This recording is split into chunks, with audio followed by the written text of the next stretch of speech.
He thought kids were stealing snacks from the church, until the notes started begging for help from the attic. He thought kids were stealing snacks from the church, until the notes started begging for help from the attic. That he was me. If you're listening to this right now, I want you to picture something really ordinary, because that's where this started.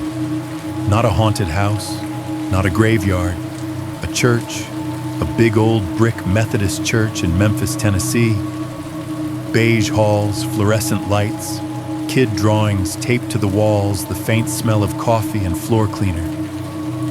The kind of place you drop your children off at 8 a.m. and don't think twice about. I was the headmaster of the elementary school inside that building.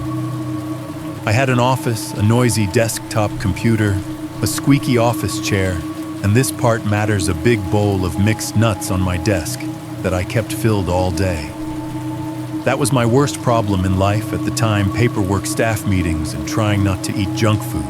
Until one morning, I unlocked my office, flipped on the light, and saw that bowl sitting there, completely empty. Now that's not exactly a horror movie moment. It's barely an inconvenience. I remember standing in the doorway with my coffee, just staring at it, thinking, really, someone came into my locked office to steal my snacks? The most paranormal thing in my life that day was my rising blood pressure. So I did what any irritated adult would do. I walked down that carpeted hallway, shoes sinking into the soft blue pile, buzzing lights overhead, the building just waking up, straight to the kitchen. I figured I'd refill my bowl, give the cook a hard time, maybe complain about prankster kids. But the pantry shelves looked like someone had gone shopping with a blowtorch. Whole boxes of snacks missing. Not low. Gone. And then the cook took me to the industrial fridge, tugged off a heavy padlock, and swung open the metal door so the cold air washed out over us. Last night, he said, pointing at a completely empty shelf, there was a whole ham sitting right there. That's when things stopped being funny. Every night he was locking that fridge. Every morning food was missing anyway. At first I told myself it's just a kid with a copied key, some teenager with too much time on his hands. That explanation held together, right up until the church started getting messages. Not emails, not letters, notes, scrawled on cheap rough paper towels, left on desks, stuffed into Bibles, taped inside a refrigerator door. Notes written in shaky, rushed handwriting. Notes that mentioned a girl whose face I'd only seen on the evening news. Notes that didn't accuse anyone, didn't threaten anyone. They begged. They begged us to listen. They begged us to check the attic. You need to understand how easy it was to wave them away. It was 1982. We all thought we were dealing with a bored prankster, maybe the same person stealing food. The police walked through that church, climbed into the attic, shined their flashlights around, and left. They told me it was probably all a sick joke. I believed them for a while. What none of us knew, what makes my skin crawl even now, as I say this, is that while we were complaining about missing snacks and practical jokes, there was someone else in that building at night.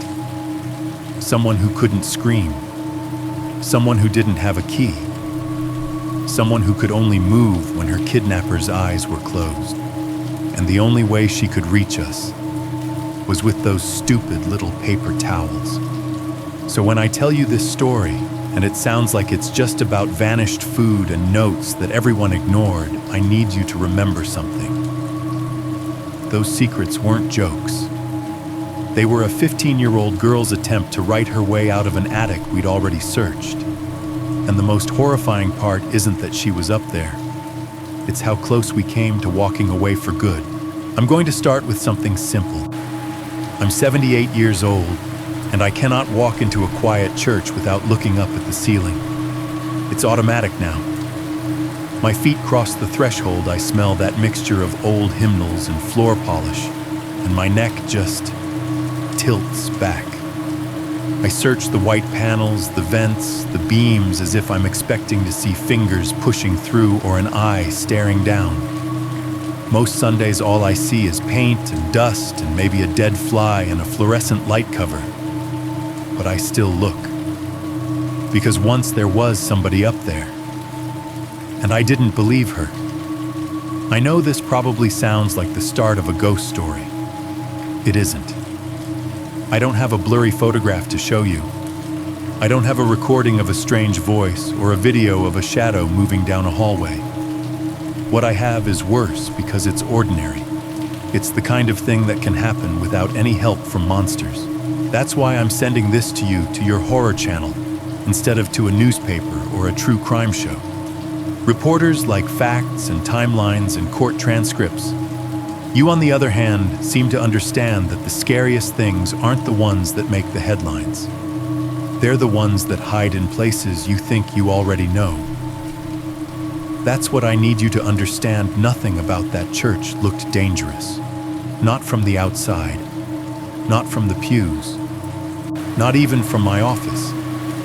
And yet a 15-year-old girl lived above my head for 119 days. 119 days of breathing the same recycled air, listening to the same humming vents, hearing the same footsteps and voices I heard, and knowing none of us believed her. I don't say I failed her lightly. I mean it in the most literal way. I almost helped kill her just by doing what adults are trained to do. I assumed the odd things around me had a harmless explanation. I told myself I was overthinking it. I listened to the people who said it's nothing. If I had listened to her instead, she might not have spent that long in the dark. To tell you how that happened, I have to take you back to a very specific time and place, Memphis, Tennessee winter of 1982. Ronald Reagan was on the news. The Sears catalog was still a big deal. The cars in our parking lot looked like rolling bricks, big square Chevrolets and Fords with chrome bumpers that could knock down a wall. And our church, well, from the street, it looked like the safest place in the world. It sat just off a main road, set back behind a rectangle of cracked asphalt and faded white parking lines. On cold mornings, the air out there smelled like tailpipe exhaust and damp leaves with a little sharp bite from the wind that came skimming across the open lot. A neon sign out front, blue and red tubing that flickered when it was tired, announced our service times and midweek programs. Sunday worship 9 and 11, Wednesday youth 7 p.m. The building itself was a big brick block with attempts at elegance. Stained glass windows along the sanctuary side, a white steeple stabbing up out of the roof, a set of glass double doors up front that always squeaked a little when you pulled them open. On a good day, sunlight would catch the edges of those windows and throw little colored patches down onto the sidewalk, like someone had spilled light. But the real church, the one I knew, wasn't just the sanctuary. It was the maze behind it. We had a chapel with wooden pews and a high ceiling that made every cough echo. Attached to that, through a set of carpeted hallways, was the school wing classrooms with alphabet posters, a cramped library that always smelled like dust and construction paper, and my office. Beyond that were the extras: a full-size gym with a polished wood floor and retractable bleachers, a cafeteria with those long folding tables, a full industrial kitchen, a laundry room where tablecloths and choir robes went in dirty and came out steaming and stiff. And above nearly all of it, like a low attic running through the bones of a body, were crawl spaces and storage lofts and sections of roof truss that almost no one ever saw. I was the headmaster of the elementary school tucked inside that complex. That meant, in theory, I was in charge. In practice, it meant I signed a lot of papers and walked a lot of hallways. My weekdays had a rhythm to them. I'd pull into the lot a little before 7 in the morning, my breath curling in the air as I stepped out of the car. The building would loom ahead of me dark, except for a handful of security lights. When I unlocked the glass front doors, the metal bar always made this hollow, clanking sound, and cold air would spill out at me as if the whole place was exhaling overnight. Inside, the first thing you noticed was the silence. No kids yet, just the dull hum of the heater pushing air through vents, the faint tick of the big clock in the lobby, the soft squeak of my shoes on the waxed tile. I'd walk down the main hallway, flipping light switches as I went. One by one, the fluorescent tubes would buzz, flicker, and then flare to life, bleaching everything in that harsh, humming white.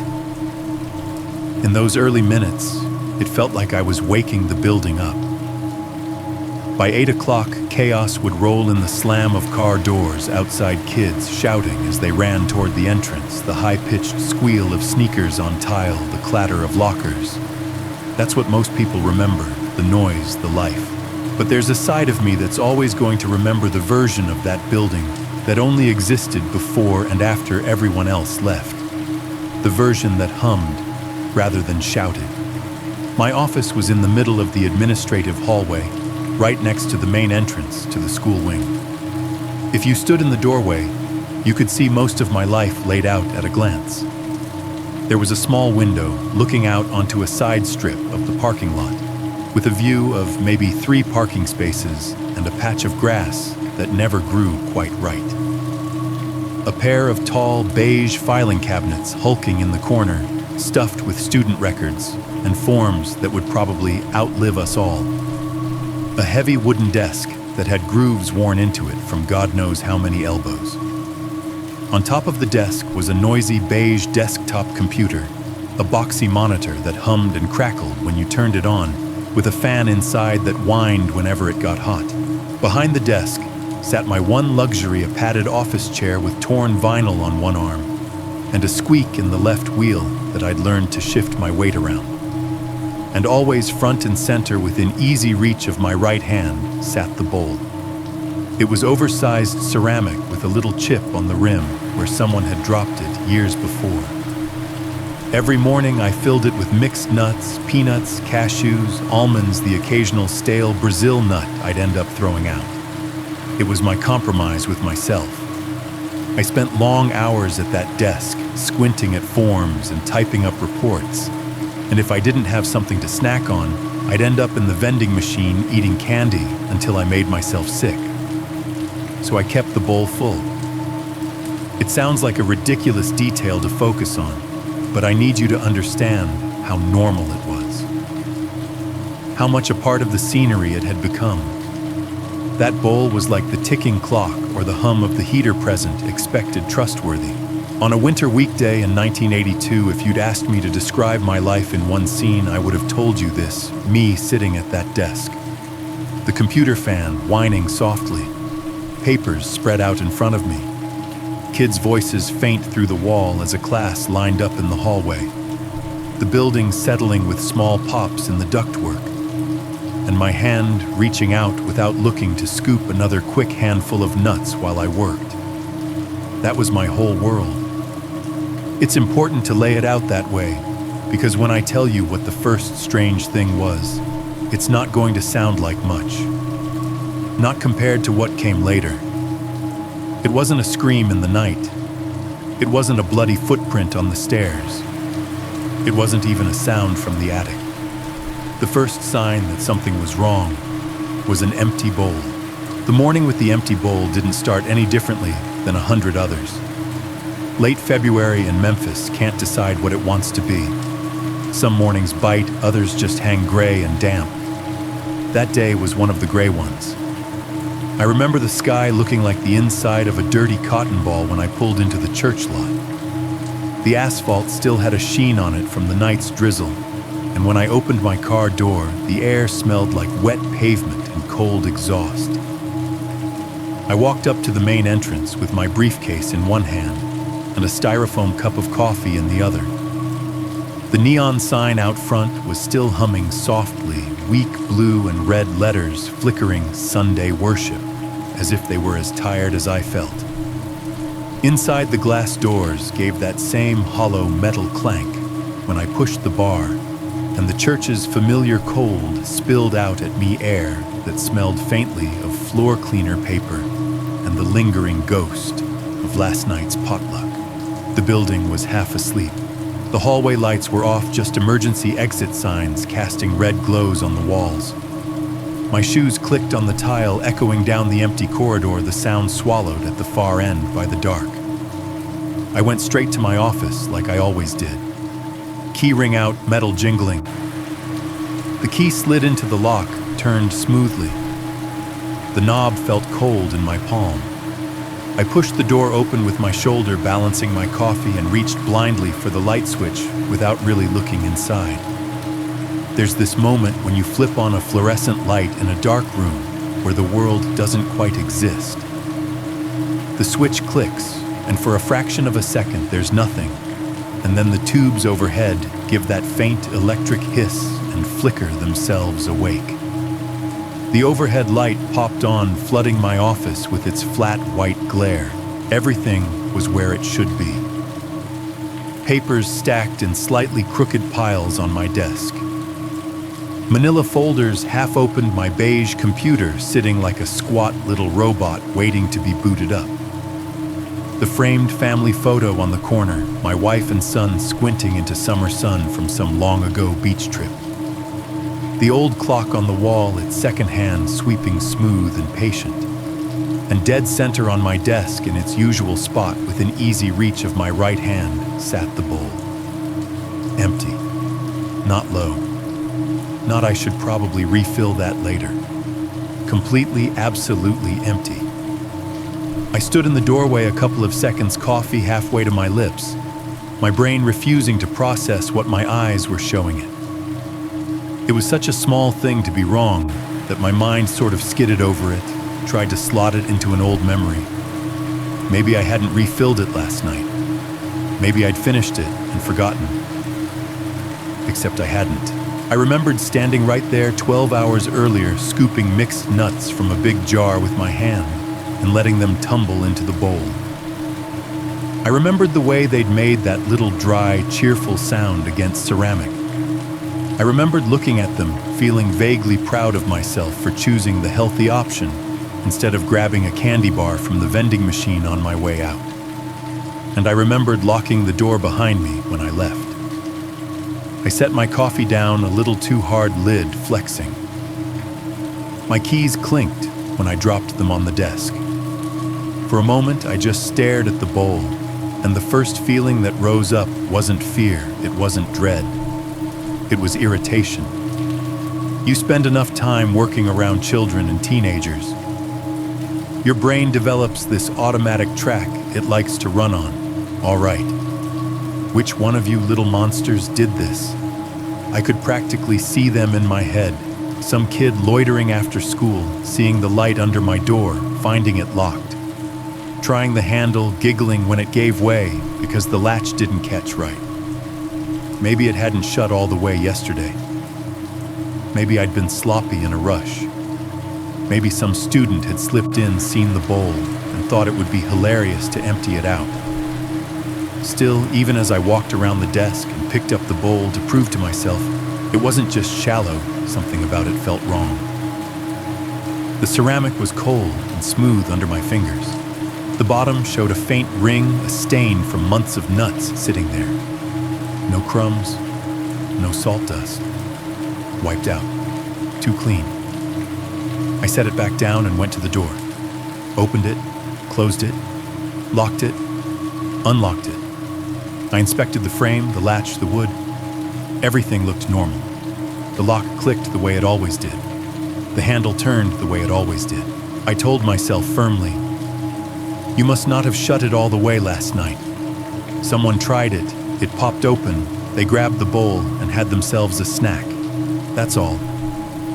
It was the only story that made sense, so I pushed it into place like a puzzle piece that didn't quite fit, but was close enough. Even then, there was a tiny sliver of unease, like a draft sneaking under a door. It was one thing to have your food stolen.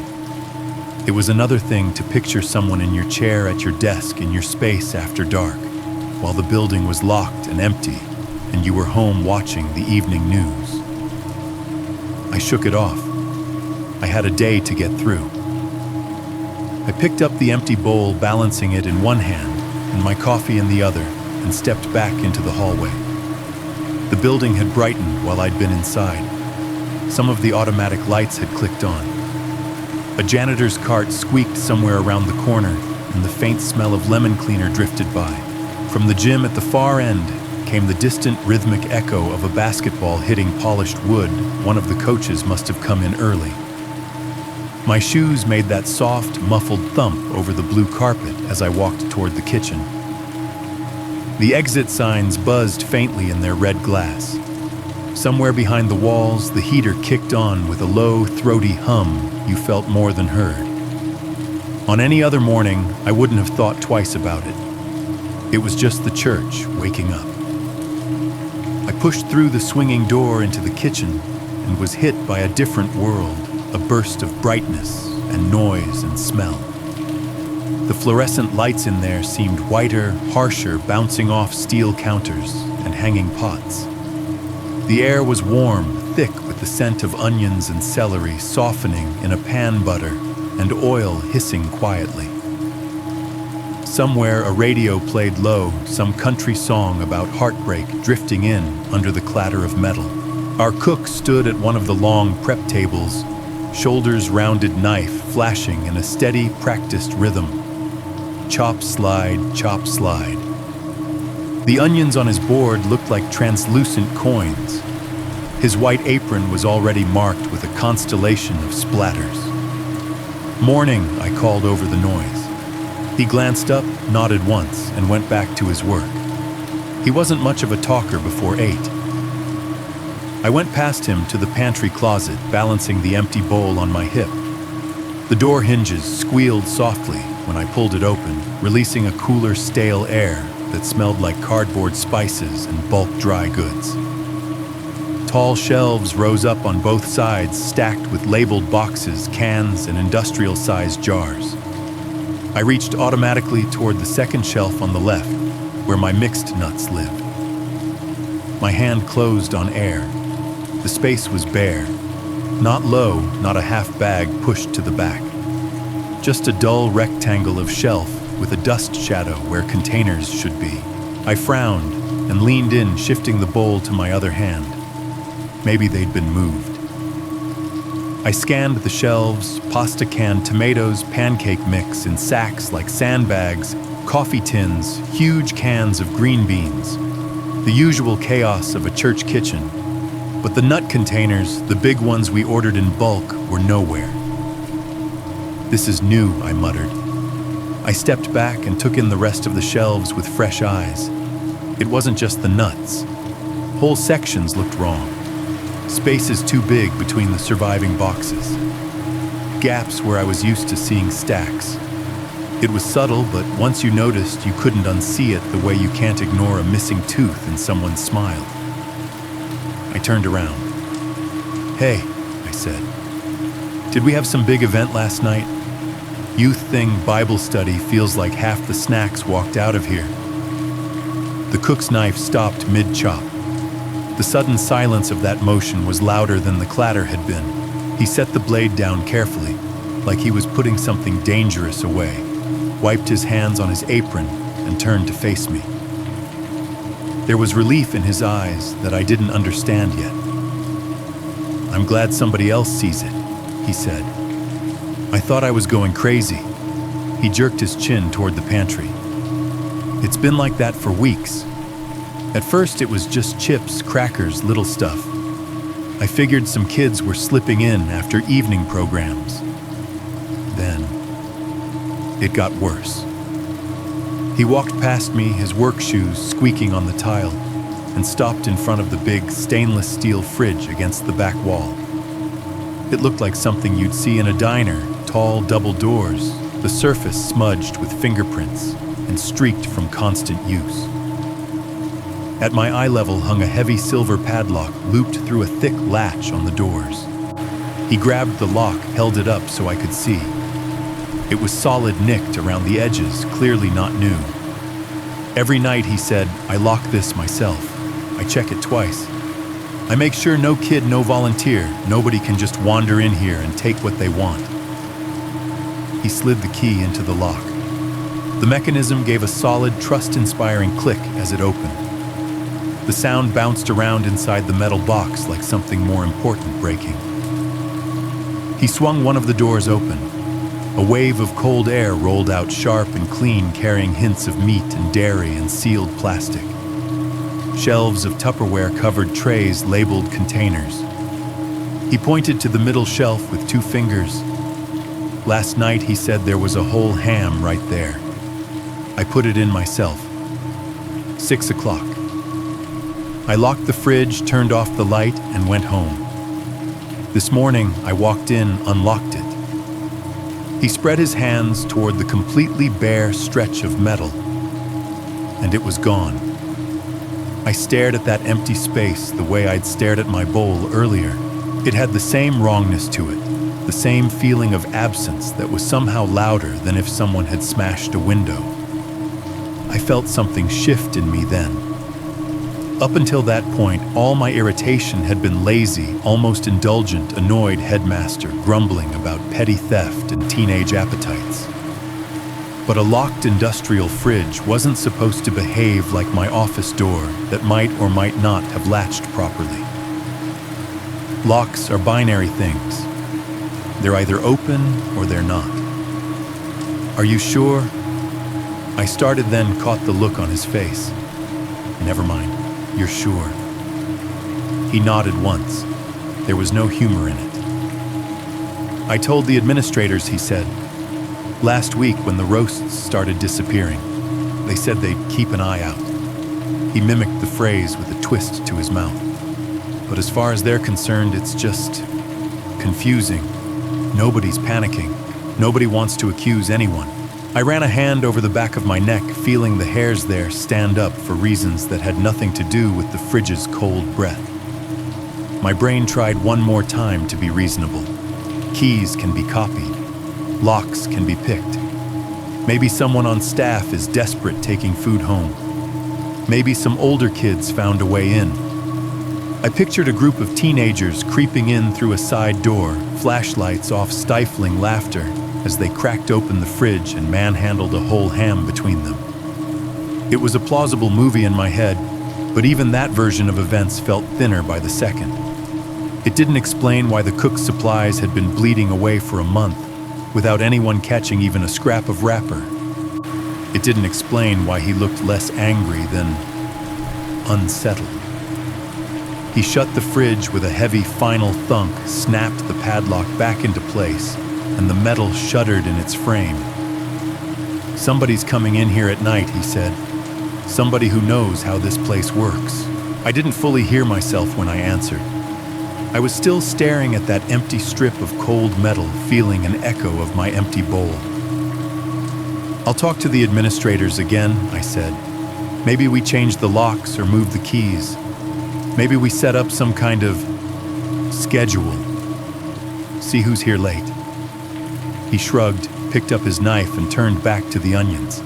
The steady, wet thump of blade on board started up again, filling the silence between us. The radio in the corner went to commercial, the announcer's voice suddenly too cheerful for the room. As I walked out of the kitchen, balancing my still empty bowl, the building felt a little different. The hum of the vents seemed louder. The long hallway looked longer. For the first time, I had the distinct sensation that there was a version of this place I didn't know a version that existed after we turned the lights off, when locks were supposed to hold and doors were supposed to stay shut. Standing there in that flickering, fluorescent light, 2 grown men staring at things that should have been there, and weren't we both, did what adults do when something doesn't make sense. We decided, without saying it out loud, that it was someone's idea of a prank. We had no idea it was someone's idea of a rescue attempt. I left the kitchen with the empty bowl still in my hand and a plan already forming in my head. File a complaint. Talk to the administrators again. Push harder about changing locks, about tracking who had keys. Maybe even suggest staying late one night just to watch the halls. Grown-up solutions to grown-up problems. That's what I told myself. The door swung shut behind me with a soft whoosh, cutting off the hiss of onions in the pan and the scrape of the cook's knife. Out in the hallway, the soundscape shifted like stepping from one radio station into another. The vents hummed overhead with a steady, low, white noise. Around the corner, I could hear the vending machine in the teacher's lounge buzzing faintly, its compressor kicking on and off with a tired little rattle. Somewhere deeper in the building, a toilet flushed. Then the pipes gave a hollow knock inside the walls. My shoes made that soft, padded sound on the blue carpet, a thump-thump that went dull where the fibers were thicker and sharper when I crossed the narrow strip of tile by the water fountain. As I passed, the fountain's button stuck for a second and let out a thin, high hiss of water, then shut off again with a cough. From far away, maybe the gym, maybe just my imagination, I caught a distant echo of a basketball bouncing, the sound arriving in faint, delayed booms through walls and air. It was still early enough that the building felt half empty, like a mall before opening. Lights were on in a few classrooms slanting under doors, but most of the hallway was lit by the overhead fluorescents alone stretching ahead in a tunnel of humming white. My mind kept cycling through explanations, kids with a copied key, a janitor sneaking food, some underpaid staff member taking what they needed and hoping nobody would notice. I wanted it to be that. I wanted it to be petty and human and solvable with a stern talk and a new lock. By the time I reached my office door, the bowl felt heavier than it really was. I shifted it to one arm, fished my keys out of my pocket, more out of habit than need, and turned the knob. It wasn't locked. That barely registered, because I hadn't locked it when I left for the kitchen. In the daylight, with people trickling in, an unlocked office didn't seem like a crime scene. I pushed the door open with my shoulder and stepped in, already picturing myself setting the bowl on the desk, dropping into my chair, and writing up a neat, logical report about missing food and suspicious activity. I didn't get as far as the chair. Something was wrong with the picture. You know how your eyes learn the layout of a room after years of walking into it so well that you can tell if someone's moved a single book on a shelf? That's how I felt, standing just inside the doorway. Everything looked the same at first glance: the desk, the humming computer, the family photo, the stack of forms waiting for my signature. But there was a tiny, jarring note in the arrangement. A wrongness I couldn't name for a second. Then I saw it. In the exact center of my desk blotter, on top of a small stack of papers I'd left the night before, lay a single folded square of white. Not one of our pastel church memos. Not a yellow post-it. Not a torn scrap from a legal pad. A paper towel. Just an ordinary, rough, cheap white paper towel folded once. It shouldn't have been there. I stopped so abruptly my coffee sloshed against the lid. The bowl tilted in my hand. The room suddenly felt smaller, as if the walls had taken a slow step inward. The thing about a paper towel is that it doesn't belong on a desk like mine. In the kitchen, sure. In the fellowship hall, after a potluck, absolutely. But on my desk in the middle of my paperwork with no coffee ring under it and no smudge to explain it.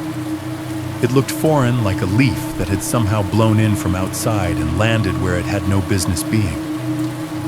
The first thought that hit me was stupidly mundane. Someone's been in here again. I set the bowl down carefully on the corner of the desk next to the phone and walked around to my chair. My heart wasn't racing exactly, but each beat felt a little too noticeable, a little too heavy in my chest. The fluorescent light overhead buzzed softly, casting a weak halo on the desk surface. Up close, the paper towel looked even cheaper, one of those thin, rough brands that barely hold together when they're wet. It had a faint crease where it had been hastily folded. No church logo, no printed pattern, just white. I sat down the chair, giving its familiar little squeak, and pulled the paper towel toward me with 2 fingers, half expecting it to be blank. Some absent-minded person's makeshift coaster, maybe. A joke I wasn't getting. But as I unfolded it, the fibers crackling under my touch, I saw ink. Blue ballpoint pressed hard into the paper, turning the letters into tiny grooves. The handwriting was hurried and uneven, the lines slanting downward, as if the writer had been standing and writing on a surface that wasn't quite stable. The letters were big and messy, some of them overlapping, like whoever wrote it hadn't had much time. My irritation from the kitchen drained out of me in a cold rush. The first word that jumped out at me wasn't even on the first line. It was in the middle, in the space where your eyes land when they're trying to decide if something deserves to be read. Leslie. I stared at it for a heartbeat, my brain doing that same skid it had done when I saw the empty bowl. That name had weight. That name had context it should never have had in my office. I read the rest. The note wasn't long. It didn't need to be. It referenced what had happened to Leslie in terms vague enough that you'd miss them if you didn't know the story, and sharp enough to stab you if you did. It named her Leslie Gatis, the 15-year-old girl who had disappeared from her bedroom weeks earlier. The case that had been on the news every night, with anchors using words like abducted and presumed dead in careful tones. The note didn't claim responsibility. It didn't threaten. It did something stranger. It implied. It said there were things up above in this church that would change what people think happened to that girl. It mentioned the attic not directly, not like a child would, but in a slant. If anyone ever really looked over their heads, instead of at their pews, they'd see something about Leslie they don't know. I read it once, then again, slower, feeling my mouth go dry. 2 thoughts hit me almost at the same time, colliding like cars at an intersection. The first, this is disgusting. Whoever wrote it was using a murdered child's name like a ghost story, like a prop in some twisted joke. It was cruel and cheap, and exactly the kind of thing a bored, nasty-minded teenager might think was funny. My stomach turned at the idea that one of our kids or one of our staff thought this was entertainment. The second, quieter but heavier. What if it isn't a joke? If by some insane stretch, this wasn't just somebody trying to get a rise out of us? If there really was something in the attic of this church that connected to Leslie Gatis, then it wasn't disgusting. It was a warning. I leaned back in my chair, the paper towel still open on the desk, and let the memories flood in Leslie's school portrait. On the 6 o'clock news, her hair brushed smooth, her smile stiff with the effort of doing what the photographer told her. Her parents' voices shaky and hoarse, begging anyone who knew anything to come forward. The late-night anchor's serious tone as he recapped the lack of leads. The grainy shot of the front of her house police tape fluttering in the wind. The idea that a piece of that story had somehow ended up scrawled on a paper towel in my office made no sense. None. I was about to tell myself exactly that this is stupid.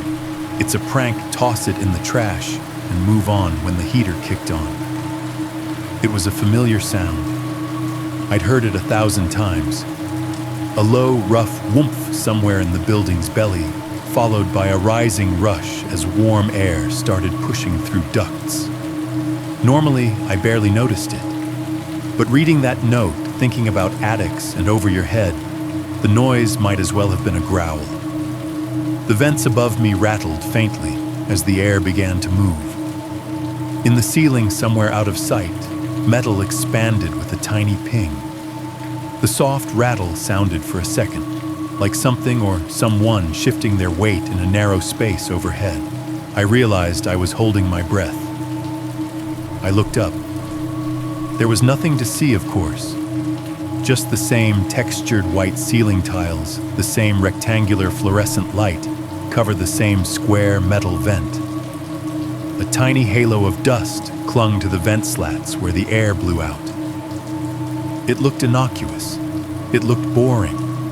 It looked exactly like what it was part of the heating and cooling system in an old church. But now layered on top of that was the knowledge that there were spaces I couldn't see. Joists and beams and crawl spaces and runs of duct. Places big enough for raccoons or stray cats or other things. I lowered my gaze back to the note. The words sat there on the cheap paper, vibrating just slightly from the air current coming out of the vent. My logical brain and my gut kept trading punches. This is a vile prank about a murdered girl. What if it's the only way she has to talk to you? I am not a brave man by nature. I like routines, rules, things that make sense. I do not enjoy calling the police and saying, "Hi, I got a weird feeling." But as I sat there with that note in front of me, I felt something click in a way that had nothing to do with locks. If there was even a 1 in 100 chance that this was real, that someone knew something about Leslie and had chosen this insane roundabout way to say it, then my embarrassment was a small price to pay. If it was a prank, the worst that would happen was a few officers rolling their eyes on the drive back to the station. If it wasn't, I picked up the phone. The receiver was heavier than I remembered. The coiled black cord slithered across the desk as I lifted it, looping and twisting like a little rubber snake. I dialed the non-emergency number from memory, pressing each button a little harder than necessary. While it rang, I glanced once more at the ceiling, then at the paper towel. "Memphis Police," a dispatcher's voice said in my ear. "My name is Samuel Drash," I heard myself reply. "I'm calling from the United Methodist Church over on..." I gave the address automatically. I think I might have information related to the Gatis case, or a possible threat. I'm not sure. But I have a note here and I'd like someone to come take a look. There was a pause on the other end. Keys clacked. The dispatcher asked a few questions. Had I received threats before? Did the note name anyone? Was anyone in immediate danger? I answered as best I could, staring at the shaky blue ink. "All right, sir," she said finally. "We'll send a unit by to talk to you." When I hung up, the click of the receiver settling into its cradle sounded too loud in the small office. For a few minutes, I just sat there, the phone on one side, the note on the other, my coffee growing cold between them. Out in the hall, the normal day resumed its crawl toward full speed. I heard children's voices, now faint and excited, as they came in from the parking lot. Lockers clanged open and shut. The bell rang once, a sharp metallic buzz that made the papers on my desk tremble slightly. By the time the patrol cars arrived, the sun had fully cleared the low clouds outside. I watched through my narrow office window as two black and white units pulled into the lot. Their light bars weren't spinning, but when the officers stepped out and closed their doors, the thud echoed up the brick in a way that felt more final than any sermon. As they walked toward the main entrance, their dark uniforms cutting across the stained glass reflections on the sidewalk, I had the strange, calm sense that I'd done exactly what any responsible adult was supposed to do. I'd seen something that might matter, and I'd called for help. It felt in that moment like the beginning of the solution. What I didn't realize was that when I unfolded that cheap paper towel, and when those officers later walked through my building, I had already come within a few feet of her. And I still failed her. They didn't take long to arrive. Maybe 15-20 minutes after I hung up the phone, I heard the low growl of engines outside, faint at first, through the double-pane office window. The sound grew, then settled, then two car doors thudded almost in unison. I swiveled slightly in my chair and peered through the narrow slice of glass beside the blinds. 2 black and white patrol cars sat angled in the lot tires, resting on the rough, gravel-strewn asphalt. Even with their light bars off the polished hoods, reflected the dull winter sky like dark mirrors. As I watched, one of the officers clicked something on his dash, and for a brief moment, the red and blue lights strobed once-twice before going still, just a test, I guess. But long enough for the colors to ripple across the damp brick of the church and dance over the frosted glass of the office windows. Seeing those colors on sacred stone did something strange in my chest. A few seconds later, the front doors opened and they stepped in 2 uniformed officers' hats, low leather belts creaking. The cold air came in with them, dragging the outside world's smell of exhaust and wet pavement into the warmth of the foyer. Their radios murmured and crackled quietly on their shoulders, snatches of other people's problems ghosting through a traffic stop here, a noise complaint there. I met them halfway down the hall, my shoes soft on the carpet, their boots heavy on the tile. "You the one who called?" the older one asked. He had a weathered face and a mustache that looked like it could have been on a recruitment poster. "Yes," I said. "I'm Sam Drash, headmaster here." We shook hands. His glove was cold and dry. I led them back toward my office, explaining in stilted, too careful sentences about the food, the locks, the note. Saying it out loud with their uniforms right there made it all sound thinner, like the air around the words had been let out. In my office, the paper towel still sat where I'd left it, spread out on the blotter like some cheap artifact. It looked smaller now, less dramatic than it had when it was just me and the humming light. "This is it," I said, and it came out more apologetic than I intended. They both stepped up to the desk. The younger one leaned in first, resting his hands on the edge of the wood eyes, flicking quickly over the shaky blue handwriting. The older one stood slightly back, reading over his shoulder. For a moment, their faces were hard to read. Their eyes tracked the lines left to right, lips moving silently as they pieced together the fractured sentences. I saw a flash of something like concern cross the younger officer's features when he hit Leslie's name. Then his brow furrowed a little, and he glanced sideways at his partner. The older officer's mouth pressed into a line that wasn't quite a frown. He exhaled through his nose, long and slow. "So this just showed up?" he asked, looking at me now. "On your desk, about 30 minutes ago," I said. "It wasn't here when I came in. I was in the kitchen for maybe 10-15 minutes. When I got back, I gestured helplessly.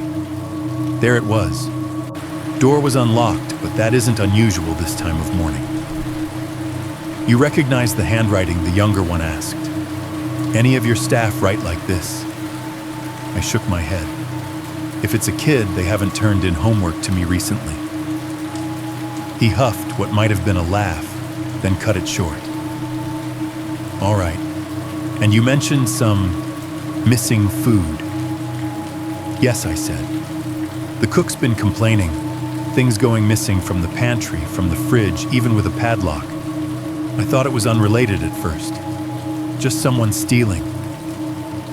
The older officer nodded, once slowly absorbing it. I could see their mental flowchart filling itself in. Strange note. Vague reference to a high-profile case. Mild vandalism. Possible prank. "You did the right thing calling us," he said finally. His tone was kind, but there was a faint distance in it. I wasn't a crisis, I was a checklist. "Look," I said, feeling a little foolish even as the words came out. "I know how this sounds, but if there's even a chance that this isn't just a kid being ugly, if someone knows something about that girl and they're trying to, I don't know, hint at it." "You think there's something in your attic?" the younger one said, glancing upward, a ghost of a smile tugging at his mouth. Not mocking exactly, just doubtful. I don't know what I think I answered. I just know I don't want to be the guy who shrugged and threw it away. He looked at his partner again. They had that wordless exchange that people who work together develop, the one where whole decisions get traded back and forth in half a second. "All right," the older officer said. "Let's go take a look." We left the note on the desk. It felt wrong to fold it up like crumpling a message in a bottle. I slid it to the side so it wouldn't blow away in the AC draft and followed them out. The stairwell to the attic was in one of the older parts of the building, tucked behind a heavy fire door at the end of a service hallway. As we walked, our little procession picked up echoes. The officers' boots hit the tile with a regular measured thud, their utility belts giving off an occasional jangle. My shoes made a flatter, more anxious sound. Radios hissed softly with distant dispatch chatter. Unit 7 clear responding. Copy that. We passed classrooms, their door windows still dark. A janitor pushed a mop bucket further up the hallway, the wheels squeaking, and paused to stare. As we went by, 2 cops and a nervous headmaster headed toward the parts of the church where kids never went. At the fire door, the older officer reached out and pushed. The metal gave with a groan, swinging inward on reluctant hinges. Cool air spilled out from the narrow space beyond. The light here was different, dim yellowed, coming from a bare bulb hanging in a little cage overhead. It threw shadows up the narrow flight of wooden steps leading into the guts of the building. They started up one after the other. The wood complained under their weight, a chorus of creaks and small cracks as decades of dust shifted in place. I followed, hand lightly on the rail, breathing in air that smelled like old timber insulation and a faint undercurrent of something like mouse droppings and forgotten fabric. At the top of the stairs was a door. It was plain, unmarked, just another slab of painted wood with a simple knob. It looked like it could just as easily have led to a supply closet instead of what passed for our attic. The older officer reached out, turned the handle, and pushed. The door resisted for a second, then opened with a low, throaty groan, like the building itself was annoyed at being disturbed. Darkness lay beyond, thick and soft. There were no windows up there, no natural light. Just another naked bulb hanging somewhere out of sight. The older officer stepped in first, one hand automatically going up to his shoulder to unclip the flashlight. The beam snapped on with a small click and shot into the black, a knife of white cutting across rough plywood and cobwebs. "Watch your step," he said over his shoulder. No telling where the beams are. I stepped in after them, blinking as my eyes adjusted. The air was colder here, like the temperature dropped 10 degrees between one floor and the next. It carried that dry, papery smell of old boxes and insulation fiberglass and dust and the faint, sour scent of mice that had made this place their city for years. The space itself wasn't the romantic, peaked attic people imagine in old houses. It was more like a low, cramped tunnel that widened in spots, sections of roof truss, intertwined with metal ductwork, wooden planks laid down as makeshift walkways. In some areas, you could stand up straight. In others, even the officers had to duck. Flashlight beams moved ahead of us, sliding along the underside of the roof, catching on nails that stuck through like tiny fangs. They illuminated piles of stuff the church had been too sentimental or too lazy to throw away, stacks of old hymnals, their covers faded and curling. Boxes labeled Christmas Pageant, Angel Wings, and Easter Decor. A set of broken music stands tangled together. A wooden manger, empty and dusty, that looked eerie out of season. Every step we took made the beams underfoot groan. The sound traveled muttering off into the distance like complaints through the bones of the building. Somewhere a nail squealed in its hole. Dust motes danced in the flashlight beams like slow, lazy snow.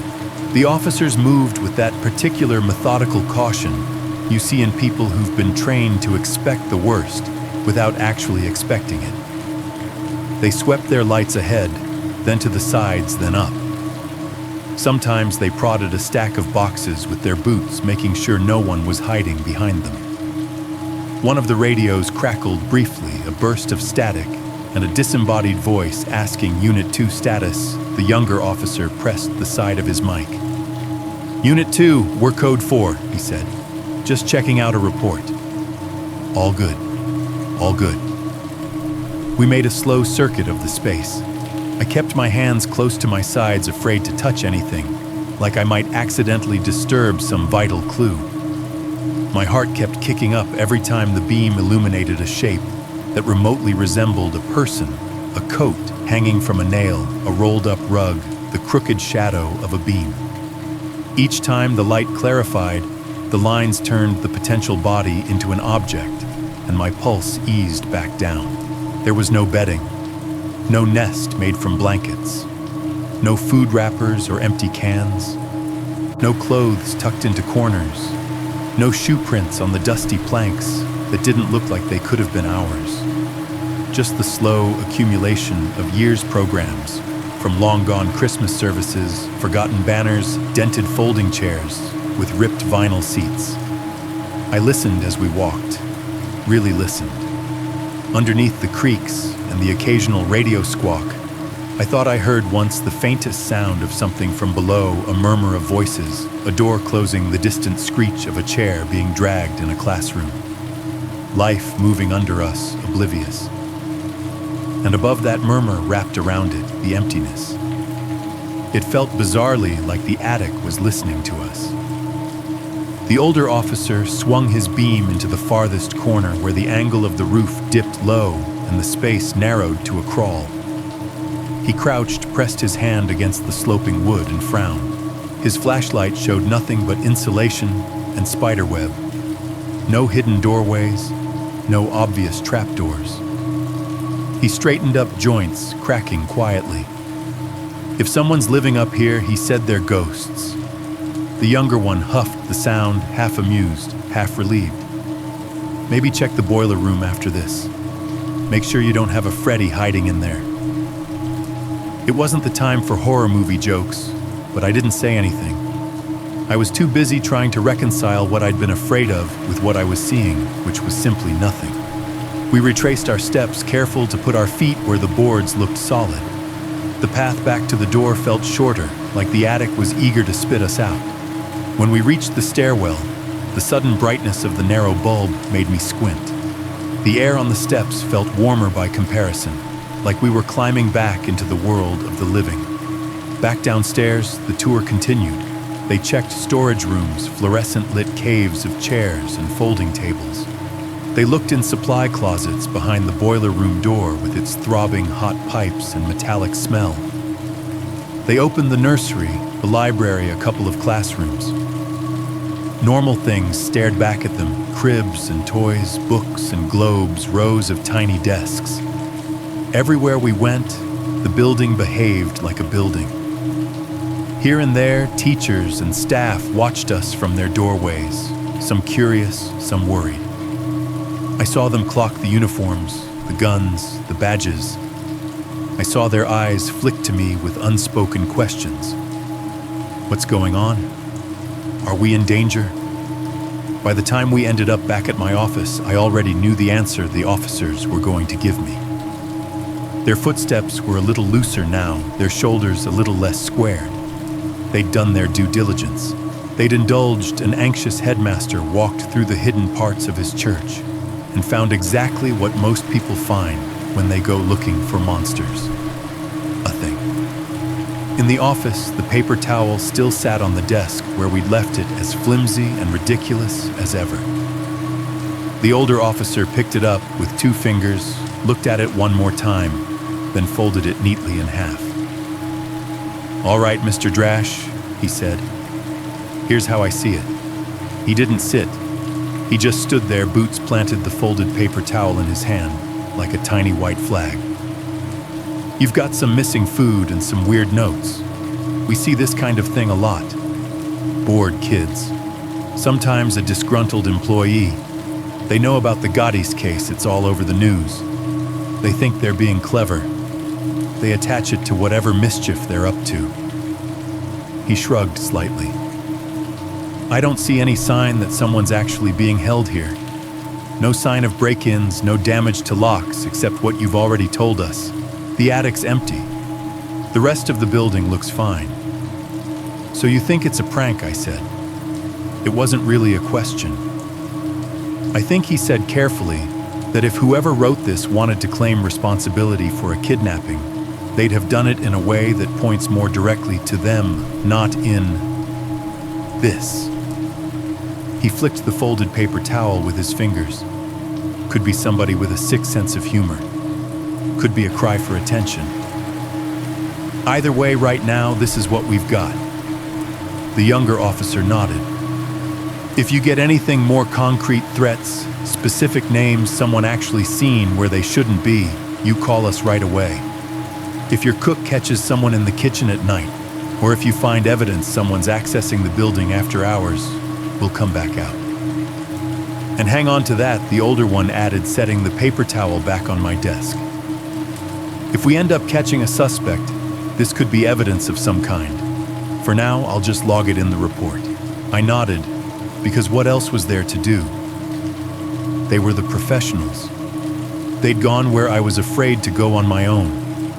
They'd pointed their lights into every dark corner I could think of, and they'd found nothing.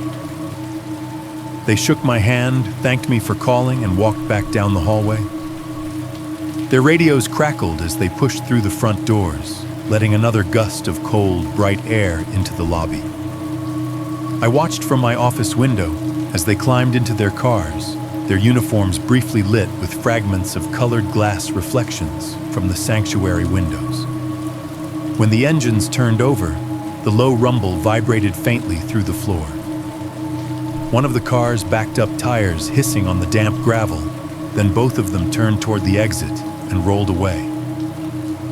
No sirens, no lights, just two ordinary departures from an ordinary call. A minute later, the parking lot was still again. Inside, the day resumed its usual shape. The heater cycled on with a muffled thud and a rising rush in the ducts. Down the hall, someone laughed. A door closed. A phone rang in the main office, shrill and insistent, then cut off. I stood there for a while in the center of my office, looking up at the ceiling above me. It was the same ceiling I'd stared at earlier, the same off-white tiles, the same vent, the same plastic light cover with a dead insect trapped inside. Somewhere above that was wood and insulation, and further still, the attic we had just walked through. We'd been up there. I'd watched their flashlights slice the dark. I'd heard our footsteps on the planks. I'd looked into shadowed corners and seen nothing but boxes. They were right. There was no girl in the attic. She was behind the attic. The officers were barely out of the parking lot before the embarrassment arrived. It came in a slow wave, starting as a warm flush at the back of my neck and spreading up into my ears. The image of those two men walking up the attic stairs, their flashlights cutting across dusty boxes and spiderwebs, replayed itself like a bad sitcom rerun. In my head, I could already hear the version they'd tell later at the station. Guy at the church called us out over a paper towel. Swore there was something in his attic. Just dust and Jesus junk up there. For a little while, I sat at my desk and stared at the note still spread out where the officer had left it, as if maybe it would apologize. It didn't, of course. It just lay there cheap and thin and stubborn, the blue ink slightly fuzzed into the fibers. By mid-morning, word had leaked out that the police had come by. It didn't take much. Someone saw the cars from the classroom windows. Someone else noticed uniforms in the hallway. The secretary asked just once. Everything all right, in a tone that suggested she already had her own theory about why they'd been here. I gave the administrators the sanitized version, missing food, weird little note. I panicked, called the cops to be safe. They nodded along, all understanding and professional concern on the surface, but I could feel the judgment under it, like a splinter. "We appreciate you being cautious, Sam," one of them said, folding his hands on his desk. "Obviously, we want this to be a safe environment. But you know how kids are. With that poor girl on the news, they're going to push boundaries, try to get a reaction." There it was, the official narrative. Bored kids, bad joke, overreaction. I just thought I started. "You did what you thought was best," he cut in gently. "Next time, maybe bring it to us first, before involving law enforcement. We don't want parents thinking there's some crisis here." I nodded, because that's what you do in those meetings. You nod. You absorb your little quiet reprimand like a good employee. Then you go back to your office with a smile that doesn't quite reach your eyes. On the way back down the hall, my own inner voice picked up where his left off. "You overreacted. It was a stupid note and a whole lot of nothing. You dragged cops up into a dusty attic because you got spooked by some ink on a paper towel."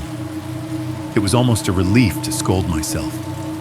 If this was just me being dramatic, then the world went back to being simple. Kids played dumb pranks. Adults rolled their eyes. Buildings were just buildings. Except the words on that paper towel would not leave my head. Not the name Leslie, but the way the writer had phrased things. Over your heads. If anyone ever really looked. It wasn't the language of a kid bragging or taking credit. It read more like someone tapping you on the shoulder and pointing and then getting shoved out of the way. And the attic.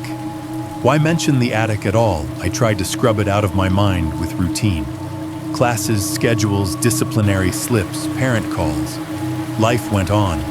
Kids shouted in the hall. Teachers snapped at them.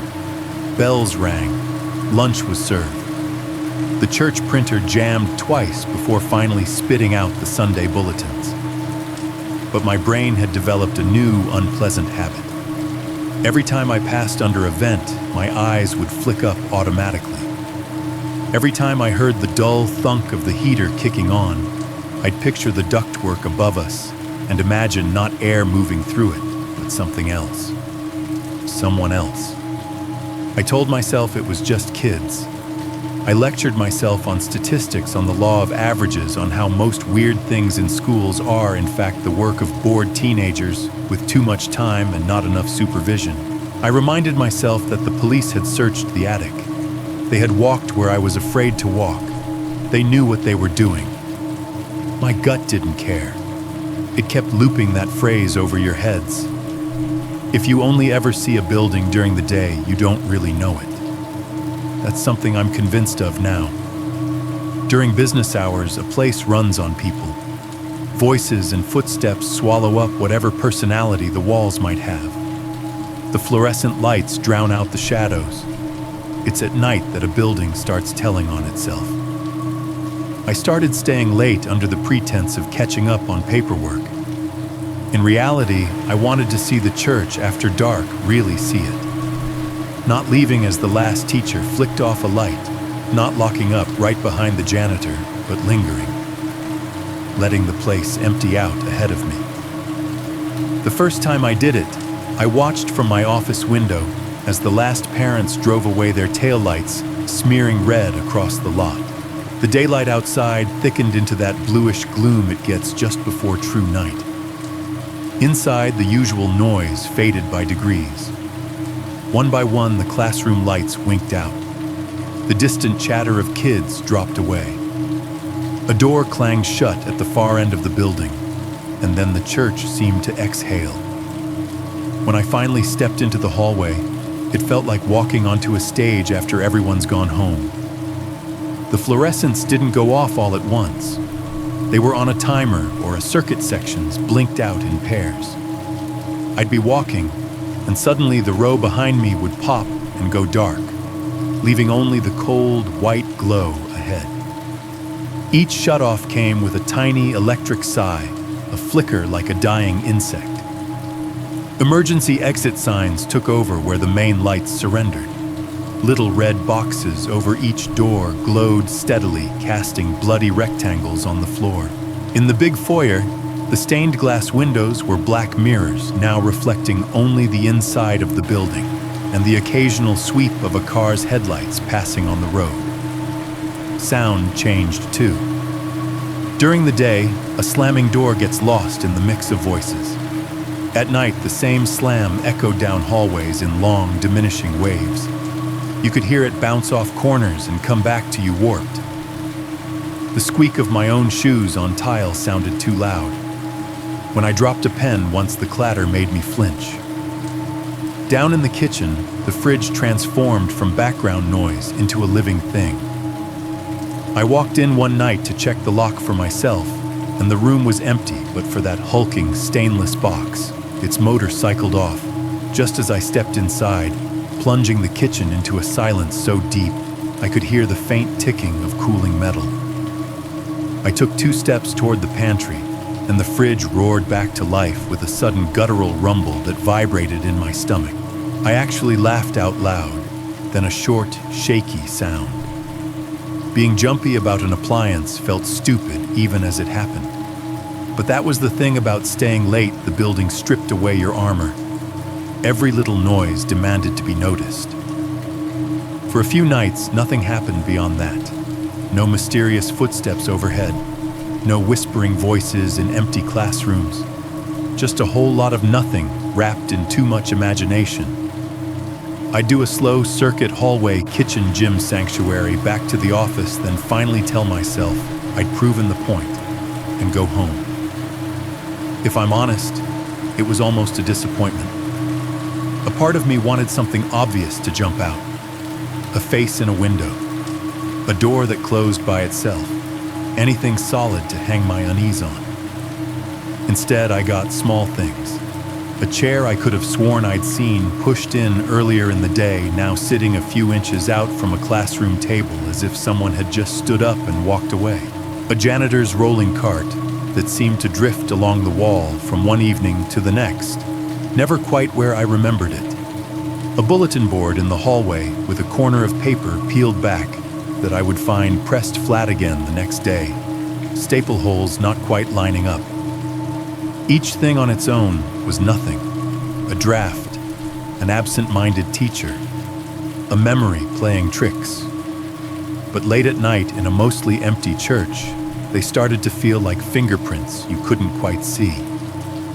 Once as I turned a corner near the nursery, I had the bone-deep sensation that someone had just walked around the opposite corner, a heartbeat before me.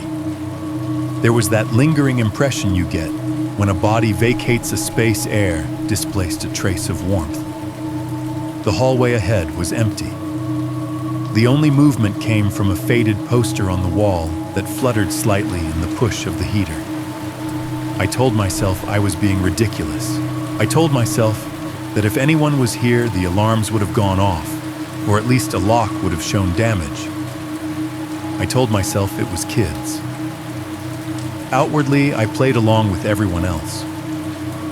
In the teacher's lounge, the subject of the police visit came up once over coffee. Someone joked about our attic ghost. Another said they wouldn't mind a haunted fridge if it meant fewer leftovers to throw out. A couple of the younger teachers laughed and made exaggerated, spooky noises. Even the cook, who had sounded so unsettled in the kitchen, made a crack about sleepwalking. I sat there with my paper cup and my smile and pretended to find it funny. Inside, my focus had narrowed to a razor's edge.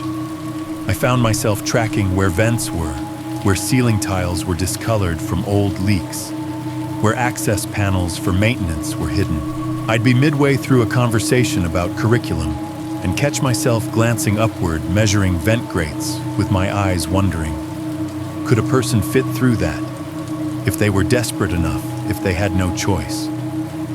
The rational part of my brain hated this.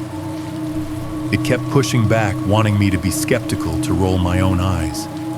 The other part, the one that had read that paper towel and couldn't forget the way over your heads was written, kept watching the corners of rooms. Then, one late afternoon, the building decided to answer me. It was a Tuesday, I think. The day had been long in the way only school days can be, a parent conference that ran over a fight in the hallway between two fourth graders, a copier that chose the worst possible moment to jam. By the time the last teacher waved goodbye and the parking lot emptied out, my brain felt rubbed raw. I stayed to finish a stack of forms more out of habit now than necessity. The winter light outside my window dimmed edges of the world going soft. Somewhere down the hall, a vacuum cleaner whined briefly and then stopped. The scent of whatever had been cooked for lunch had faded, replaced by the neutral, tired smell of paper and dust. I finally pushed back from my desk joints popping. The clock on the wall read a little after 5:30. I gathered my things, briefcase keys, the thin folder I needed to look over at home, and reached to turn off the desk lamp. That's when I noticed the edge of something pale peeking out from under my office door. It was just a sliver, maybe half an inch of white against the darker hallway carpet. For a second, my mind didn't register it as anything but random clutter. Then some deeper instinct kicked in, and my hand froze on the lamp switch. I set the folder back down and walked around the desk. The closer I got to the door, the more obvious it became a scrap of paper that hadn't been there when I'd closed the door an hour earlier. My heartbeat picked up a dull thud in my ears. I crouched, reached out and tugged it into the room. Another paper towel. Same cheap texture. Same slightly frayed edges. Folded once. I sat back on my heels, staring at it. For a long moment I didn't move, didn't breathe, as if that might change what it was. Then I stood, went back to my desk, and laid it out carefully under the glow of the lamp, the same way I had with the first one. My fingers felt clumsy. I unfolded it half-braced for that sick rush of seeing her name again. Nothing. No ink. No blue letters.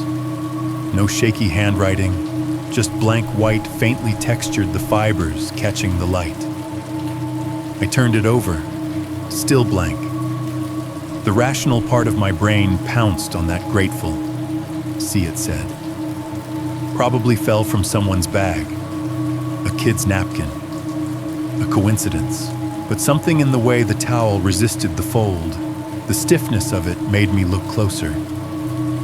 I angled it under the lamp, brought my face near enough to smell the faint, clean paper scent. The light slid across it, highlighting tiny hills and valleys in the surface. That's when I saw it. Not ink, not color, just pressure. Faint lines pressed into the fibers, barely visible unless the light hit at just the right angle.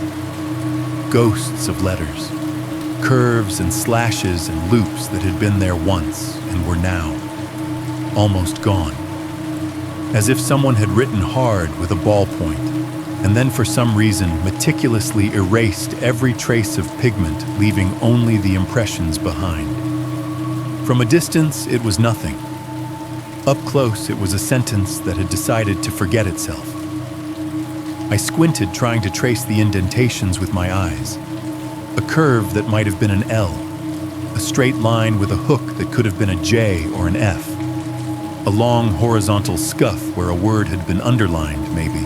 The more I stared, the less clear it became, like watching letters sink underwater. A blank note would have been easy to dismiss. A note that had been written on and then wiped clean, leaving only the memory of its words pressed into the paper that was something else entirely. For the first time standing there in that dim pool of lamplight, holding that almost message in my hand, I had the distinct, unnerving sense that whoever was doing this wasn't just trying to be seen. They were fighting against someone or something that didn't want their words to exist at all. A few days after the attic search, I found myself drifting back to the kitchen like a tongue going to a sore tooth. On paper, life had gone back to normal. The police had checked everything, found nothing. The administrators had politely implied I should calm down. Classes were running, kids were loud, parents were oblivious. If you didn't know to look, you'd never guess anything odd had ever happened here. But every time I walked past the kitchen door and caught a whiff of grease and coffee, I remembered the empty ham shelf and the way the cook's face had looked that morning, more unsettled than angry. Eventually, curiosity and that new persistent unease pushed me back inside. The kitchen felt different now. Before, even in the early hours, there was an easy rhythm to it. The cook moved like a man on his own turf, sure of where everything was sure that it would still be there when he reached for it. Now there was a stiffness in his shoulders, a way his eyes kept jumping to the corners of the room, checking. He stood by the counter when I stepped in, not chopping this time, but counting. Trays, pans, cases of canned vegetables. His lips moved faintly, ticking off numbers. When he noticed me, he didn't bother with a greeting.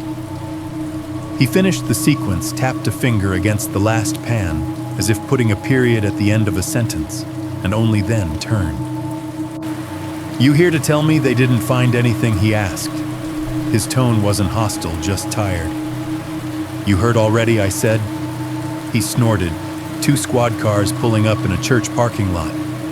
"Yeah, people talk. So, no goblins in the attic, huh?"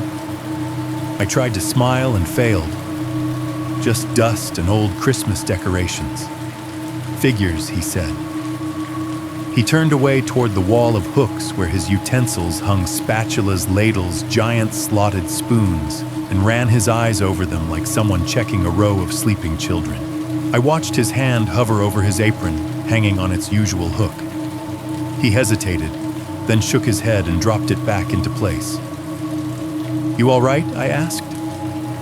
He let out a humorless laugh. "Define all right." I stepped closer, setting my hand lightly on the edge of the prep table. The metal was cool under my palm. "What's going on?" I said, "besides the food?" He rubbed the bridge of his nose with 2 fingers, then jerked his chin toward the far corner of the room. "You see that?" he asked. I turned. In the corner, tucked partly under a metal shelf, sat a pair of black non-slip work shoes. They were neatly placed toes, pointed out laces tucked in. "I leave those there," he said. "Every night. Been doing it for years. End of my shift, I change into my normal shoes. I put those there with my apron and my hat. I lock up. I go home. And in the morning, I asked already, knowing I wasn't going to like the answer." He walked over, picked up one of the shoes, and held it up. "In the morning," he said, "they're not there." He carried the shoe to the center island and set it gently down as if demonstrating evidence in a courtroom. "Last week," he went on, "I came in, and one of them was sitting on top of the counter over there." He pointed to a stainless work surface by the window. "Just one," he said. "Other one still in the corner." Day after that, both of them were up here.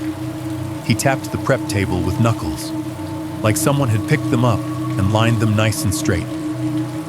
"Yesterday I found one on the floor by the walk-in and the other one on the stove." He shook his head slowly.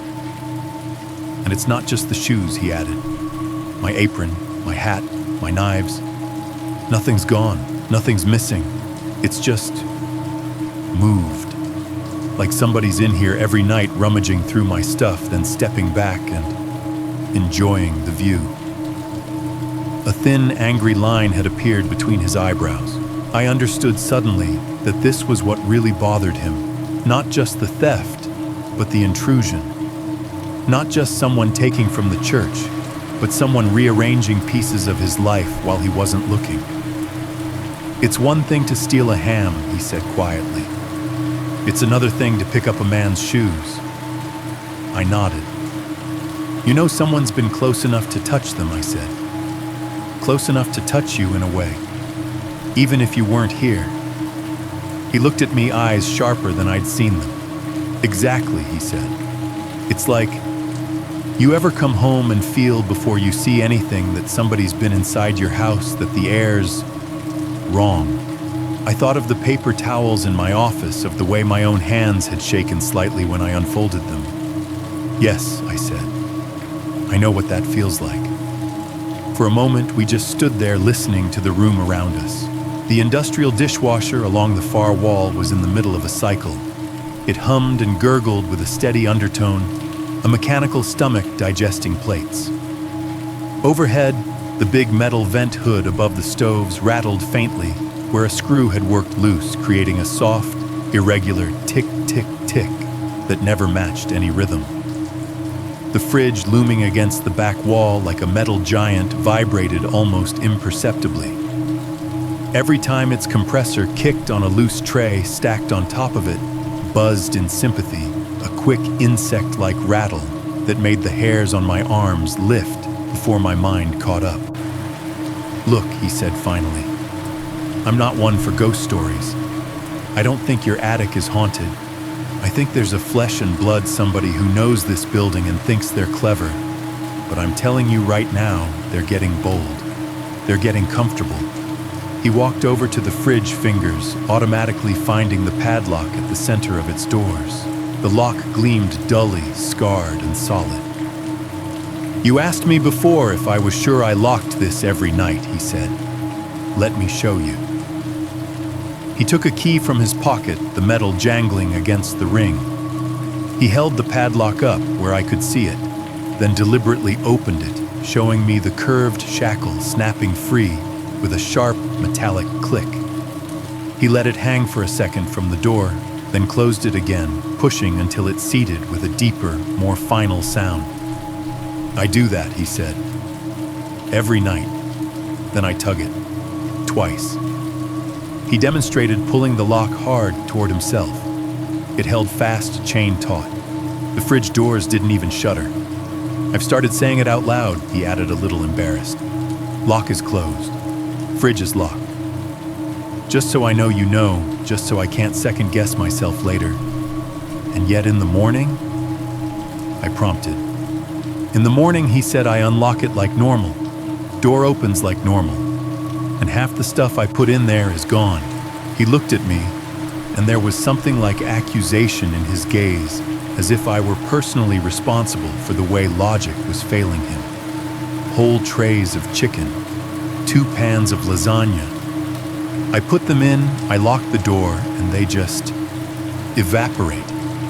No bent metal, no scratches on the lock, no signs anyone's pried anything open. Just full when I leave, empty when I come back. I could hear the anger under the words now, but also something softer fear.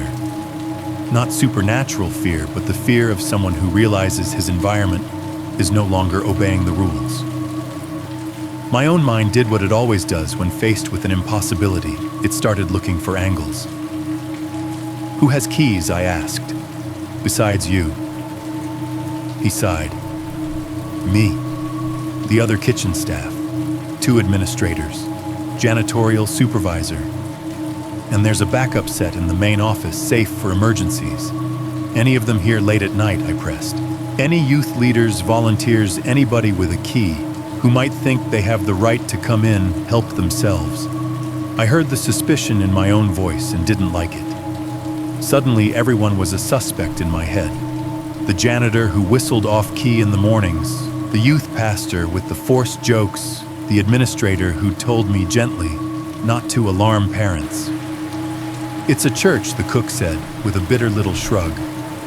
"Somebody's always got a reason to be here. Prayer groups, late rehearsals, committees. I can't stand at that door every night with a clipboard and take attendance." I pictured them all anyway, faces, names, their access levels. I thought about who lingered after hours, who parked in the side lot, whose office lights stayed on latest. It felt ugly cataloging my own community like a detective, but the alternative was believing in invisible thieves. We stood shoulder to shoulder in front of the fridge, 2 middle-aged men trying to solve a problem that should have had an obvious answer and stubbornly didn't. "Show me," I said suddenly. He glanced at me. "Show you what?" "How you arrange it," I said. "What it looks like at night when you lock it." He hesitated, then nodded as if the act of opening and closing the fridge in front of me might somehow make the whole situation behave. He took the key out again, popped the padlock with that crisp, authoritative click, and swung one of the heavy doors open. Cold air poured out, washing over us in a wave that smelled of meat plastic and something faintly metallic. Inside, the shelves were lined with Tupperware hotel pans covered in foil-labeled containers. Everything was neat. This was a man who took pride in his kitchen. "See," he said, pointing to a row of prepared casseroles. "I put tomorrow's stuff here. Leftovers down there. Raw meat on the bottom shelf. I could draw this layout from memory." As he talked, I leaned in a little more to reassure myself than anything else. My breath fogged faintly in the chilled air. Tiny crystals of frost clung to the metal fins at the back. The fluorescent strip inside the fridge flickered weakly, buzzing like a trapped fly. He stepped back, letting the door hang open while he gestured. "It's not like I'm careless," he said. "I don't just throw things in wherever." He broke off mid-sentence. I felt it at the same instant. He did a kind of hitch in the air, a glitch in the mental photograph I'd just taken of the inside of that door. Something that hadn't been there a moment before now was. Taped to the inside surface of the fridge door just above the handle was a square of white paper towel, not flapping loose, not fallen from somewhere else. Firmly attached with a strip of clear tape that hadn't been there 10 seconds earlier. For a moment, neither of us moved. The dishwasher hummed, the vent rattled. The tray on top of the fridge vibrated faintly as the compressor shifted gears. The cold air spilled over our shoes. I could feel the cook's eyes on me asking the same silent question. Mine were asking him, "Did you see that before?" Did I miss it? I knew I hadn't. I remembered the blank metal. I remembered the tiny rust spot near the hinge. This square of white had not been a part of that picture. Slowly, as if we were both approaching a live wire, we stepped closer. The cook reached out and peeled the paper towel off the door. The tape made a soft, tearing sound as it gave way. He handed it to me without a word. The texture was familiar now, rough and thin under my fingertips. The handwriting on it was even more familiar. Rushed, slanted letters pressed hard enough to bite into the fibers. Blue ink a little smeared at the edges. This one was short. Only 3 words written in a single line in the center. "You're not listening." The words sat there between us. The ink a violent blue against the white. The sentence simple and devastating. For the first time, the kitchen felt less like a room and more like a mouth that had been trying over and over to form those exact words.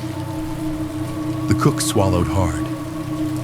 "You opened that door," he said quietly. I opened that door. It wasn't there. "I know," I said. Behind us, the fridge motor cycled off with a heavy sigh, and for a heartbeat, the room was utterly, unnaturally silent. Whoever was moving through our building at night, whoever was eating our food and touching our things, wasn't just playing games anymore. They were getting impatient. If the first notes felt like oddities, what came next felt like a campaign. It didn't happen overnight. There wasn't a single moment where we all looked around and realized there are notes everywhere. It was more like a slow infestation. One day there was 1, then there were 3, then there were enough that we pretended not to notice. The first new one showed up on the pastor's desk. He found it early one morning the way I had found mine, sitting exactly where his eyes would land first. He'd come in with his coffee, planning out his sermon, and there it was, perched on top of his Bible like a scrap of tissue someone had forgotten to throw away. He mentioned it to me later in the day in that breezy tone people use when they don't want to admit something unsettled them. "Sam," he said, leaning in my office doorway, "looks like your prankster's getting ambitious." He held up the evidence between 2 fingers. Paper towel. Same rough texture, same hurried scrawl in blue ink. I didn't even need to read it to know it was from the same hand. I found it on my desk this morning, he went on. Said something about an attic and someone being still here. He shook his head, a smile that was more of a grimace tugging at his mouth. I tossed it. I don't have the energy to psychoanalyze bored teenagers this week. You didn't keep it, I asked more sharply than I meant to. He blinked. Would you frame it? I didn't have an answer. He shrugged and pushed off the doorframe, already mentally moving on to choir schedules and sermon notes. A day or two later, the secretary found one draped over the seat of her chair, like a folded napkin waiting for a diner. She thought at first someone had left it there. After lunch, some absent-minded co-worker cleaning up. Then she saw the writing. She told the story in the break room, laughing too loudly. It literally said, "My name is Leslie. Why won't you come back?" Like we're in some kind of soap opera. She rolled her eyes. If one of the youth group kids thinks this is funny, they're going to be sorely disappointed. I haven't got time to play detective with my office supplies. Someone at the table snorted. Another shook his head and muttered, "We've got a bored teenager with a sick sense of humor, that's all." A third asked, "What kind of person uses paper towels for ransom notes? Are we running out of printer paper?" They laughed. They tossed their styrofoam cups in the trash. The subject drifted to a potluck sign-up sheet and stayed there. From there, the notes spread into stranger places. One appeared in the offering counting room, a cramped office off the side of the sanctuary, where volunteers tallied Sunday's donations. It was found folded in the bottom of a metal cash box under the bundles of rubber-banded envelopes, as if it had been deposited like a tithe. Another turned up in the choir loft, tucked between sheets of music. One was discovered in the supply closet, balanced delicately on top of a ream of copy paper. One of the youth leaders swore he saw one taped to the inside of a bathroom stall door, but by the time he went back to show someone, it was gone. They were almost always on paper towels occasionally, on thin, cheap napkins that came from the kitchen or fellowship hall. Always disposable. Always from that world of spills and messes of things meant to be used and thrown away. The handwriting never changed. Big, uneven letters pushed so hard into the fibers that you could feel the grooves with your fingertips. The messages varied, but the themes were doggedly consistent. My name is Leslie. I'm in the attic. I'm still here. Why won't you come back? Why did you stop looking? Some were only fragments, like snippets of a conversation overheard and written down in a hurry. Please. He sleeps sometimes. I hear you down there. I can tell when you're in the kitchen. A few were weirder, less direct. It's loud when you walk. The stairs make the whole place shake. I know your footsteps now. Every time one turned up, the routine was the same. Whoever found it would mention it in passing voice dipped in forced humor or casual annoyance. Someone would make a crack about our resident ghost. Someone else would say how twisted it was to use that poor girl's name like that. Heads would shake. Tongues would cluck. The note would be dropped in the trash or crumpled or shoved into a pocket and forgotten. I was the only one who treated them like evidence.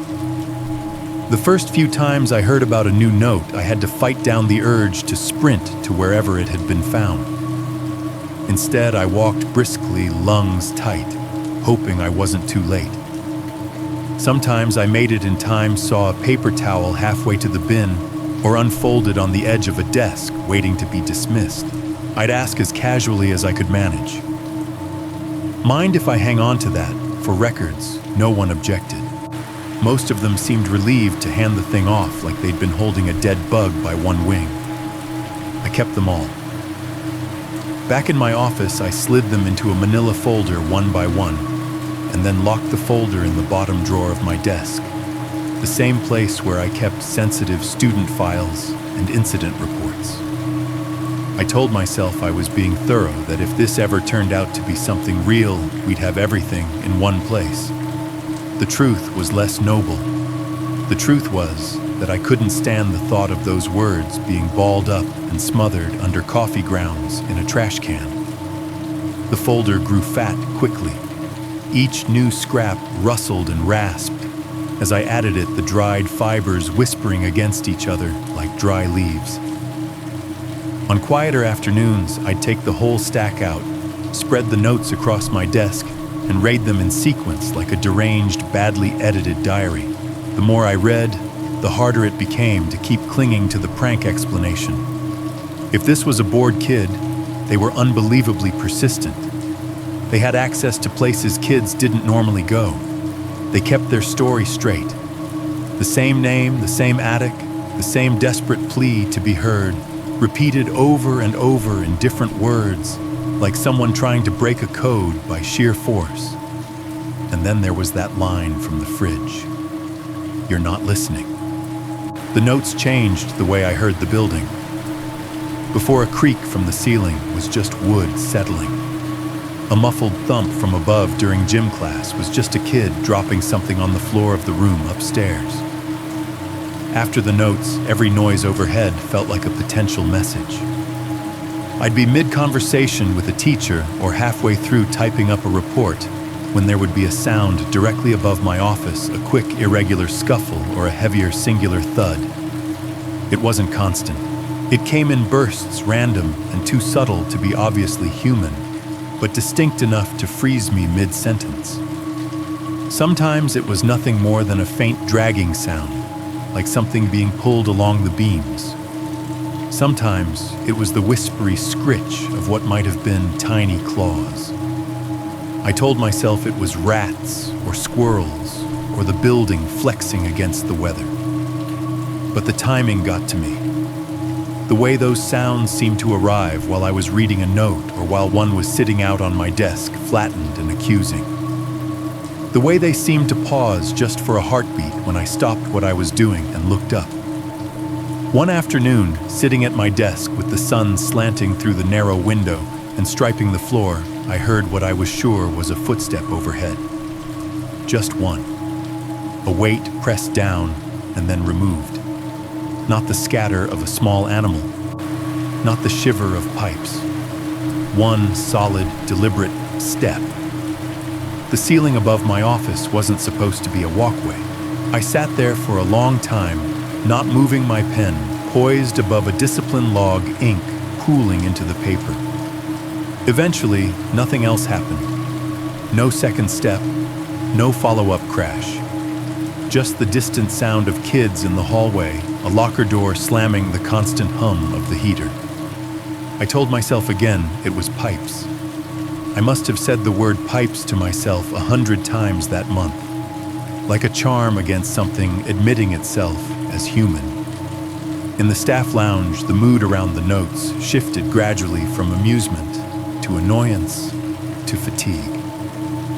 There were too many of them now to be novel. They were a nuisance, like a recurring glitch in the copy machine. When someone found a new one, they didn't even always bring it up. The secretary started preempting complaints with, "If you see another one of those creep notes, just pitch it."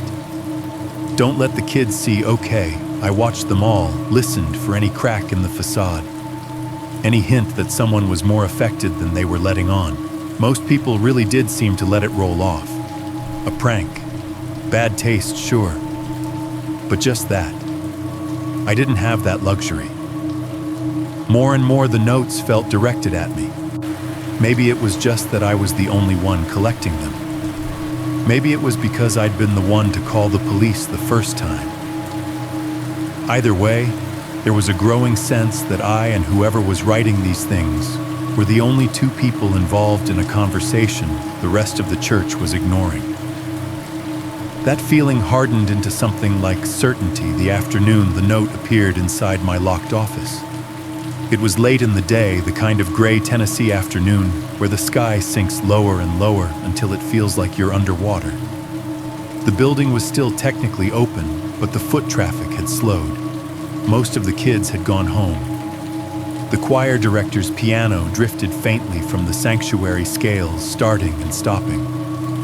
I had stepped out of my office for maybe 10 minutes, long enough to speak to a teacher about an incident in the playground, long enough to use the restroom and refill my coffee. Before I left, I'd closed my office door and locked it, a habit now, after too many surprises on my desk. When I came back, the hall looked exactly the same. The carpet, the bulletin board, the framed photograph of the first graduating class. No one in sight. I unlocked the door, turned the knob, and pushed. Everything inside was as I'd left it. The computer humming the stack of forms on the left side of the desk. My mug sitting on a coaster. The air smelled faintly of paper and whatever they had cooked for lunch lingering in the vents. And sitting on top of my student behavior logbook dead center was a square of folded paper towel. For a second, my vision narrowed down to a tunnel, everything but that bit of white blurring at the edges. I pulled the door closed behind me with a shaky hand, the latch clicking into place. I knew that logbook. It never left my desk. I knew the way I'd left the room notes, stacked lamp off, no stray papers. I knew the feeling of the lock catching when I'd turned it. My office wasn't an easy room to slip into and out of without being noticed. It was in the middle of the administrative hall. Anyone lurking near it for long would have been seen. Yet the note was there. I put my keys down carefully, as if any sudden movement might scare the thing away, and walked around to the desk. The paper towel lay neatly folded in half edges aligned. No tape, no coffee rings, no other clues. Like it had dropped from the ceiling and landed perfectly square. I sat down slowly, my chair's familiar squeak sounding too loud. My fingers felt clumsy as I reached out and picked it up. The fibers rasped lightly against my skin. I unfolded it once. This one was short, only a single line, the letters bigger, the ink pressed in so hard it had started to bleed. "You're the only one who called the police." The sentence stared up at me from the cheap white paper. And for the first time since all of this had started, I felt less like someone investigating a disturbance and more like someone being watched. I hadn't thought about the Gatis case as anything more than another sad story until the notes forced me to. Before the paper towels started appearing, Leslie was just a face on the evening news. A school portrait, light-colored hair, brushed neatly, a shy half-smile that didn't reach all the way to her eyes, the gray backdrop behind her. I remember the anchor using all the right solemn words, tragedy, community, heartbroken parents. And I remember feeling something like grief, but it was the kind you feel through glass. It was happening to someone else on another street in another life. After the notes, that distance evaporated. I started taking the newspaper from work home with me.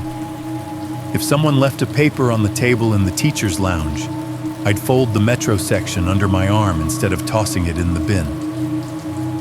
At night, after my wife went to bed, I'd sit in our living room and reread the articles about Leslie until the print blurred. Our house wasn't big, just a low, one-story place on a quiet street with fake wood paneling in the living room and a TV that sat on a low stand in the corner like an oversized fish tank. The carpet was a tired brown flat in the places where we walked most. The sofa sagged just enough in the middle that I'd always end up sliding toward the center cushion if I wasn't paying attention.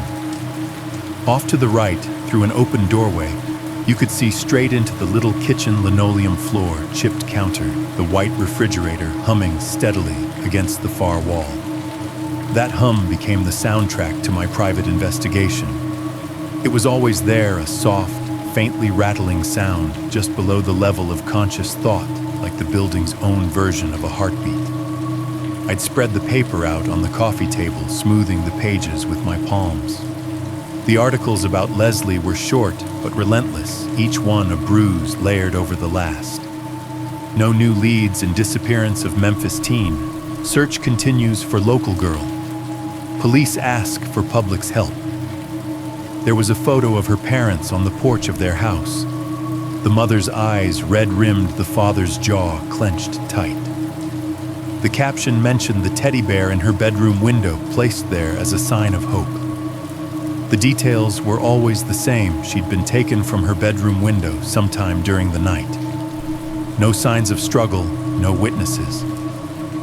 Her bed empty in the morning, the curtains blowing slightly in a cold draft. The police believed she had been abducted.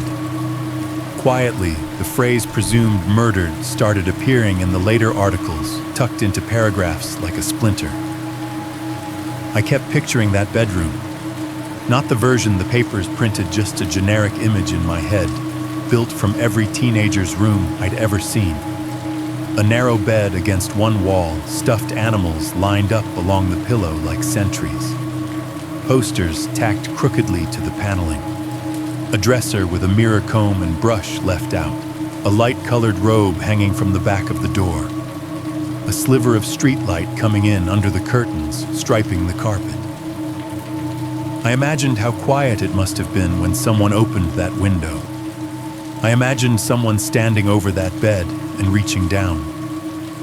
I imagined the slight shift in weight on the mattress that would have been enough to wake her if she wasn't sleeping too deeply. And then, nothing. A gap in the story. A vanishing act. The idea that someone was taking that girl's name, that room, that terror, and turning it into a punchline on paper towels made my stomach churn. It felt obscene, like laughing in a hospital. But the more of those notes I read, the less convinced I was that this was a joke at all. At home, my world shrank around those clippings and scraps. While my wife watched her shows or worked on crossword puzzles, I sat hunched over the paper tracing sentences with my fingertip. After she went to bed, the house felt too large and too empty all at once. Every creak in the floorboards, every sharp little pop of the wood settling for the night sounded exaggerated. Our own attic suddenly felt like a threat. It wasn't much of an attic, just a crawl space accessible through a square hatch in the hallway ceiling near the bedrooms. If you stood on a chair, you could push it up and slide it aside, revealing a dark rectangle studded with cobwebs. We'd been up there a handful of times to shove suitcases and Christmas decorations into the joists. It had always felt cramped and dull and mildly unpleasant. Now I couldn't walk down that hallway without glancing up. The hatch looked wrong somehow. Too flat. Too quiet. My brain spun images I didn't want, fingers hooking around the edge of the panel from the inside eyes, watching through that thin barrier of drywall and paint. The idea made my shoulders itch. More than once, I thought about hauling the stepladder over and shoving the hatch open just to reassure myself there was nothing up there but dust and old boxes. Every time I found a reason not to. It was late. I was tired. The light bulb up there had probably blown. The excuses piled up into a little wall of their own. I told myself I was being ridiculous. This was my house, not the church. The person, whoever they were, was focused on that building, not this one. Still at night, the sounds of my own home started to sound like accusations. The furnace blower would kick on with a sudden low roar that made my chest jump. The ducts carried warm air through the walls, and I heard every change in pressure as a series of soft whooshes overhead. Cars passed outside on the wet street, their tires hissing on the asphalt headlights, briefly painting the ceiling with pale, moving rectangles. Every thump from upstairs, every tiny tap in the walls. My brain tried to label house-settling neighbor's car door, the neighbor's kid dropping something. The word pipes came back into heavy rotation, my private spell against admitting the possibility of anything else. I thought more than once about telling my wife everything. She's always been steadier than me. Where I see patterns, she sees noise. Where I get stuck in my head, she lives in the moment. One night after dinner, I watched her stack plates in the sink and thought about just blurting it all out. The empty shelves, the shoes, the attic, the notes, the line in blue ink that said, "You're the only one who called the police." In the end, I chickened out. We sat on the couch together, the TV playing some rerun neither of us were really watching. I cleared my throat. "Somebody's pulling a mean prank at work," I said. She glanced over at me. What kind of prank? I kept my eyes on the screen. Just leaving creepy little notes around the church, using that missing girl's name. I shrugged, trying to sound casual. "It's in bad taste, that's all. I called the police once, but they didn't find anything. Admin wants me to let it go." She wrinkled her nose. "That's gross." "Kids probably," I said. "Or someone who thinks like one." "You can't fix stupid," she said, turning her attention back to the TV. "If the police don't think it's serious, I'd try not to give it too much of your energy. People like that want attention." I nodded. "Yeah." She reached over and squeezed my hand, once a small, simple gesture. "You worry too much as it is. Don't bring it all home with you." "I'll try," I said. I meant it when I said it, but even as the words left my mouth, I knew I was lying. Someone had brought it home with me already. It was sitting in my bottom desk drawer at the church, in the form of a fat folder full of paper towels and napkins, and it was sitting in my brain, rearranging furniture. Later that week, she went to bed early with a headache. I stayed in the living room, a single lamp burning beside the couch, the rest of the house in shadow. I had spread the latest clipping out on the coffee table. It was one of those human interest pieces trying to keep the case alive in the public eye. A neighbor talking about how Leslie used to babysit. A teacher saying she was quiet but bright. I stared at her school photo until my own face reflected faintly in the glass of the TV behind the paper, a middle-aged man with tired eyes sitting in a too small room with too little light. The refrigerator hummed steadily in the kitchen. Every so often, the motor would change pitch, a low whine rising and falling like a distant airplane. The furnace clicked on, sighed warm air into the vents, then clicked off again. The house made one of those sharp, popping noises old houses make, as if a joist somewhere had just decided to settle half an inch. I read the same paragraph 3 times without absorbing it. What stuck instead were the lines from the notes. "I'm still here. He sleeps sometimes. I hear you down there." I tried to imagine what it would be like to be in a place where those sentences made sense. Somewhere dark. Somewhere above someone else's life. Somewhere you could hear people talk and laugh and clatter dishes, but never come down to join them. The phone on the end table beside the couch sat silent. It was the same rotary phone we'd had for years, the cord coiled in a loose spiral, the handset resting in its cradle like it had always been there, and always would be. We weren't big phone people. Most nights it didn't ring at all. That's what made it so startling when it did. Just once. Half a ring.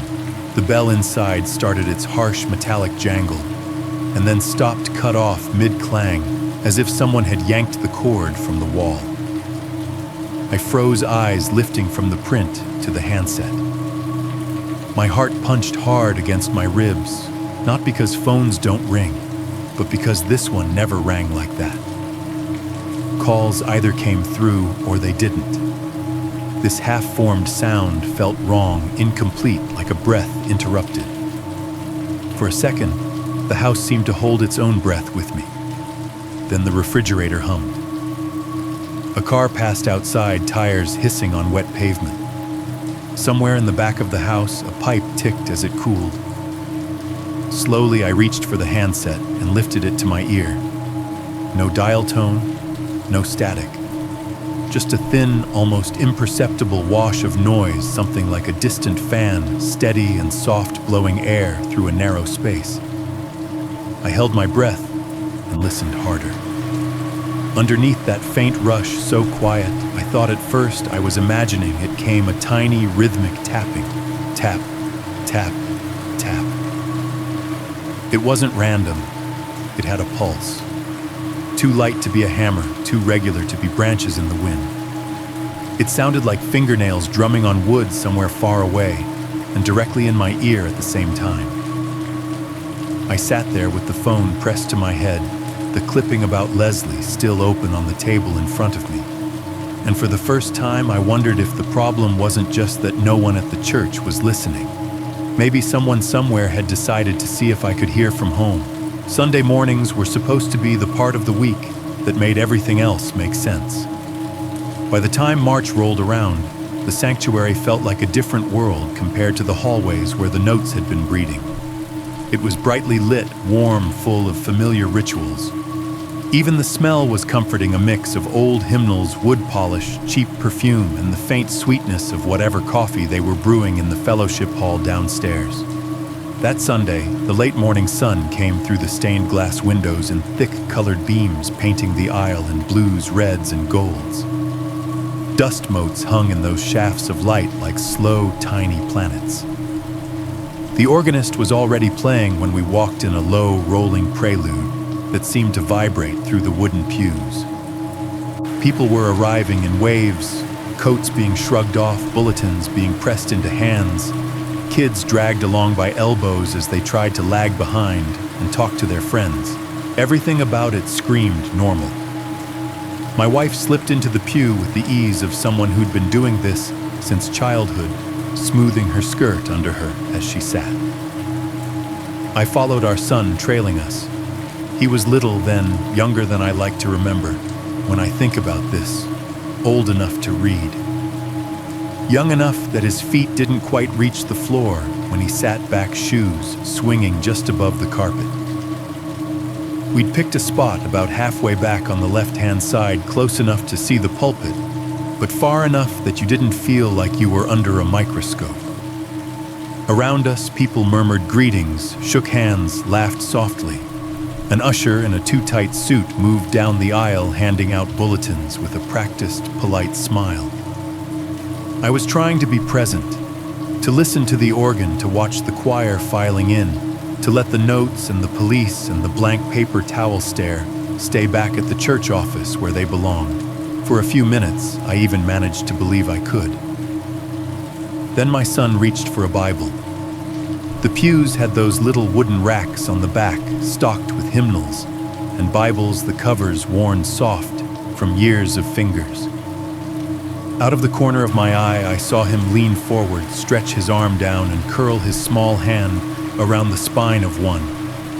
It was the most ordinary motion in the world, something I'd watched him do dozens of times. He slid it out, resting the heavy book on his knees. The organ swelled a little, filling the sanctuary with a richness that made conversation drop to a murmur.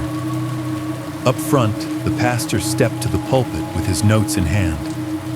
My son flipped the Bible open. Something white slid out and fell into his lap.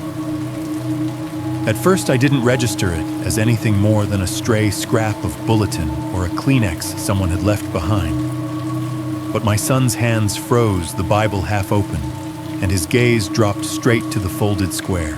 It was a little thing the way his face changed, but I saw every stage of it. Curiosity, first brows pulling together slightly, eyes narrowing as he focused.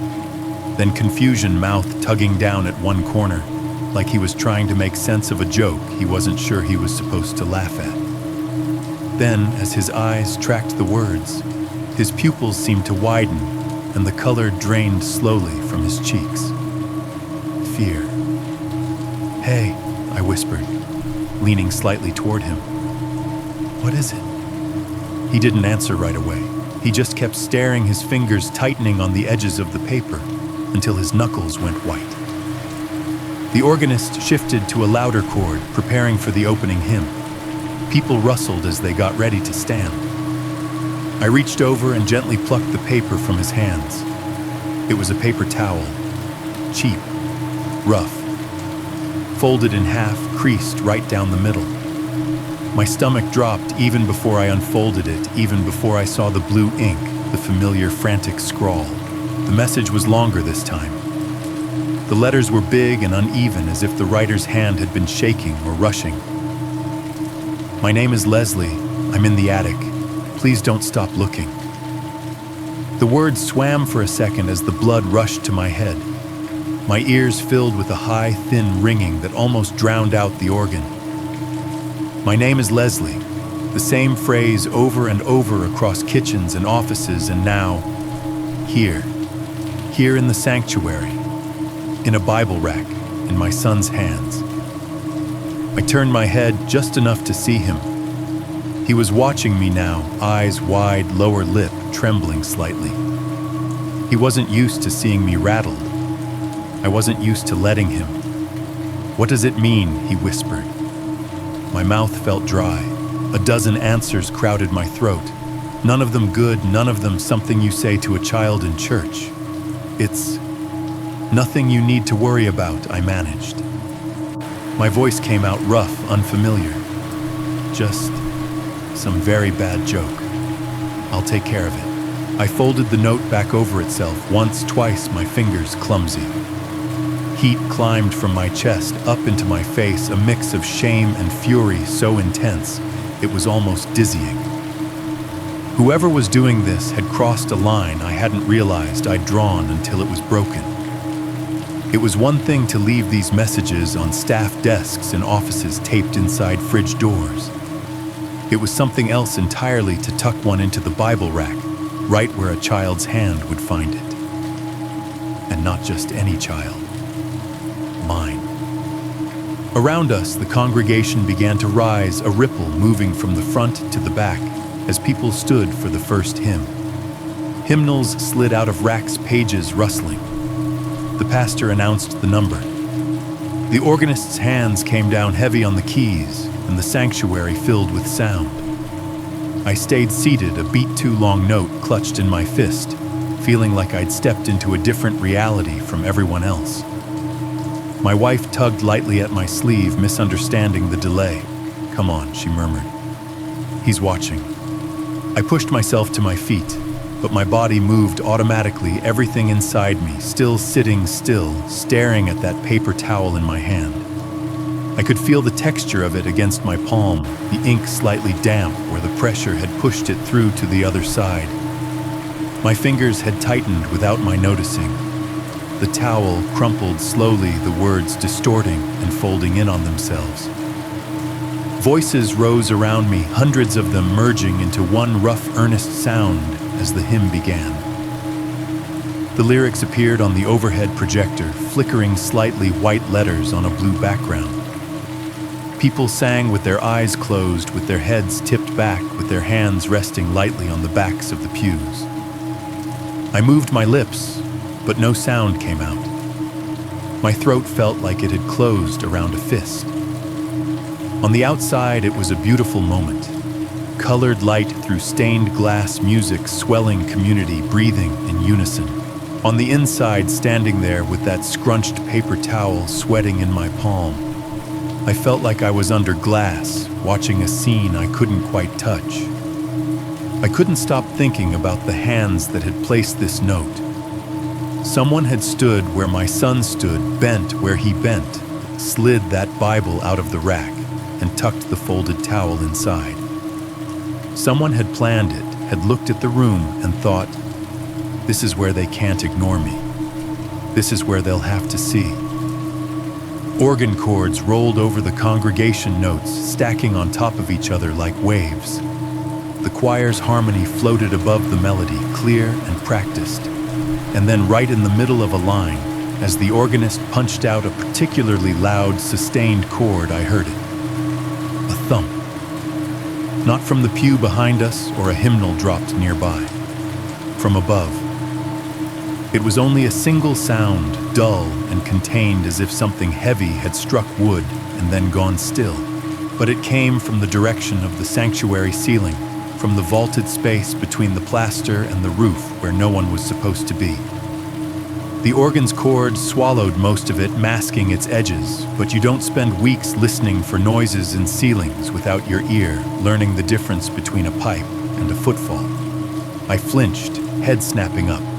The ceiling looked the way it always did, white, smooth, serene, divided into neat panels.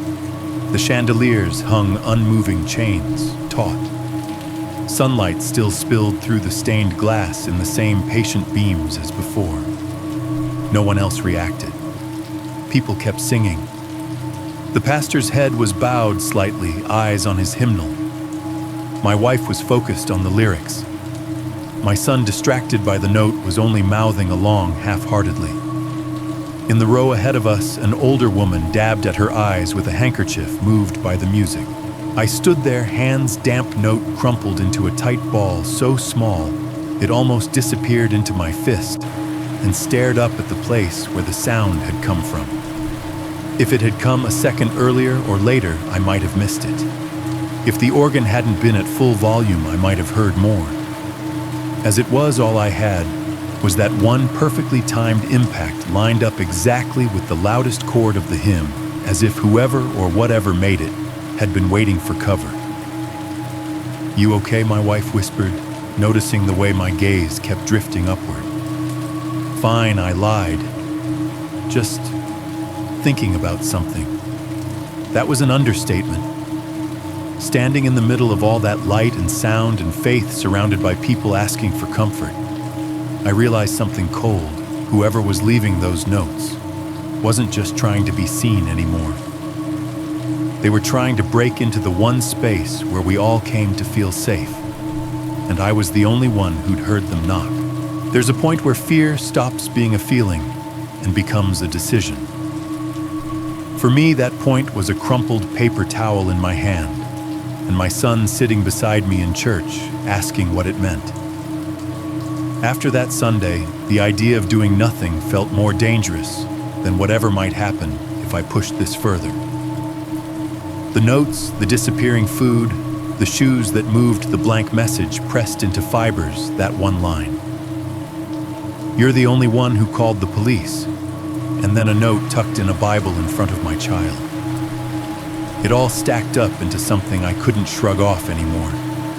If this was a prank, it had gone way past harmless. And if it wasn't, then every day we did nothing felt like a kind of complicity. So I did the only thing that still felt available. I decided if the building wasn't going to tell me who was in it at night, I would stay and ask in person. The maintenance crew met in a little office off the boiler room, a space that always smelled faintly like dust metal and coffee that had been reheated one time too many. The walls were painted an uninspired gray, and there was a corkboard on one side with curling memos pinned to it, a schedule for floor waxing, a flyer about fire extinguisher inspections, a cartoon someone had cut from the paper and thumbtacked up months ago. An old calendar hung crooked on a nail, still open to a month from last year, because no one cared enough to change it. The fluorescent light overhead buzzed with a soft, nagging whine bright enough to show you every stain on the tile and every crack in the desk, but not quite bright enough to make you forget it was almost nighttime. A portable radio sat on a shelf turned low, a talk show murmuring in the background, until one of the guys reached up and clicked it off when I walked in. There were 4 of them that night. Joe, the janitorial supervisor, big-bellied, broad-shouldered, with a mop of thinning hair and the implacable calm of someone who had seen every kind of mess people could leave behind. Eddie Younger, narrow in the face with nervous hands that jingled the keys on his belt whenever he wasn't thinking about it. Mike and Ray, both somewhere in between the kind of men you only really noticed when you needed something fixed.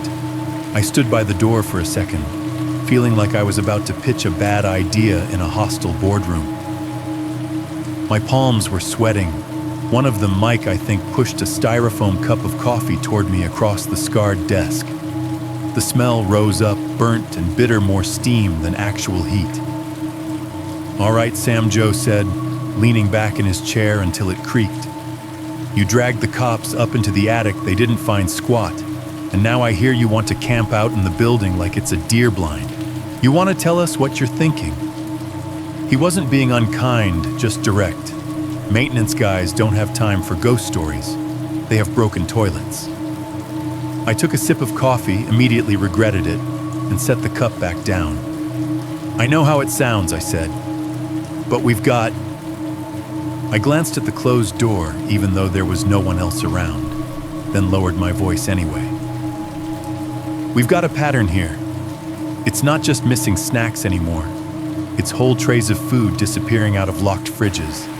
It's the cook's belongings being moved every night like somebody's in there playing house when he isn't looking. And it's those notes. Yeah, Eddie said, waving a hand. The ghost notes. My name is Leslie. Oh, I'm in the attic. He said it in a fake, spooky voice, then smirked. Eddie Joe snapped, but there wasn't much force behind it. I let it roll off. Those notes are showing up everywhere I went on. Pastor's desk, secretary's chair, offering room. You've probably heard some of the staff talking. They've been finding them in the trash, Mike said. Saw one by the mop closet yesterday. I figured somebody was just, working through something. That something is a real girl, I said, sharper than I intended. The room went a little quieter. A real girl whose parents think she's dead.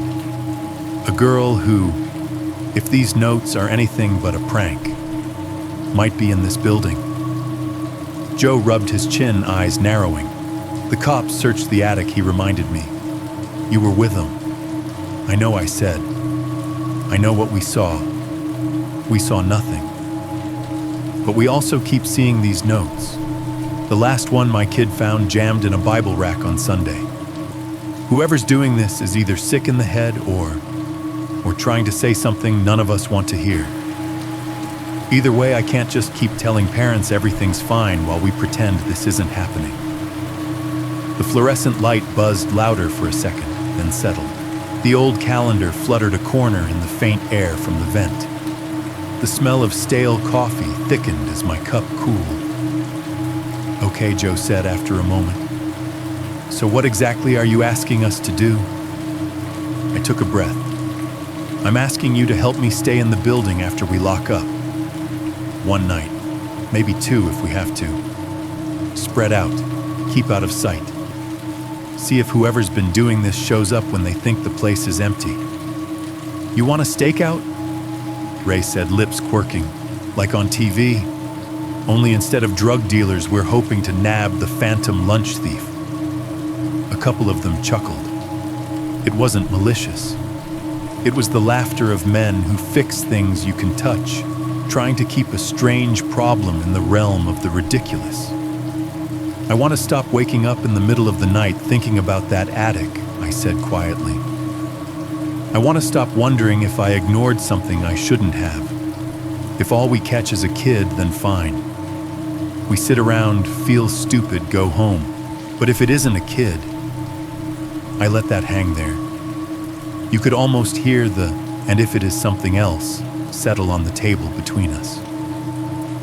Eddie shifted in his chair, scratching the back of his neck. Place does feel weird at night. He admitted, eyes flicking up toward the ceiling as if he could see through it. Like it gets bigger somehow when it's empty. Sounds carry funny. Sometimes I swear I hear doors closing 2 hallways away when I know I'm the only one here. Yeah, Mike said. I had to snake a drain at 10 o'clock the other night, and I could have sworn someone was walking up in the school wing. Went to check, nobody there. But it's an old building, man? Pipes, ducks, critters?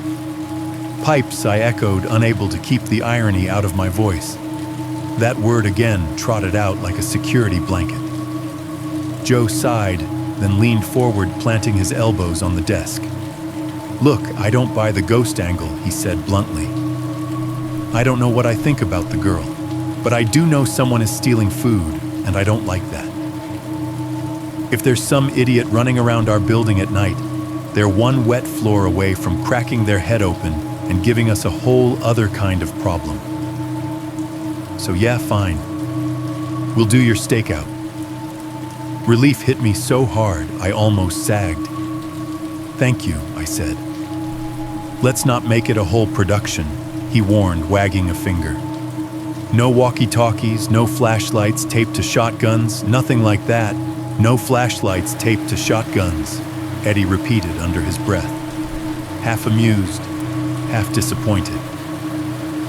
We'll pick a night, Joe went on.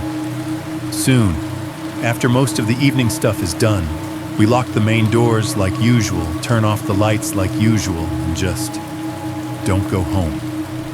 We'll tuck ourselves into a few strategic corners and wait. If your thief is a kid, they'll either show up or word will get around that this isn't fun anymore, and they'll quit. We started roughing out positions. I sketched a quick map of the church on a yellow legal pad, the main entrance, the administrative hallway, the school wing, the kitchen, the stairwell up to the attic. The lines came easily. I'd walked those routes so many times, the building might as well have been printed on the inside of my eyelids. I'll stay near my office, I said, circling a spot just around the corner from my door. If whoever this is likes leaving things on my desk, they'll come by there eventually. I'll post up by the kitchen. The cook, who had slipped in halfway through the meeting and taken a silent seat, finally spoke up. His voice was flat but resolute. If they want food, they're going to have to come through me. Ray and I will take the main hall intersections, Mike said. One of us near the stairwell that leads up to the attic, access one near the gym corridor. If we see anyone who shouldn't be here, we step out and say hello. What about radios? Eddie asked. We got a few old handhelds in the supply closet. Could use them if something happens. Joe shook his head. Last thing we need is people spooking each other with static in the dark, he said. This isn't SWAT. If you see something, you come get me or you yell. Sound carries in this place. We'll find each other fast enough. There was a lightness in the way they talked about it, a joking edge. A chance at a little overtime, pay an excuse to drink coffee and shoot the breeze after hours. Maybe startle some teenager into dropping a pilfered sandwich. For them, it was almost fun. I was the only one in that room whose palms were still sweating. The only one whose mind kept looping that line. You're the only one who called the police, and wondering if that made me a confidant or a target. We settled on a night, March the 17th. Midweek, not too many events scheduled. Bible study would clear out by 9. We'd give it an hour for the building to go truly quiet, then fan out to our spots. Sit. Wait. See. The meeting wound down. Chairs scraped. Coffee was thrown out. Keys jangled as belts were hitched up and jackets shrugged on. The maintenance crew filtered out in ones and twos, their footsteps fading into the familiar maze of hallways. Someone turned the radio back on. A burst of static, then a DJ's too cheerful voice floated behind us as we left the cramped office. In the corridor outside, the air felt cooler. The overhead lights buzzed softly, casting long rectangles on the waxed floor. The building lay around us, all brick and drywall and steel, exactly as it appeared on any other afternoon. And yet, knowing what we were planning, it felt like a sleeping animal we were about to poke. I walked alone down the administrative hallway toward my office legal pad tucked under my arm. My footsteps sounded too loud in the empty stretch. The bulletin board on the wall displayed student artwork, crayon rainbows, lopsided houses, stick figure families holding hands. A drinking fountain gurgled once and then fell silent. The maintenance office door clicked shut behind me down the hall. For a few brief seconds, I was alone in that slice of the building. Just me, the hum of the lights, and the distant, vague throb of the boiler in the belly of the church. I reached my office, slid the key into the lock, and paused. A thought occurred to me, no reason, just a little nudge of instinct, and instead of turning it, I kept walking. The fire extinguisher cabinet was recessed into the wall a few steps past my door, a metal box with a glass front. I'd passed it 1,000 times without really seeing it. Today, something pale caught my eye behind the glass. At first, I thought it was just the reflection of the hallway light. Then, I stepped closer. A strip of clear tape glinted dully, catching the fluorescent glow. Underneath it, pressed flat against the inside of the glass, was a square of white. My mouth went dry. The fire extinguisher sat in its cradle, as always, red and squat hose coiled. Above it, taped at eye level, was a paper towel. Same rough fibers, same blue ink, the letters big and jagged, slightly distorted where the tape flattened the paper. I leaned in, heart thudding, and read, "He sleeps badly." I don't. The night we chose, March 17th, didn't feel like anything special when it started.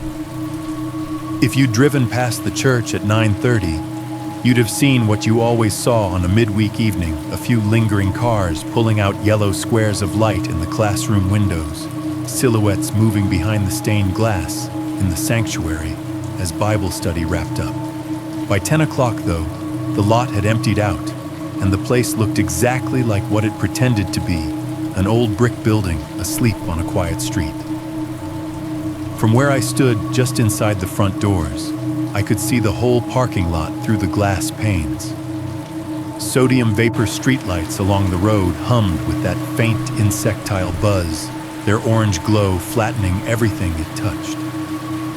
Insects pinged against the glass housings in erratic little bursts, tiny bodies sacrificing themselves to the light. The air outside had that cool, damp edge Memphis nights get. In late winter, the smell of wet asphalt and distant river mud drifting in each time the door cracked open. We made a show of closing. That was part of the plan. At 9:45, Joe walked the last group out, an older Bible study crowd, clutching their coats and their Bibles. He held the door for them, exchanged a few practiced good nights, watched their taillights curve out of the lot. I saw him glance once at me over their heads, and I gave a small nod.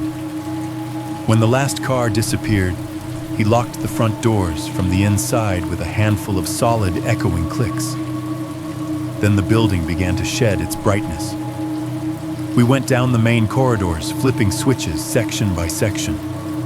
Overhead, fluorescence popped, flickered, then went dark in pairs, plunging long stretches of hallway into shadow.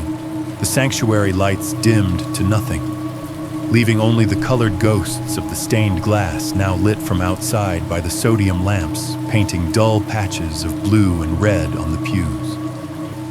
In the school wing classroom, windows turned into blank black squares, the posters and construction paper within swallowed up.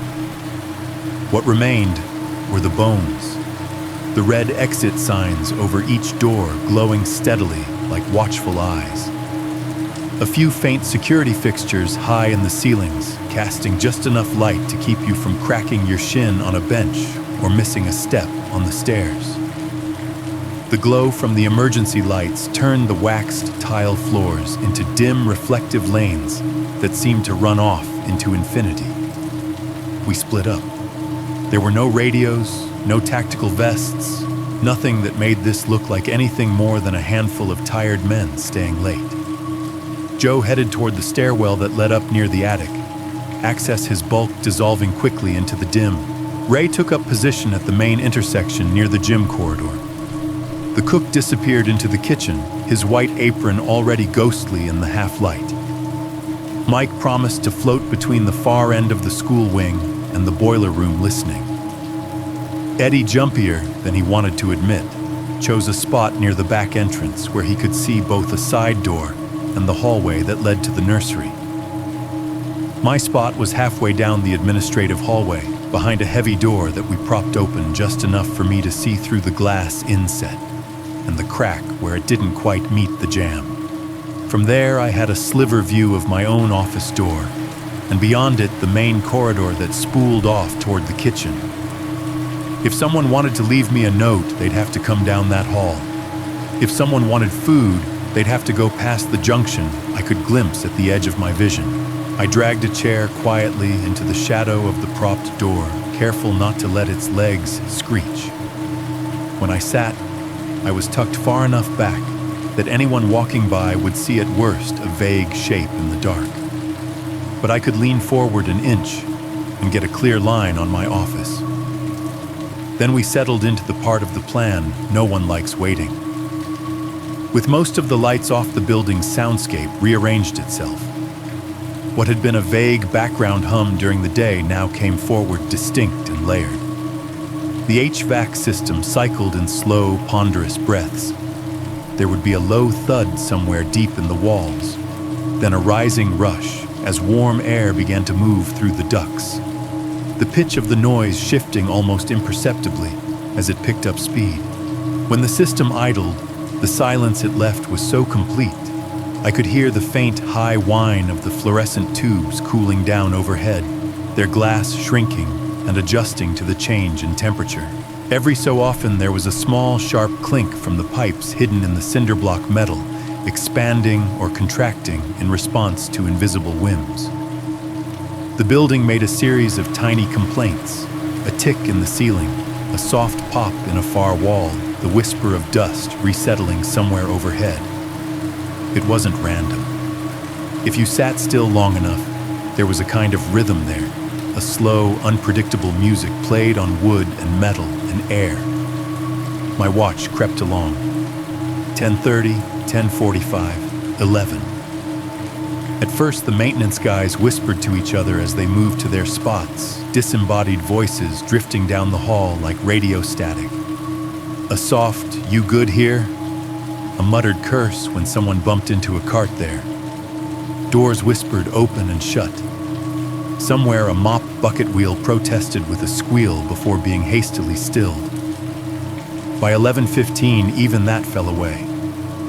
Boredom set in, heavy and thick. The longer nothing happened, the sillier the whole thing started to feel, at least on the surface. I could picture the cook in the kitchen, leaning on a counter, eyes scanning the dark shapes of the grills and sinks. I could imagine Joe at the foot of the stairwell, arms crossed, listening, probably already half convinced this was a waste of his time. Sleep, as it always does when you most need to stay awake, started to push at the edges of my awareness. I shifted in my chair to keep blood flowing to my legs, the upholstery squeaking softly under me. Every time my eyes drifted closed, I forced them back open with a little jerk, the kind that makes your heart jump and your breath catch. My mind, given this much quiet, did what it always did these days, rewound the tapes. It played back the first empty nut bowl, the cook's shoes on the counter, the ham that had evaporated, paper towels on desks, chairs inside a fridge door. He sleeps badly. I don't. My son's face in the sanctuary going pale as he read words no child should have to decode. The single thump above us when the organ hit that chord. All of it lined up in my head like file folders pulled from a cabinet and laid side by side. In one column, the explanations: prank, rats, pipes, kids. In another column, the things those explanations couldn't quite hold. The handwriting's desperation. The specificity of the references. The blank note with ghost letters pressed into the fibers. If this was a prank, it was an unusually committed one. If this was something else, then what kind of story were we sitting in the middle of not realizing it? Yet the building helped me think. Its noises filled the gaps, so my own thoughts didn't have to echo too loudly in my skull.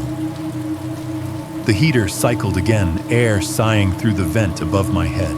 Somewhere down the hall, something knocked softly, maybe a door nudged by the shift in pressure, maybe a chair adjusting to the absence of body weight. I checked my watch. 11:30. It was right around then that I heard the footsteps. At first, I thought it was just another trick of the building, the kind of sound you only notice when you're already on edge. A faint, almost polite series of impacts above my head, so light I might have written them off as nothing if they hadn't been spaced like walking. Not the scamper of small animals, not random creaks, a sequence. Thump, pause, thump, pause. They weren't directly overhead at first, more like somewhere beyond, muffled by layers of structure. But as I held my breath and listened, they moved. Not in a straight line, not like a person strolling a hallway, but in a path that traced in my mind the shape of the building from the area above my office toward the direction where I knew the kitchen sat. Thump. Slightly softer, thump. Fainter still, as if moving away. The hair on my arms lifted my skin, prickling with that animal electricity you get when your body knows something before your brain catches up. The simplicity of the sound was what made it so wrong. It was mundane. It was human. I told myself automatically, it's Joe. He went up the stairs to check something, or Mike, or one of the guys. But the logic hiccuped. If anyone had gone up there, I should have heard the stairwell door open, heard boots on those old wooden steps. I'd heard none of that. Just the footsteps already in the ceiling. I leaned forward in my chair, straining to pick up anything else. The building seemed to conspire against me. The heater chose that moment to cycle on again, filling the ducts with a rising whoosh that blurred the edges of other sounds. A pipe clinked. The exit sign's transformer buzzed faintly. Still under all of that, I could have sworn I heard one more step. Then nothing. I sat frozen for several long seconds, heart pounding so hard I could feel it in the base of my throat. My mouth had gone dry. There was a small part of me that wanted to stay exactly where I was and pretend I hadn't heard anything at all. That part lost. Keeping my voice as low as I could, I eased myself out of the chair and stepped into the hallway, staying close to the wall. The tile felt cool through the soles of my shoes. I tilted my head back, eyes locked on the ceiling above, half expecting to see the plaster bow or dust sift down. It stayed unchanged, flat and impassive. Joe, I called softly, just loud enough for my voice to carry down the corridor. It came back to me in a hushed echo, small and uncertain. You up there? Nothing. I moved to the intersection where the hallway bent toward the stairwell. A dim reddish glow from an exit sign painted the far wall. I could just make out movement, a shadow turning the corner. Relief surged for a second before I realized the shadow was at ground level. Eddie appeared, hands jammed into his jacket pockets, eyes squinting in the low light. You hear something, he whispered. Footsteps, I said. My voice shook more than I liked. Above my office, heading toward the kitchen. Did anyone go upstairs? He frowned. No, Joe's still down by the stairwell. I just passed him. I got bored and came to see if you'd fallen asleep. He tried to make that last part into a joke. It fell flat. Behind him, farther down, I could see another shape lean out from a doorway, the cook at the threshold of the dark kitchen apron, a pale smear in the security light. What are you two doing? He hissed. You'll scare off anybody before they even get in the door. Did you hear anything overhead? I asked him. He shook his head. Just you two whispering. I've been here the whole time. No one's gone up. A moment later, Joe's bulk filled the far end of the hall by the stairwell. Everything okay? He asked.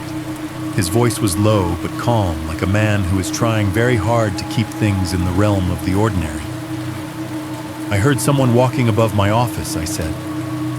I thought maybe you'd gone up there. Joe shook his head once. Haven't moved from this spot, he said. Nobody's come through this door. He lifted a hand to the stairwell door behind him, the metal handle gleaming dully in the half-light. If somebody's up there, they didn't use the stairs. The four of us stood there for a moment, spread out along the dim hallway, connected by the silence and the shared reluctant understanding that something had just shifted. The building hummed around us, innocent and inscrutable. It was the same church we walked every day. The same hallways, the same ceilings, the same vents. And yet just a minute before something had moved in the spaces above us. Something none of us would admit to being afraid of. We didn't all mean to converge at the stairwell, but that's where fear pulled us.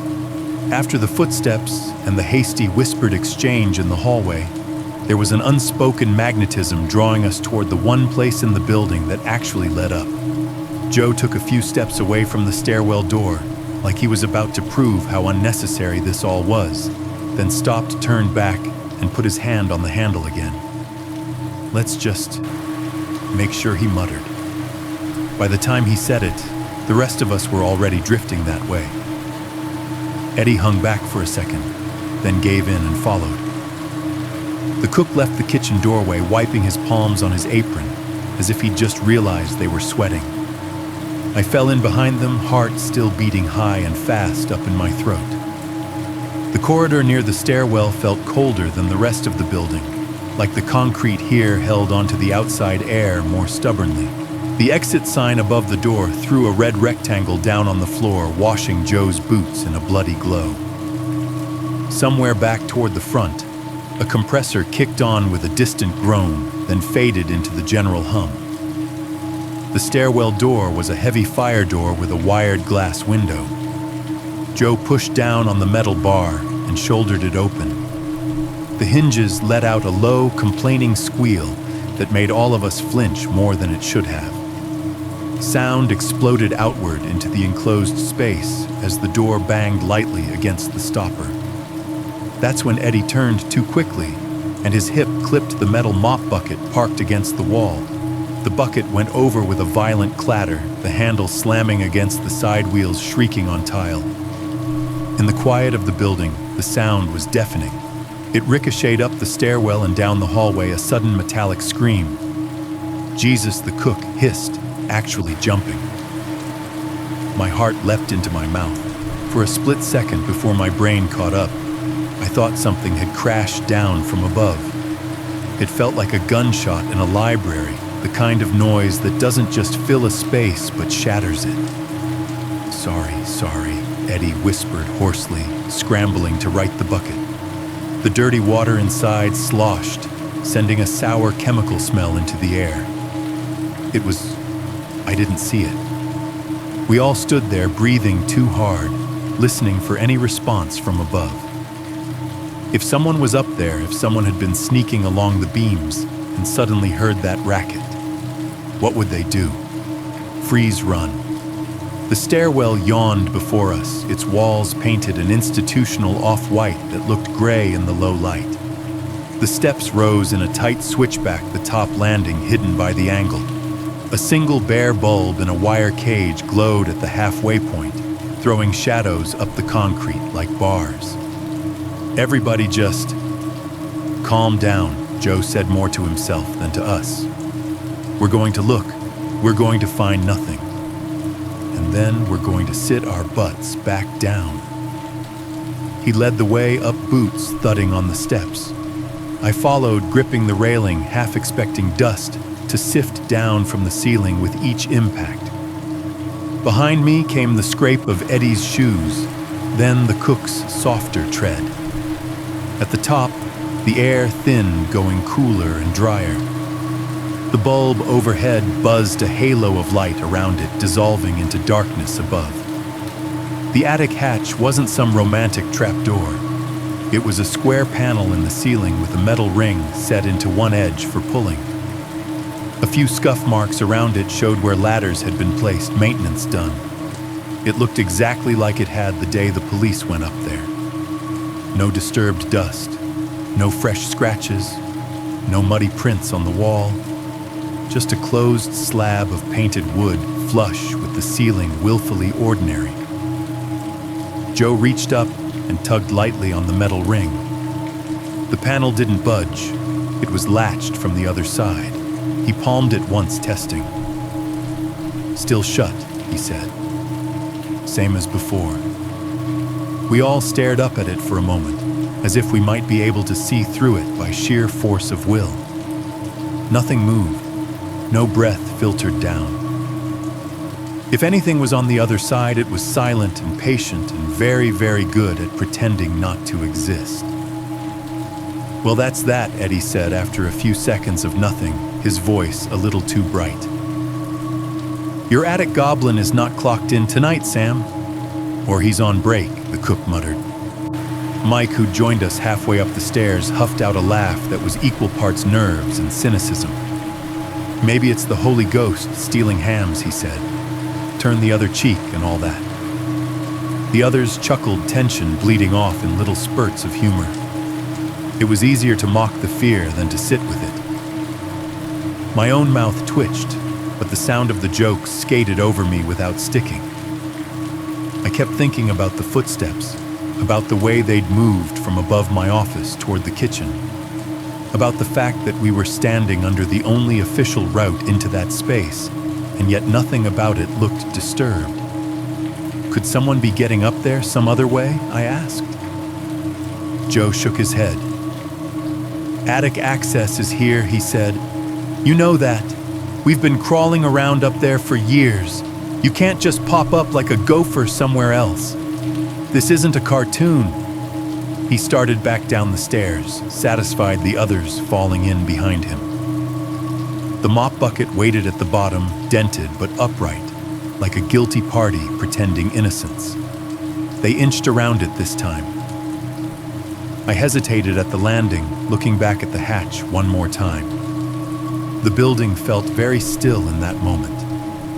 I had the uncanny impression of something holding its breath, not unlike the way a room goes quiet when someone presses an ear to a door. "Coming," Eddie called quietly from below. "Yeah," I said, forcing myself to turn away. Back on the main floor, the bravado ramped back up. The moment of collective adrenaline turned into an anecdote almost before it was over. "Drash hears a mouse sneeze and calls a SWAT team," Mike said, smirking. "You're gonna give yourself a heart attack over pipes, man." It wasn't pipes, I started, then stopped. Arguing about it in that dim hallway felt pointless, like trying to convince children that the monster in the closet had a specific name. They saw a prank. I saw a pattern. The two pictures overlapped just enough to be frustrating. The group began to drift apart again, pulled back to their assigned stations by habit and pride. Joe took one last look at me, his gaze softening a fraction. "If you hear it again," he said, "wait a minute before you freak out. Okay, old buildings make noise. Doesn't mean they're haunted." I nodded, though the word haunted wasn't the one that bothered me. As the others filtered away one of the crew, Ray lingered. He was quieter than the rest, a man who rarely spoke unless he had something worth saying. He jerked his head toward the far end of the hall. "Come here a sec," he said under his breath. Curiosity overrode my fatigue. I followed him down the corridor past the administrative offices and into a narrower little side hallway most people rarely used. It dead-ended in a small storage closet, the kind of space where spare boxes of paper and old VBS decorations went to die. Ray unlocked it and swung the door open, flicking on a bare bulb that dangled from a cord overhead. The light flickered, then steadied, illuminating shelves stacked with cleaning supplies, rolls of trash bags, and a dusty stack of hymn books that had gone out of circulation years ago. "Most folks don't know about this," he said, stepping past the shelves to a section of wall at the back. At first it looked like solid cinder block painted the same dull beige as everything else. Then he reached up and pressed his fingers along the top edge of a square outline. I wouldn't have noticed if I hadn't been looking for it. There was a panel there, narrow, maybe 3 feet high and 2 feet wide, cut into the wall and painted over with a small recessed lip you could hook your fingers into. It was the kind of access you assume hides pipes or wires, nothing more. Ray dug his nails into the lip and pulled. The panel came away with a reluctant scrape, revealing a dark opening beyond. Cold, slightly stale air pushed out, carrying with it the smell of insulation, old wood, and dust, similar to the attic, but closer, more confined. I leaned in just enough to see that there was a low, narrow passage beyond, running parallel to the hallway. Rough boards made up the floor. Wires snaked along the sides. The ceiling sloped sharply. You'd have to crawl through it on hands and knees. "This runs behind a bunch of walls," Ray said. maintenance access, for pipes wiring. Some genius back in the 60s decided this was easier than ripping open walls every time something broke. It's not on any public map. Only reason I know about it is because I got stuck in there when I was new chasing a leak. Where does it go? I asked, my voice sounding smaller than I meant it to. He shrugged. All over. Up above the storage wing, behind some of the classrooms. Meets up with the main attic in one spot, but you gotta know where to drop down. Nobody goes in there unless they have to. It's a pain. You bump your head, you eat dust for a week. I stared into the dark, slit, heart thudding. It was like looking into a thought you'd been trying not to think, a space big enough for a person invisible from the places where life happened, linking nowhere to no one goes there with wooden planks and bad decisions. So someone could move around above us, I said slowly, without using the main stairwell. Ray snorted. If they're crazy or desperate, sure. It's tight though. And you'd have to be real quiet. Every board in there screams if you put too much weight on it. At the time, his words slid over the surface of my mind without sinking in. I filed it under maintenance trivia, one more quirk in a building that had been expanding and patching itself for decades. The significance that there was a whole other layer of above us we'd never really accounted for didn't fully click into place. Not yet. Ray started to push the panel back into place. The bulb swung slightly on its cord, throwing our shadows around the cramped closet. As the panel neared the wall, sealing up the dark behind it, a sound slipped out. Soft, brief, human. It was a cough, a small, stifled one, like someone trying not to be heard, clearing their throat. It came from somewhere beyond the opening, not out in the hallway, not from another room, from inside the walls. It lasted less than a second, a tiny, involuntary noise, then nothing. Ray froze, panel half raised. I felt every hair on my arms stand up. Did you hear that? I whispered. Hear what he said without turning his head. That I said, my voice even thinner now. That cough from in there.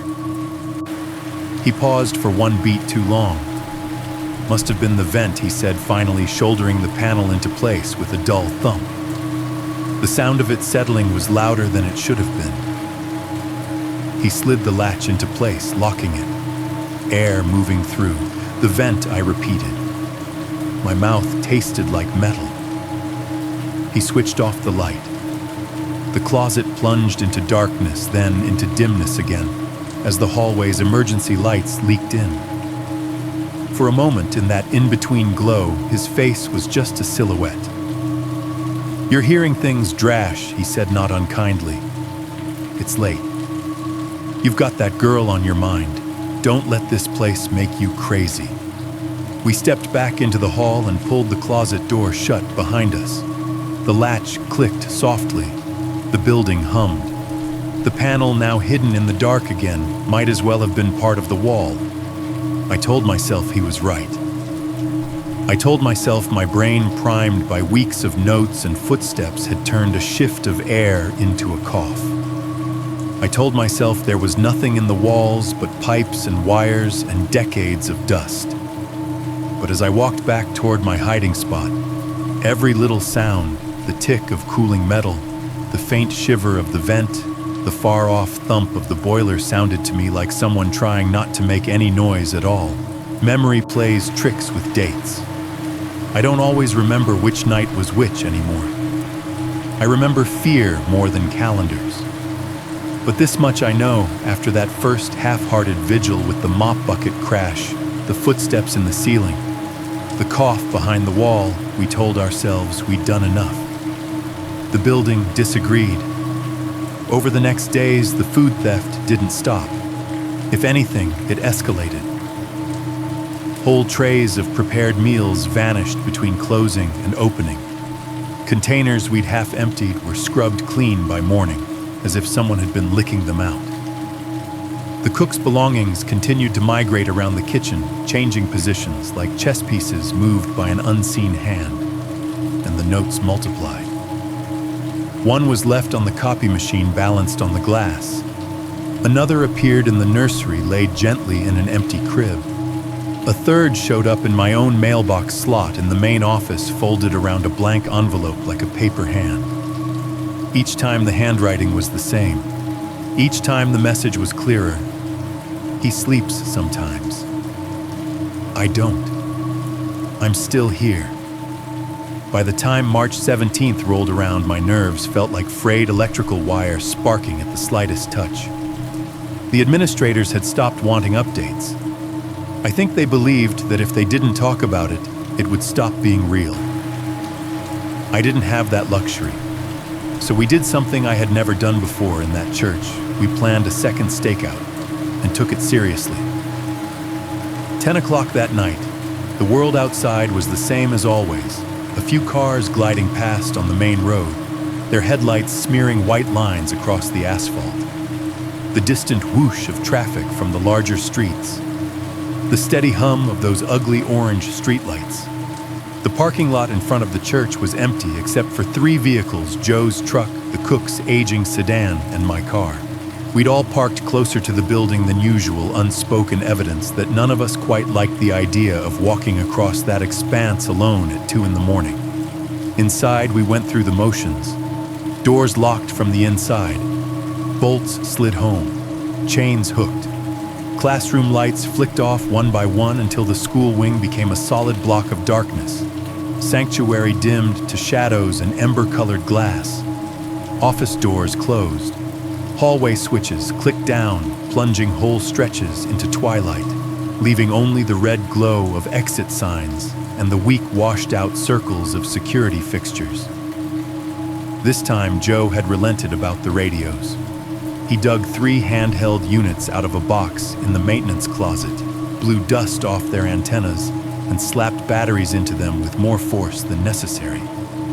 They were old, the kind with rubberized grips and little metal clips for belts.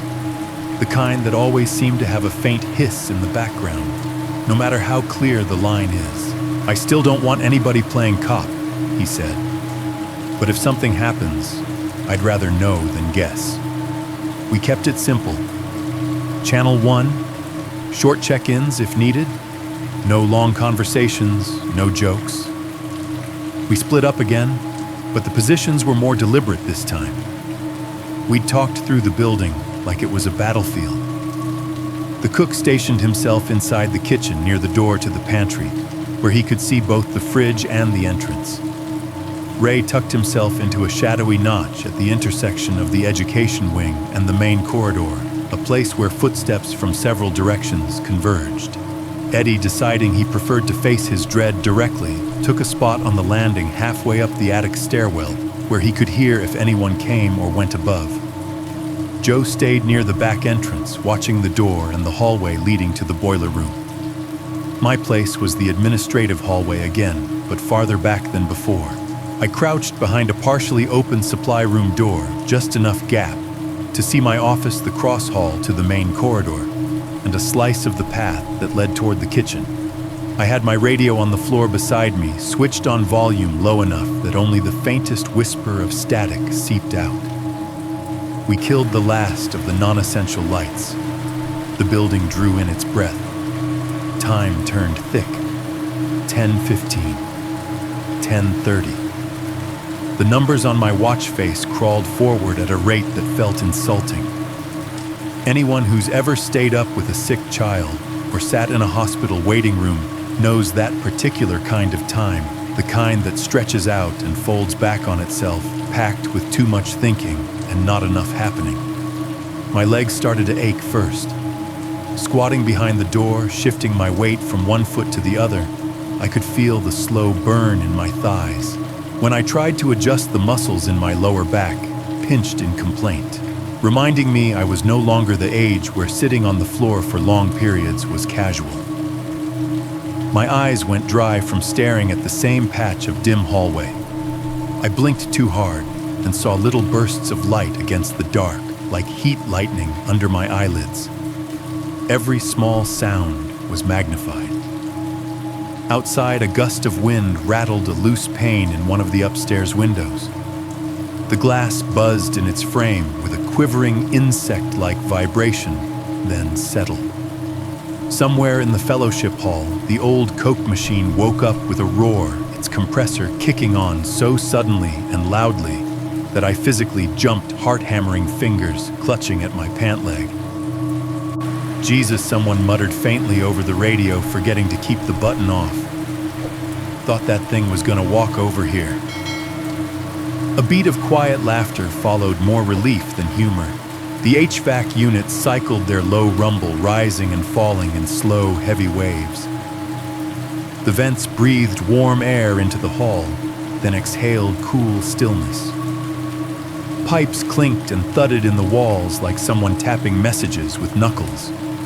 The security lights hummed at a pitch too high to really hear, until you focused on it, and then you couldn't stop hearing it. At one point, a car drove by on the road, bass thudding softly through its closed windows. The headlights swept across the frosted office glass, painting a quick moving rectangle that made my heart lurch and then vanish. To ward off sleep, I did what I'd been doing more and more often. I started trying to organize the chaos in my head. I pictured the building as a map, not the neat blueprint in the administrator's binder, but the living, breathing structure I knew from the inside. Hallways like arteries, rooms like organs, stairwells, and closets like hidden pockets. Then I overlaid the notes. Pastor's desk, secretary's chair, offering room, my office, fridge door, Bible rack, nursery, crib, copier, glass. Each place lit up in my mind like a pin on a wall map. I traced imaginary routes from one to the other, the way you might trace a child's finger running along a countertop. If someone were moving through the building after hours, where would they walk? How would they get from place to place without triggering alarms, without being seen from the outside? Would they stick to the main hallways, confident and bold? Or would they hug the edges, slip through back corridors, duck through maintenance paths, like that narrow crawl space Ray had shown me? I imagined a path, child-sized footprints on tiles, weaving from the attic stairwell down into the kitchen, across to my office, back up, past the nursery, looped through the sanctuary. Invisible by day, loud as hell now that I knew to listen. The radios were mostly quiet, but not exactly silent. There's a particular sound old handheld units make when nothing is being said, a soft, grainy hiss, like someone far away dragging sand across a microphone. Every now and then, there was a click as someone checked their volume or shifted the position of the radio on their belt, followed by a brief, clearer patch of static, and then the return of the low, persistent shh.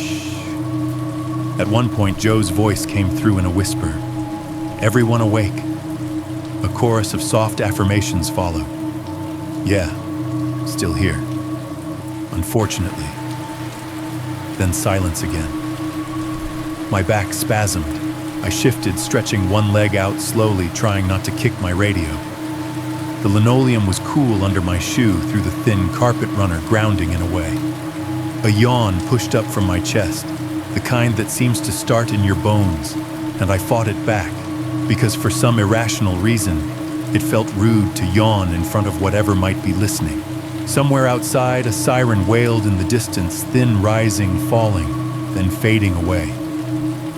The building swallowed the sound, leaving only its own familiar noises behind. It must have been around 11:30 when it happened. At first, it was just a click, sharp and loud in the quiet, like a small switch being flipped. It came from above my head, but not from the ceiling, from the wall. Not behind me, but slightly up the hall near the corner where the administrative hallway met the cross corridor. I recognized the sound instantly, though I hadn't heard it in years. The intercom. We didn't use the built-in hallway intercom system much anymore. It was old, wired into the walls back when the church had installed the school wing, and half the microphones were crackly. Most of the time, if we needed to reach a teacher, We called their room phone or walked down there in person. The intercom was more decoration than tool, its little beige speaker boxes and talk buttons sitting on the wall like relics. But when someone pressed the talk button on one of the wall panels, it made a very distinct noise, a loud click in the hallway speaker, followed by a momentary pop of static before the voice came through. That's exactly what I heard. Click. Then, for a brief electric second, a harsh burst of static exploded out of the nearest hallway speaker, louder than the gentle shh of the radios, sharper like a radio being tuned with a violent twist. It filled the corridor with a jagged rush of sound, made my teeth vibrate in my skull. I flinched, slamming my back against the wall heart, punching hard enough that my vision went fuzzy at the edges. The static cut off as suddenly as it had started. No voice followed, no announcement, no testing 1, 2. The speaker went dead. I stared at the beige box mounted high on the wall, the faint red indicator light above the grill as dark as ever. No glow, no sign it had been active. Just a dumb piece of hardware. My radio hissed quietly by my knee. I swallowed my mouth, suddenly bone dry. Pressed the button on the side of the radio with a thumb that didn't feel entirely under my control. Did anybody touch the intercom? I whispered. There was a brief crackle as my voice went out, then the soft return hiss. No, came Joe's reply after a second, his whisper low and irritated. We're in the back hallway. Nowhere near it, not me, the cook said. I could hear the echo of the kitchen tile in his voice. Haven't moved an inch. I'm on the stairs, Eddie added. Haven't left my spot. Ray said nothing, but his silence felt more like confirmation than denial. He was the kind of man who would have admitted it if he'd leaned on a button by accident. Why, Joe asked, "What did you hear?" I looked up at the speaker again, its bland, bored face staring back at me, and felt that now familiar sensation of the building watching. Nothing. I lied, because somehow telling them the truth that the building itself had just cleared its throat felt worse than keeping it to myself. But the echo of that burst of static stayed alive in my ears long after the hallway went quiet again, like the hiss of someone trying to speak through a mouth full of dust. I didn't see what happened that night with my own eyes. I was still wedged behind my door in the administrative hall, listening to the building breathe and trying not to think about the intercom. The part I'm about to tell you, I pieced together later, sitting across from one of the maintenance guys in the break room, watching him wrap his big hands around a styrofoam cup like it was the only thing keeping them from shaking. He told it simply. I've replayed it 100 times. In my head, it's like I was there. So I'll tell it to you the way I heard it and the way I imagined it, stitched together into one clear path. He said they were getting restless. That's how it started. The radios had gone quiet again after my half-truth about the intercom. The minutes dragged. Joe was somewhere near the back hall, the cook was still in the kitchen, Eddie was on his stairwell. The church had settled into that dense, late-night silence where you can hear your own blood in your ears if you hold your breath long enough. For Ray, because it was Ray who told me this later, the stillness got too loud.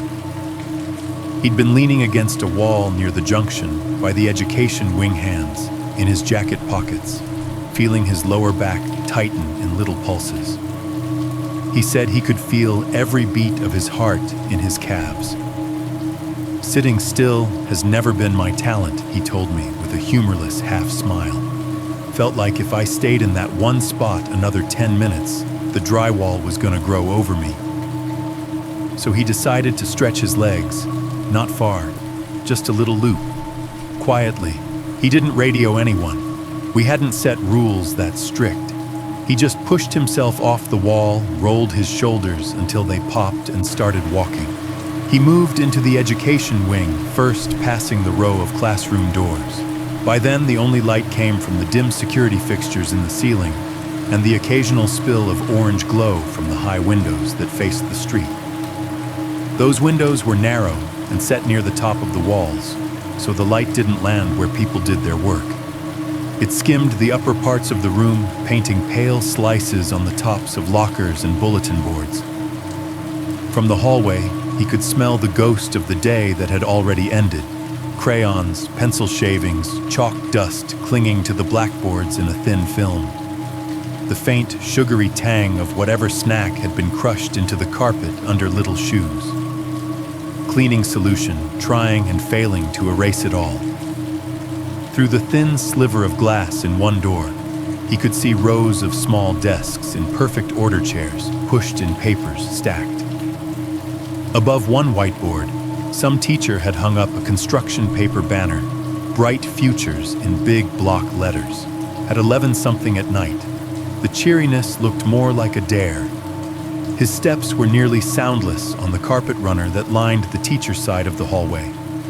He slipped automatically into that after-hours gait everyone who works in a building learns, a sort of careful toe-first walk that keeps noise down and reflexively respects other people's sleep, even when no one's there to be disturbed. He turned down the nursery hallway almost without thinking. It was habit he walked it every evening to make sure all was in order. Checking on it now felt like the obvious thing to do, like checking on a child before bed. The feel of the floor changed as soon as he stepped into that smaller corridor.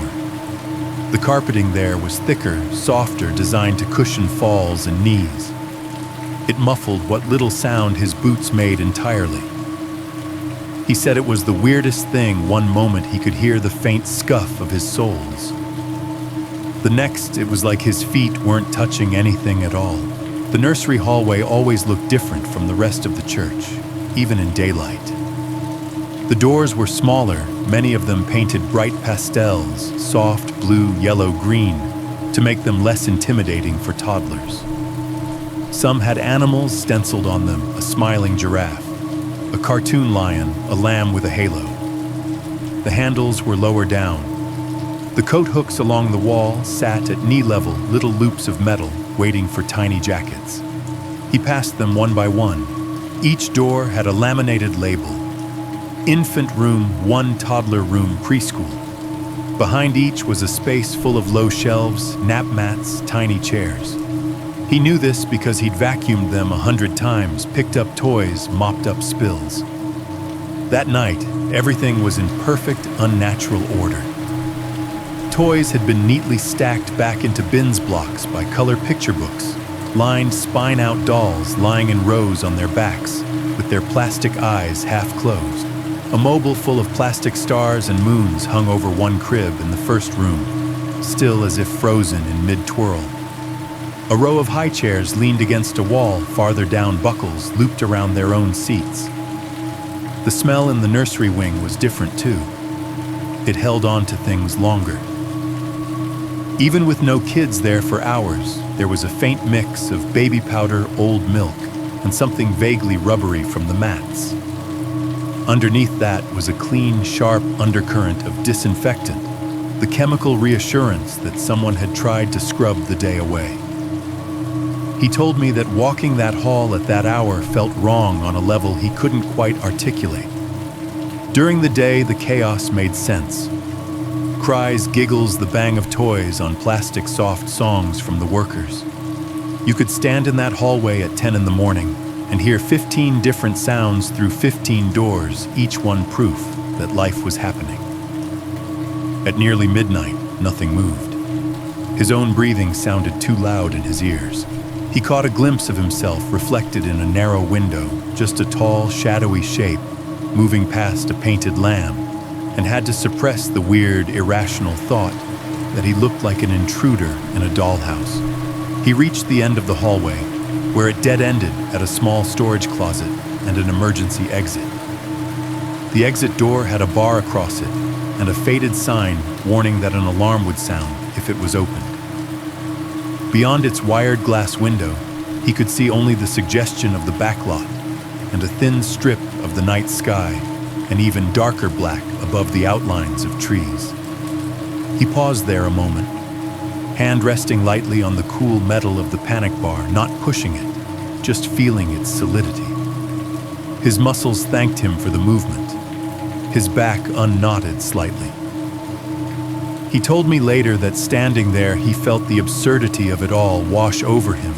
"I'm a grown man," he said, standing in a church nursery at 11:40 at night, hoping to catch a ghost stealing leftover lasagna.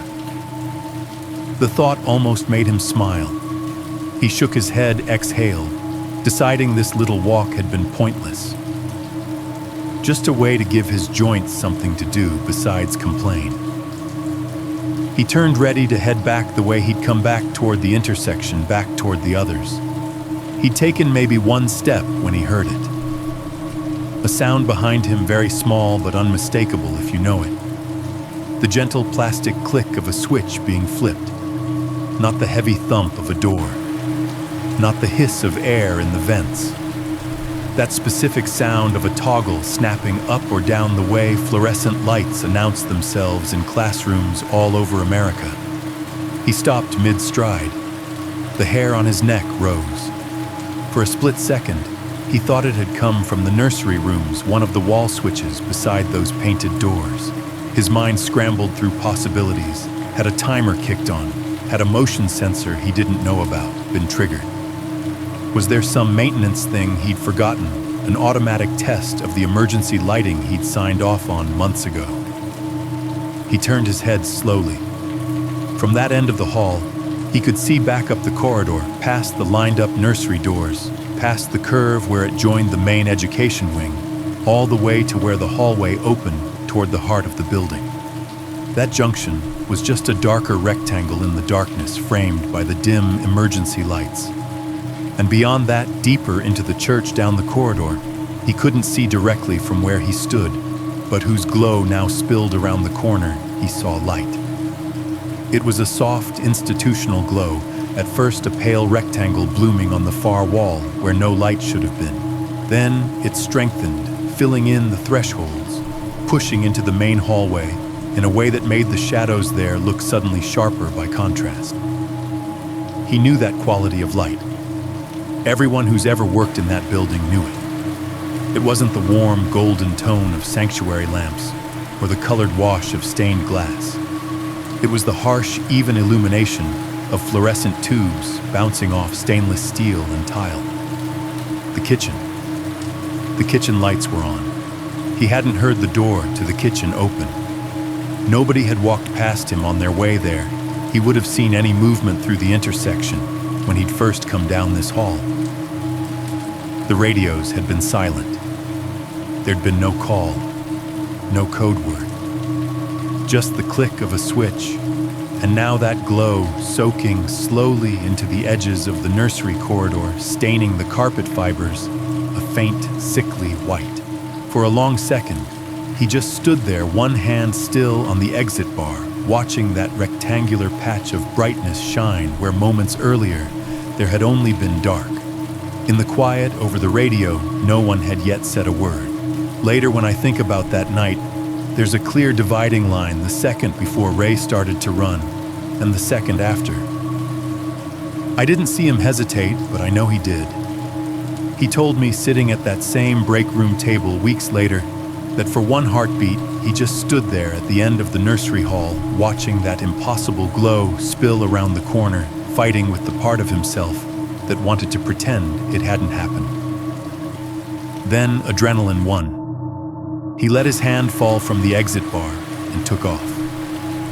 The soft carpet of the nursery hallway swallowed his first few strides. Then his boots hit the harder, thinner runner of the main education wing, and his steps turned into sharp, fast slaps of rubber on floor. I heard them from where I was crouched in the admin hall, a sudden staccato rhythm pounding closer, echoing off cinder block, like someone beating time on a drum. My head snapped up. For a moment, I thought the footsteps were above again. It took a second for my brain to reconcile the direction of the sound, not overhead. Level. Rushing.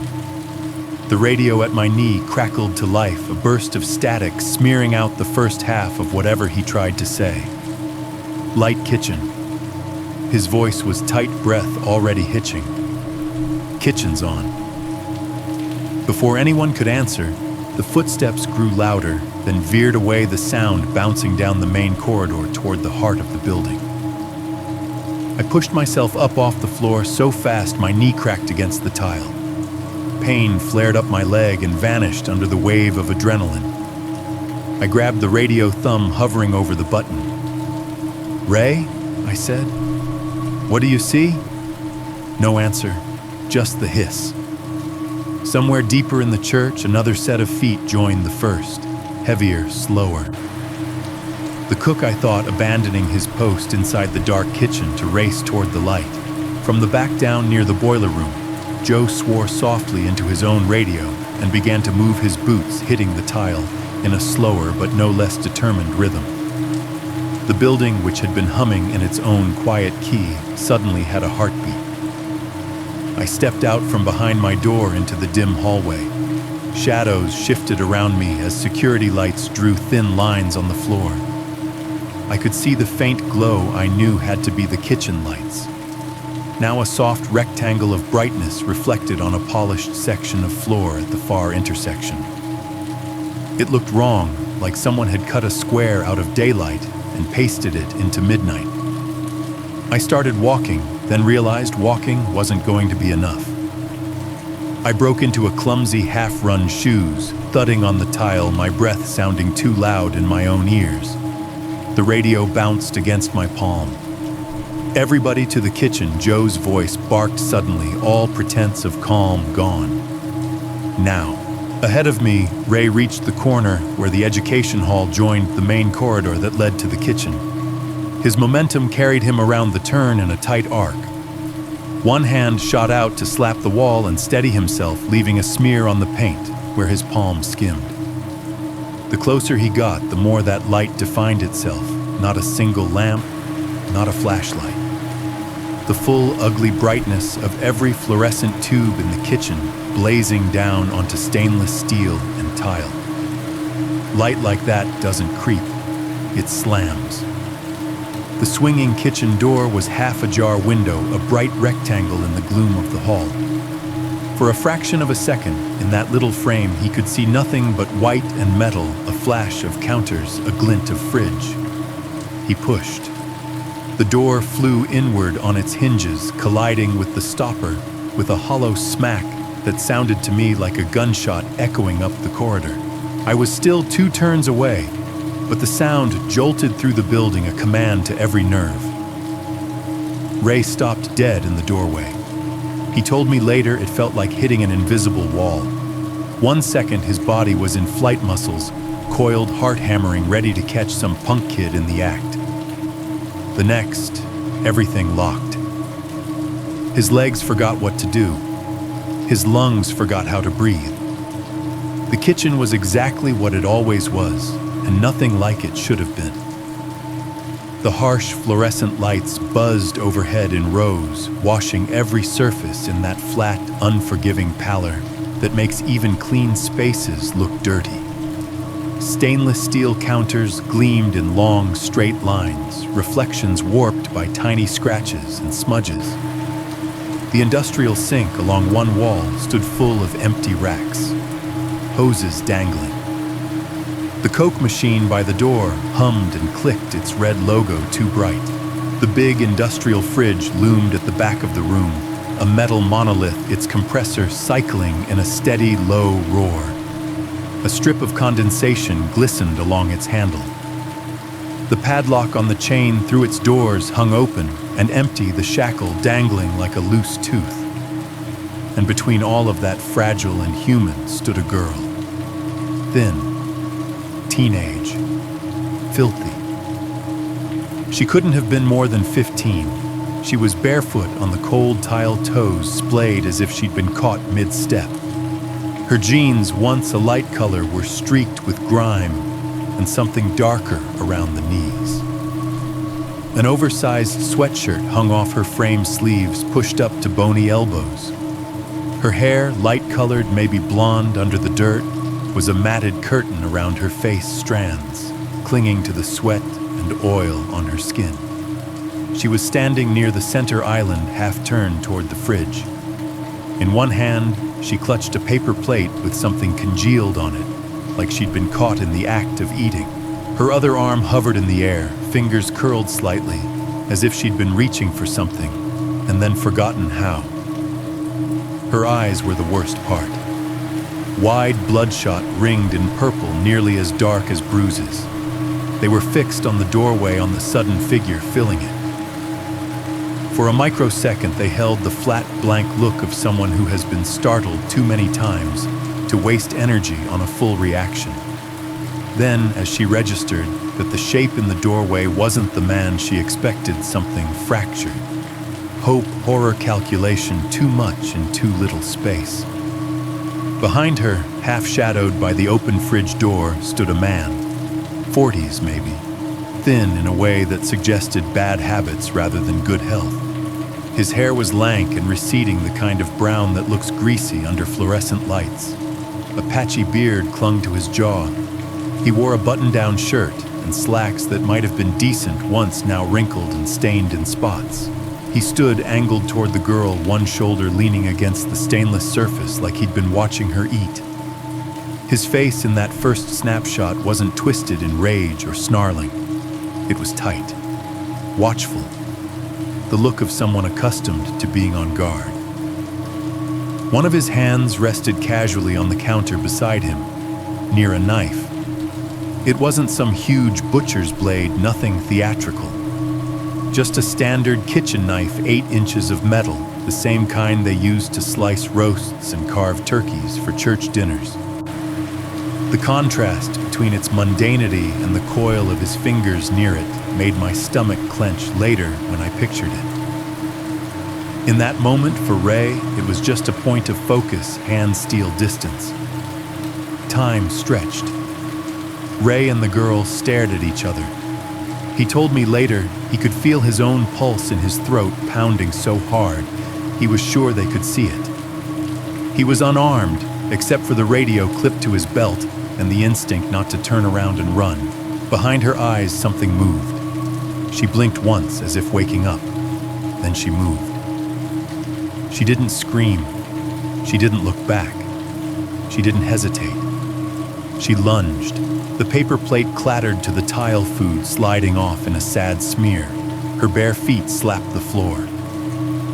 In 2-3 steps, she crossed the distance between them and collided with his chest so hard, it knocked the breath out of him.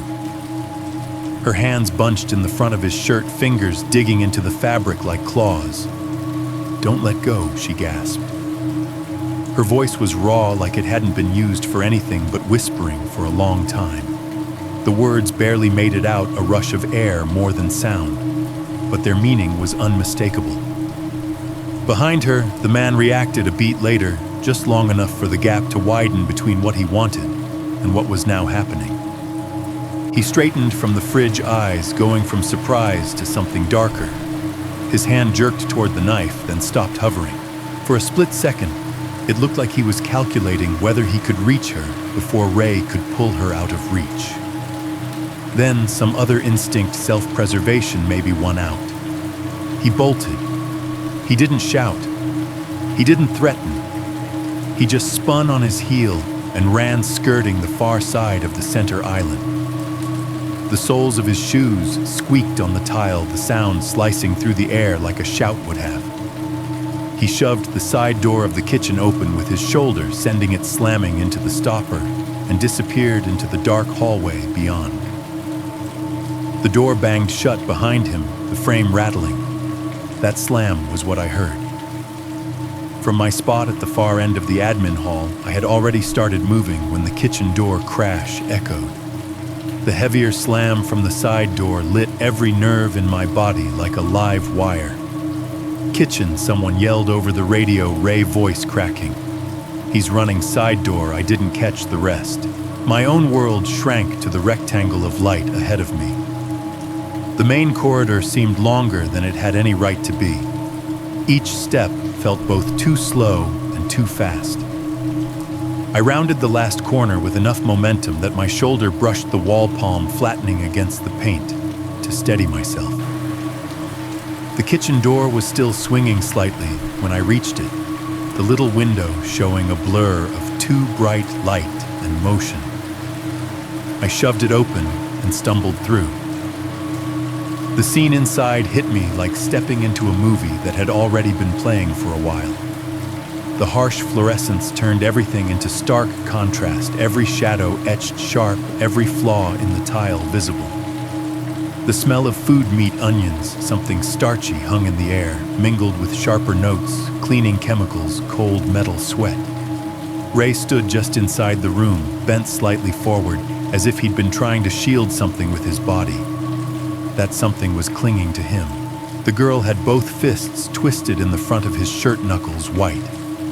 Her head was pressed against his chest, face turned away from the door. Her shoulders shook in tiny erratic tremors that weren't quite the big cinematic sobs you see on screen, more like the shivers of someone whose body is just now processing the idea that they might not die.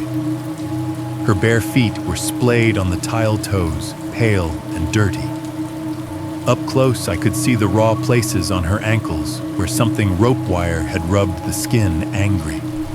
Her hair smelled like stale sweat and something musty like old insulation. "It's okay," Ray was saying over and over the phrase automatic and inadequate. "It's okay, I've got you. It's okay." His own voice was higher than usual, thinned out by adrenaline. The cook stood a few feet away near the prep table, eyes wide, chest heaving. He held a heavy saucepan in one hand, like a club knuckles tight around the handle.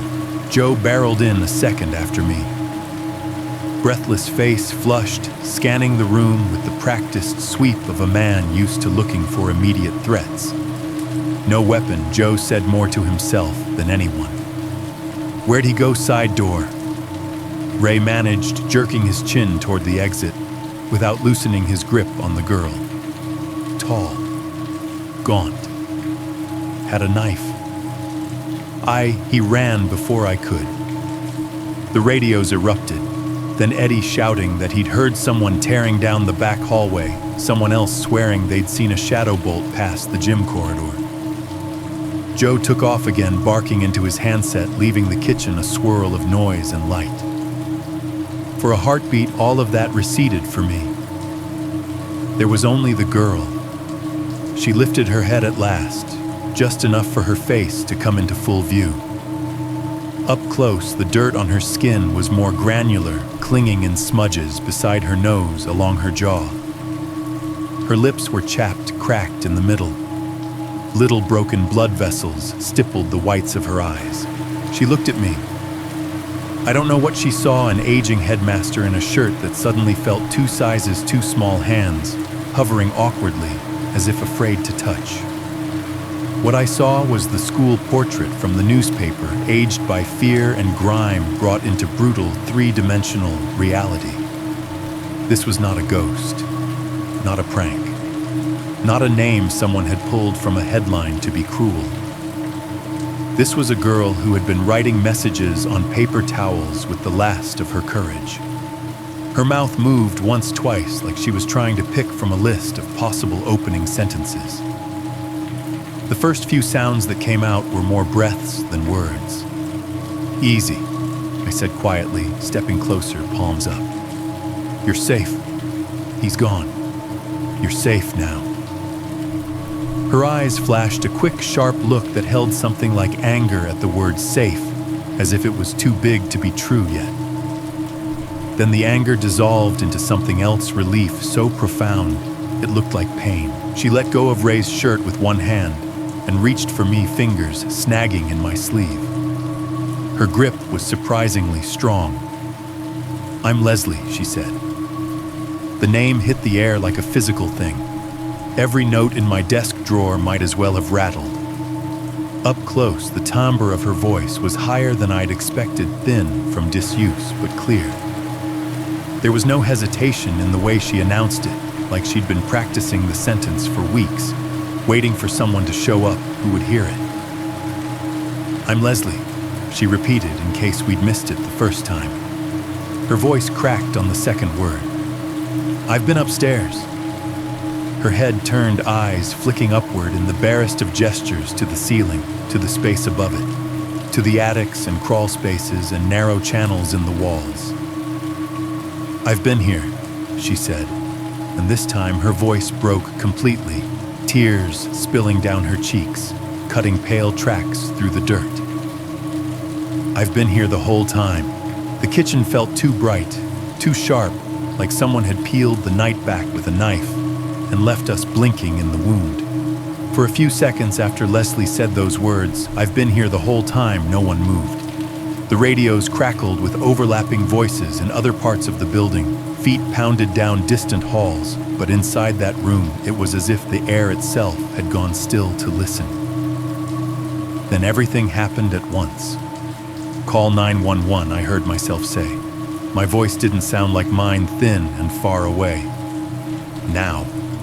"I'm on it," the cook said. He practically sprinted to the wall phone by the door, fingers fumbling the receiver from its cradle. I watched him jab at the buttons, his hand shaking so badly he hit the wrong number once and had to start over. When he finally pressed 911, he pressed each digit like it was an accusation. I could hear the faint, tinny voice of the dispatcher as he stammered out the words, "We've got her. The missing girl. She's here. She's alive." Sirens are different when you know they're coming for you. I'd heard them all my life sliding past on the main road, a distant wail dopplering away into someone else's emergency.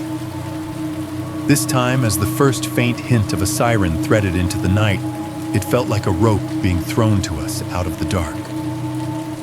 We didn't wait in the kitchen. None of us wanted to be in that room a second longer than we had to be. It suddenly felt contaminated by his presence, the man who'd just run, who might still be in the building. "We should get her somewhere else," I said. "Somewhere we can close the door." "The staff lounge," Ray suggested. "It's right down the hall.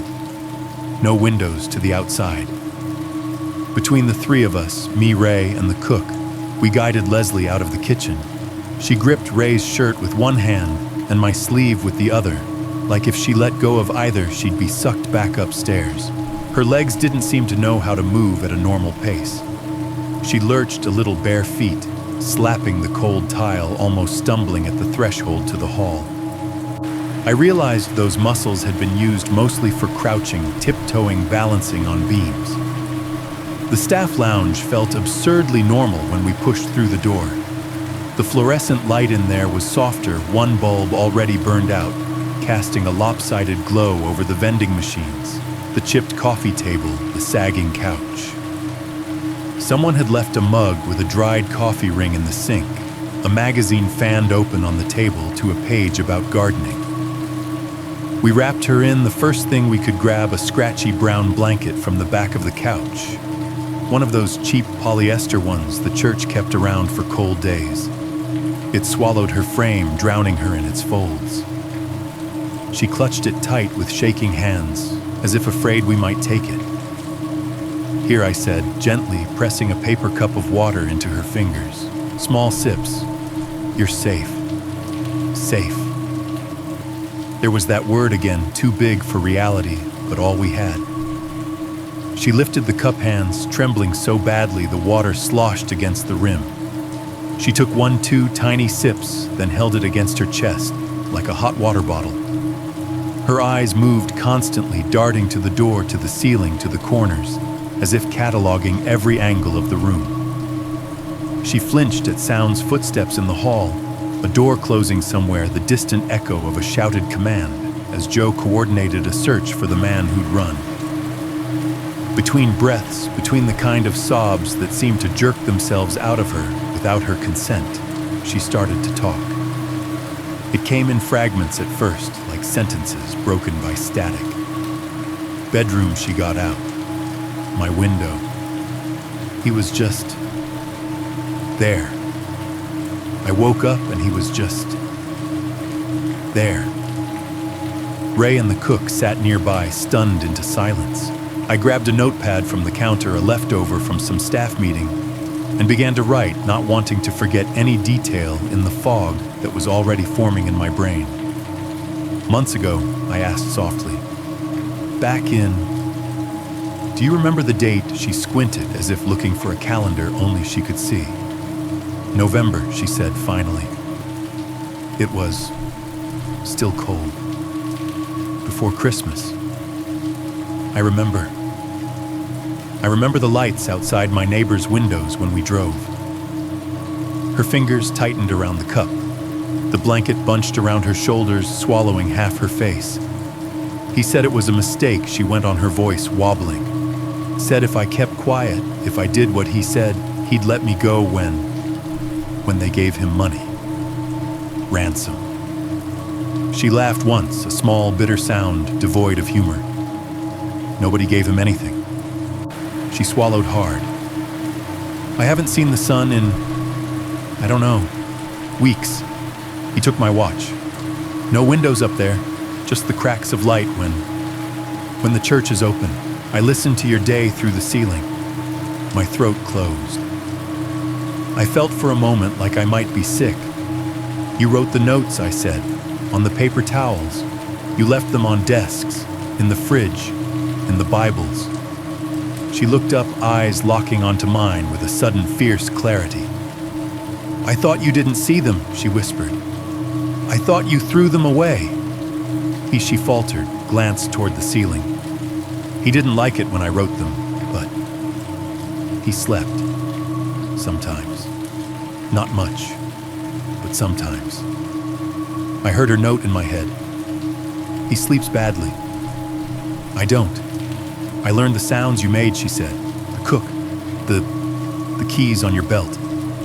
Her gaze drifted to the cook, who stared back, stricken. I heard when you changed the lock on the fridge. I heard when the police came up and walked above me. I could hear you talking.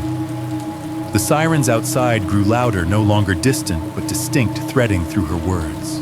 The rising wail bounced off the brick walls, coming in muffled through the glass of the front doors. Red and blue flashed faintly along the corridor. Why the food? The cook asked hoarsely. Why so much? She blinked at him, as if surprised he was asking about something so small when the world was so large. At first, just enough, she said. For me, for him, whatever he told me to take. But then I thought. She swallowed. If you saw how much was gone, you'd know it wasn't just one person. You'd know something was wrong. I thought if I took more, you'd get mad. You'd look harder. A painful flush crept up my neck. I remembered my own irritation, empty nut bowl, missing ham annoyance at pranks. We had looked harder eventually, just not in the right places. The sirens cut out abruptly as the vehicles pulled into the lot, engines idling low. A few seconds later, the front doors of the church banged open, bringing in a rush of cold night air and the clipped cadence of urgent voices. I stepped into the hall as two uniformed officers and a pair of paramedics jogged toward us, boots thumping on the tile radios, chattering on their shoulders. Their faces were different from the last time they'd been here. No polite skepticism now. No indulgent, patient smiles. They were already braced for trauma. She's in here, I said, leading them into the lounge. The paramedics went to her first. They moved with that practiced, efficient gentleness that comes from having seen too many versions of this scene. One knelt in front of her, speaking in a calm, steady tone, asking her name, her age, if anything hurt. The other wrapped a blood pressure cuff around her arm, clipped a pulse ox sensor to her finger. The little red light on the clip glowed faintly, a tiny, steady star against all that fluorescent glare. Leslie answered in short, halting bursts. Leslie, 15. I'm tired. My head, my stomach. I'm okay. I'm okay. Her okay was not okay, but it was alive. That counted for something. The officers took one look at her and then turned to us, eyes sharp. Where did you find her? One asked. In the kitchen, Ray said. His voice still sounded stunned. Lights were on. She was by the fridge. He was with her. He, the man, I said, 40s, thin, brown hair. He ran out the side door. Our guys are checking the halls, but he's probably outside by now. The officer swore under his breath and grabbed his shoulder mic. We've got the girl inside. Suspect fled on foot. Repeat, suspect fled on foot.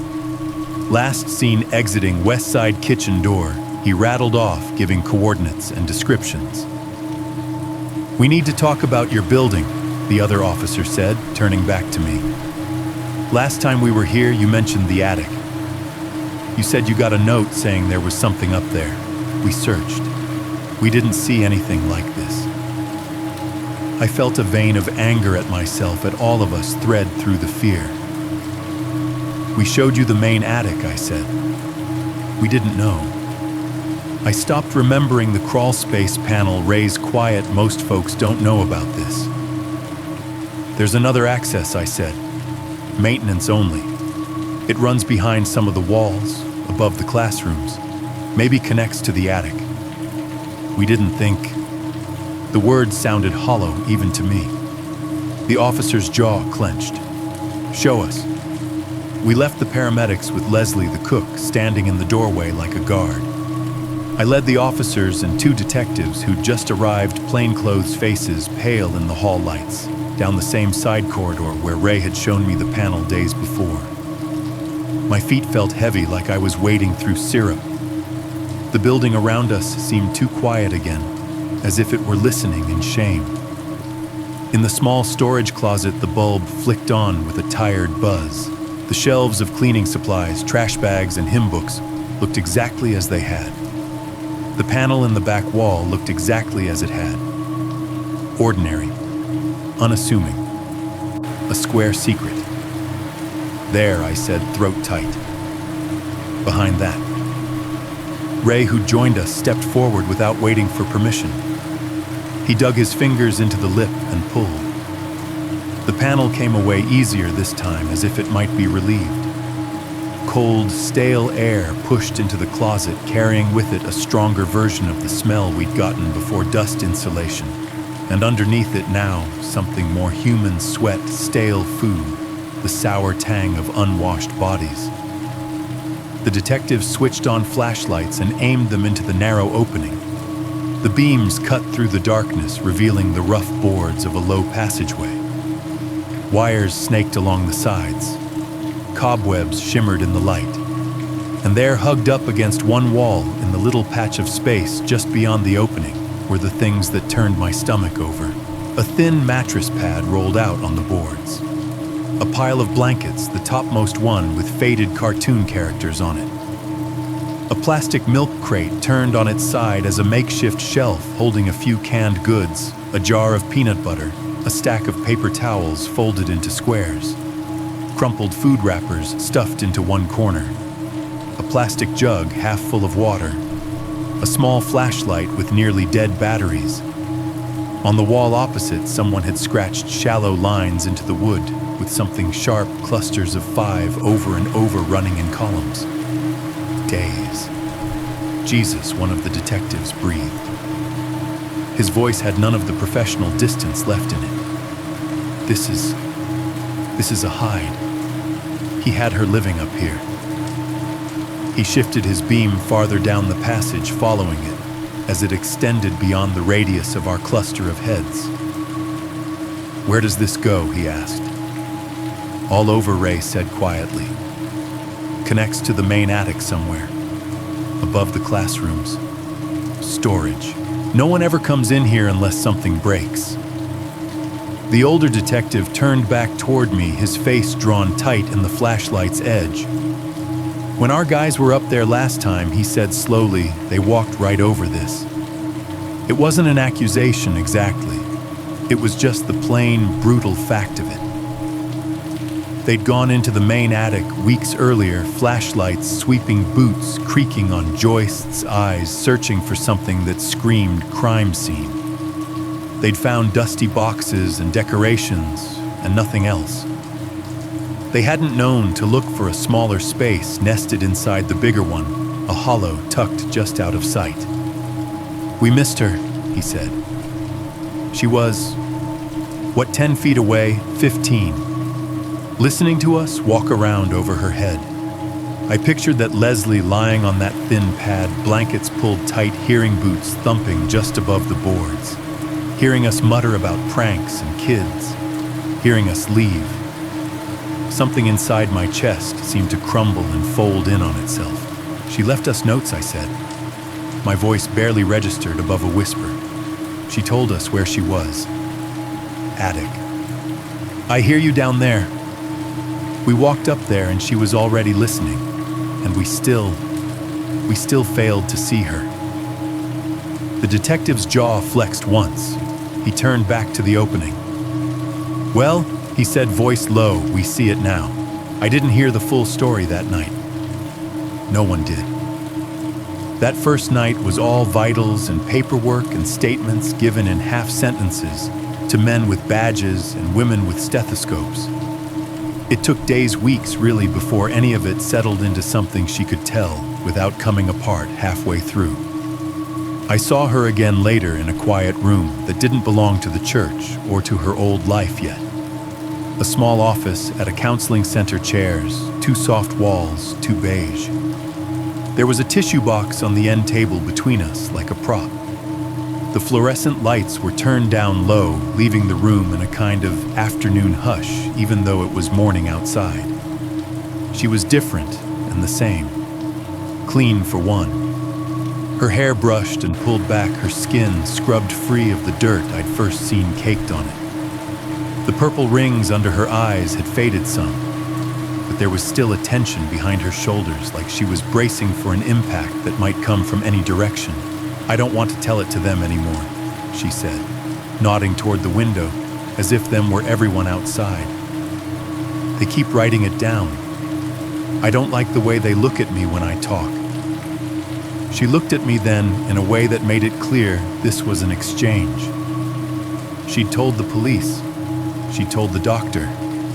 Now she was choosing to tell me. I'll write it down for me, I said. Not for them. And if you ever want me to burn the paper, I will. She thought about that for a long second, then nodded once.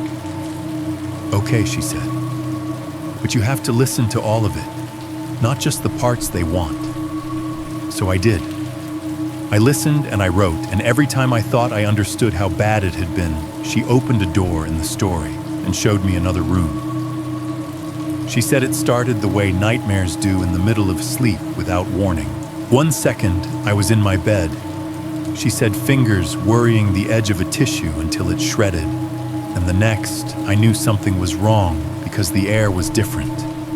It was cold, and it smelled like outside, but not our outside. Like gasoline and cigarettes and something wet. She swallowed. Then I felt his hand on my mouth. That's the first thing I really remember clearly. The weight of it, the way his palm covered my whole face. His fingers were cold. He leaned over me and his jacket. She closed her eyes. You ever smell a jacket that never gets washed, that's been in a car all winter? It was like that. Old sweat and smoke and whatever he'd eaten last. I smelled him before I saw him.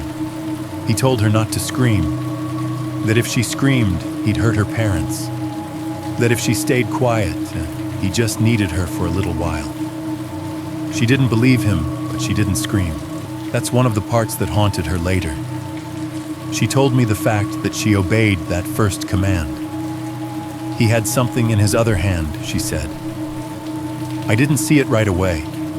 I just knew it was hard and cold and pressed against my ribs. Later, I saw it under the streetlight when we were walking to the car. It was a knife. Not big, just enough. He pulled her out through her bedroom window, she said. The glass was already open. She doesn't know when he did that part, sometime between her falling asleep and waking up with his hand over her mouth. She remembers the feeling of the sill under her back, the sudden rush of night air against her pajamas, the scrape of brick against her bare legs as he maneuvered her through. It was quiet, she said. That was the worst part. I kept waiting for someone to shout for a dog to start barking for a car door to slam. But all I heard was the crickets and the sound of his shoes on the sidewalk. He walked her to his car, the knife pressed into her side under his jacket where no one would see. The car smelled like the jacket's stale smoke spilled coffee, something metallic underneath. She saw Christmas lights on a neighbor's house reflected faintly in the windshield. She thought stupidly I didn't finish my homework. He put me in the back seat, she said, told me to lie down. I remember the seat felt cold and there were crumbs stuck to my cheek. She laughed once, a short, bewildered sound. It's weird the stuff you remember. She doesn't remember much of the drive. Terror blurs things. There were turns, a stoplight or two. At one point, the tinny sound of a preacher's voice on the radio, more static than words. Then park. Then movement again. When we stopped, he told me we were at the place, she said. I thought that meant somewhere far away. Another town. Another state. But when he opened the door, I smelled something I recognized. She frowned, eyes unfocusing slightly. I didn't place it until later, listening to the building. But it was that old building smell. Dust and polish and whatever cleaner they use on church pews. I'd smelled it on Easter, on Christmas Eve. He brought her in through a side entrance late at night. The church was dark mostly, but some exit signs glowed. Emergency lights in the halls. She registered pieces and flashes across on the wall as they passed the narthex, a bulletin board, with children's drawings, the long echo of their footsteps on tile. Then stairs. Up. Another door. Another space. It wasn't the big attic at first, she said. It was this low place. He had a flashlight. He pulled down this wooden ladder, and we went up into this crawlspace thing. The ceiling was so close I thought I would hit my head just sitting up. She mimed it with her hands, palms flat, held a foot apart. The first time I woke up there, I thought I was in a coffin, she said quietly. I couldn't see anything. I could feel the boards under me and this scratchy pad like the ones they put under carpets. I could hear him breathing beside me. I could hear something humming through the walls. The humming, she would learn, was the building HVAC fridge compressors, the organ's blower when someone turned it on, light ballast, all of it woven together into a constant low soundtrack. At first, it was terrifying proof of unfamiliar machinery around her. Later, it became the only way she could tell the time. Daytime was louder, she said. You could tell when it was morning because there'd be footsteps. So many footsteps. Little ones and big ones. And the doors. The doors here sound different than at school. They have that heavy whoosh before they slam. I could hear that all day, over and over. She counted time in sounds. Choir practice, she said, was the easiest. The singing carried up through the plaster and boards in a strange, muffled way, but she could make out hymns she recognized. Sometimes the sopranos bled through the wood in long, wavering lines. On Sundays, she could tell when the sermon started, because one male voice would thrum beneath the building noise, steady and slow. The gym was underneath part of it, she said. I know because of the balls. You don't forget the sound of a basketball after you've heard it 1,000 times. The way it changes when it hits wood instead of concrete. Sometimes it was like this thump, thump, thump, then the squeak of shoes. She closed her eyes. Sometimes I'd pretend I was down there playing, just so I wouldn't think about how close everything was to my face. She heard my voice once, she told me. There was some kind of assembly, she said. I heard you talking. It was your voice from the classroom, but it sounded like you were underwater. I could only catch pieces. My name was being said downstairs too on the news, but up there. You were talking about rules, about safety. I remember thinking, "You don't know I'm right above you." She said Ernest, the man we later learned was named Ernest Stubblefield, had rules. He said if I made a sound when he was awake, he'd hurt me, she said. If I made a sound when he heard people underneath us, he'd do worse. The knife was always there. Not always in his hand, but never far.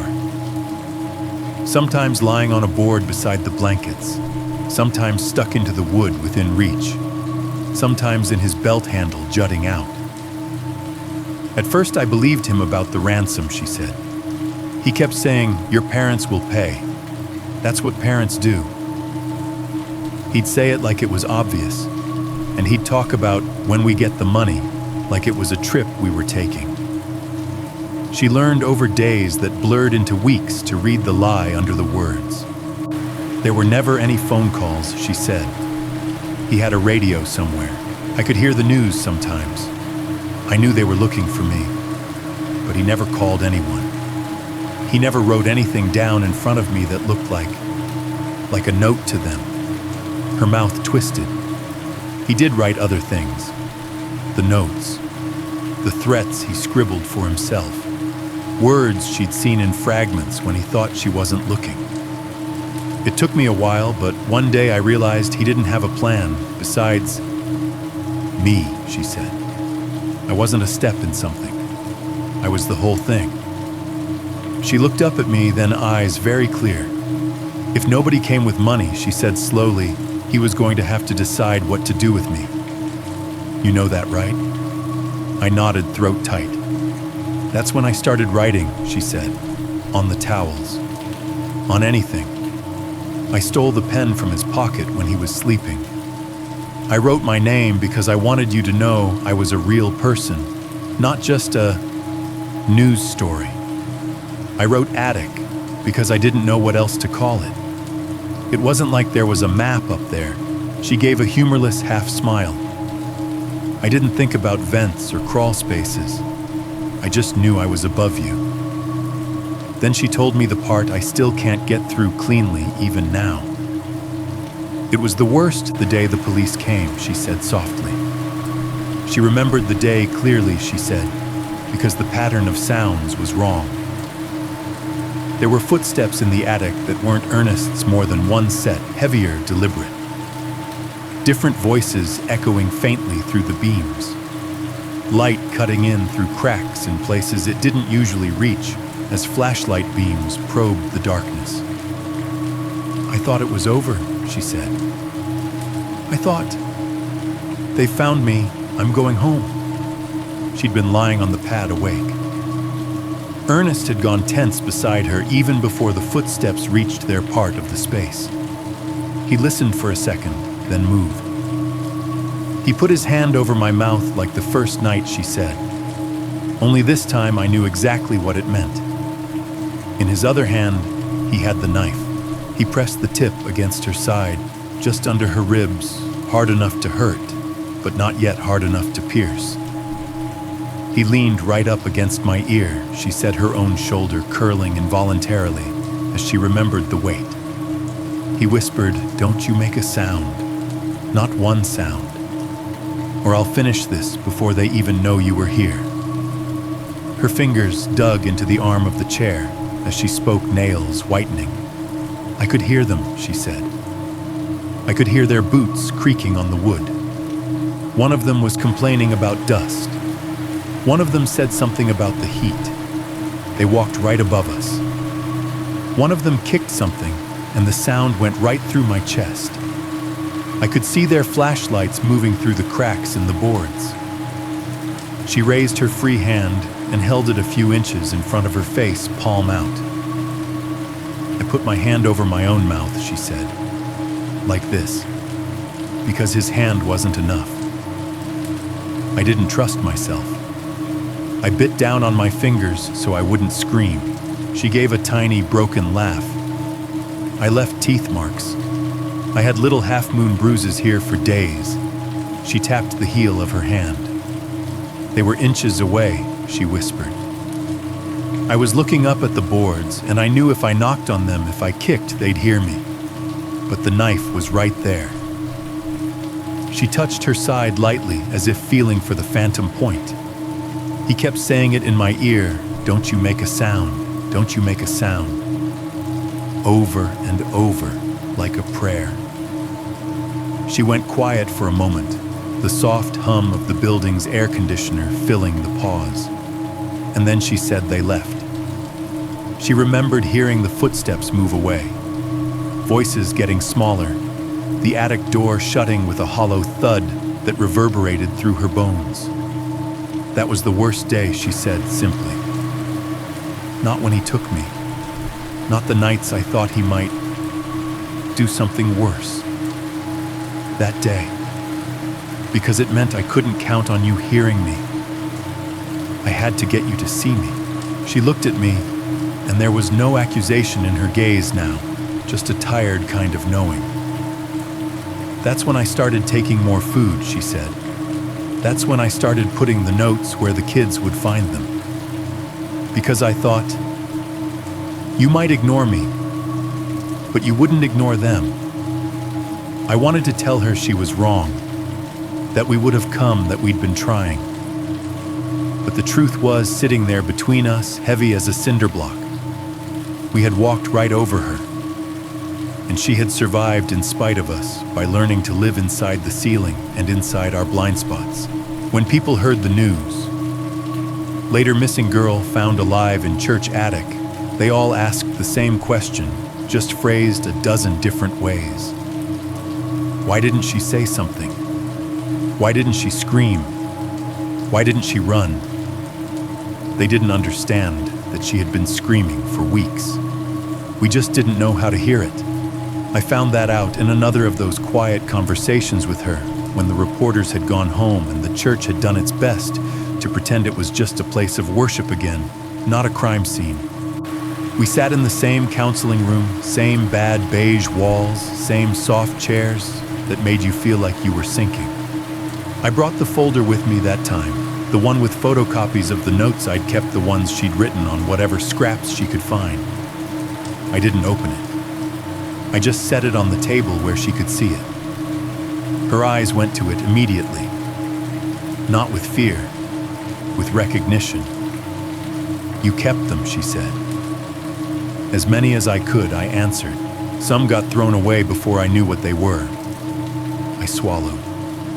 I'm sorry about that. She shrugged one shoulder, the motion small and cautious, like everything else she did now. I didn't think anyone was keeping anything she said, except him. Tell me how you did it, I said, voice as gentle as I could make it. The food, the notes, all of it, if you can. She took a breath, let it out slowly, then nodded. It started with the food, she said. He liked going down there at night. He said it made him feel like he owned the place. She twisted the tissue in her hands, kneading it into something unrecognizable. The first time he took me down, she went on, I thought. Somebody will see us. Somebody has to see us. We're walking in their hallways.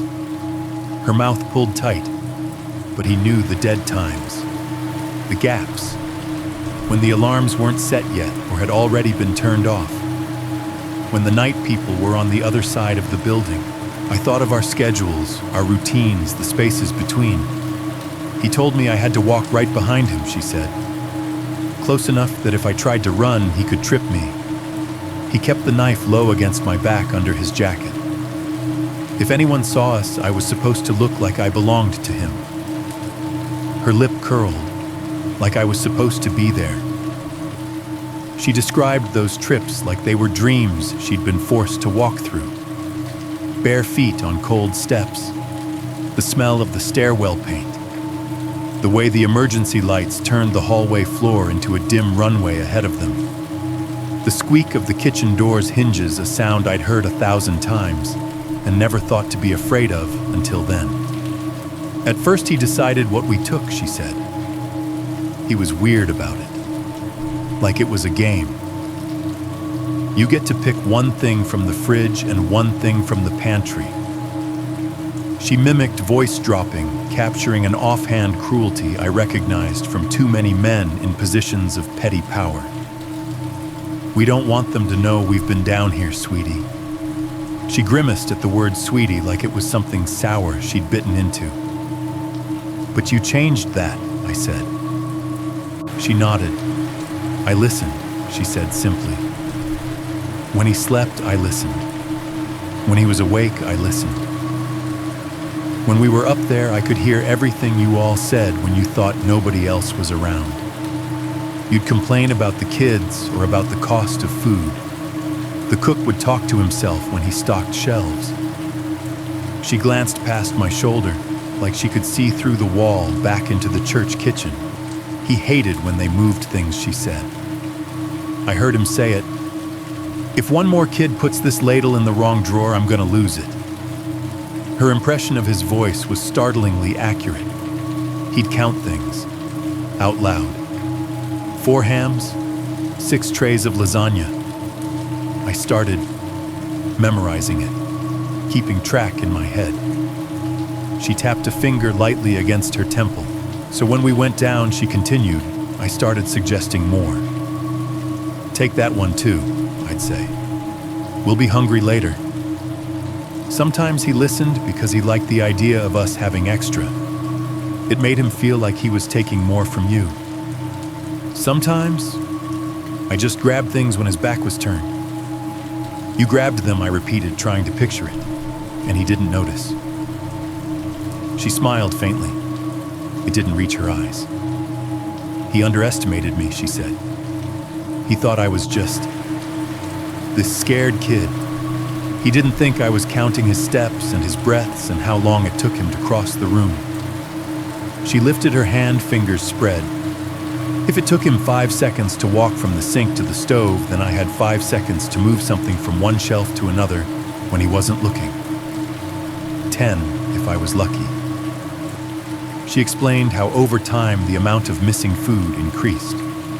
"At first I only took what we could hide," she said. "A little extra bread, 2 cans instead of 1. But when you didn't come..." She glanced at me, then away. "I thought maybe you weren't seeing it, that you thought it was just kids. So I started taking more. Whole trays when I could talk him into it. I'd say, if we take more, we don't have to come down again for a while." He liked that.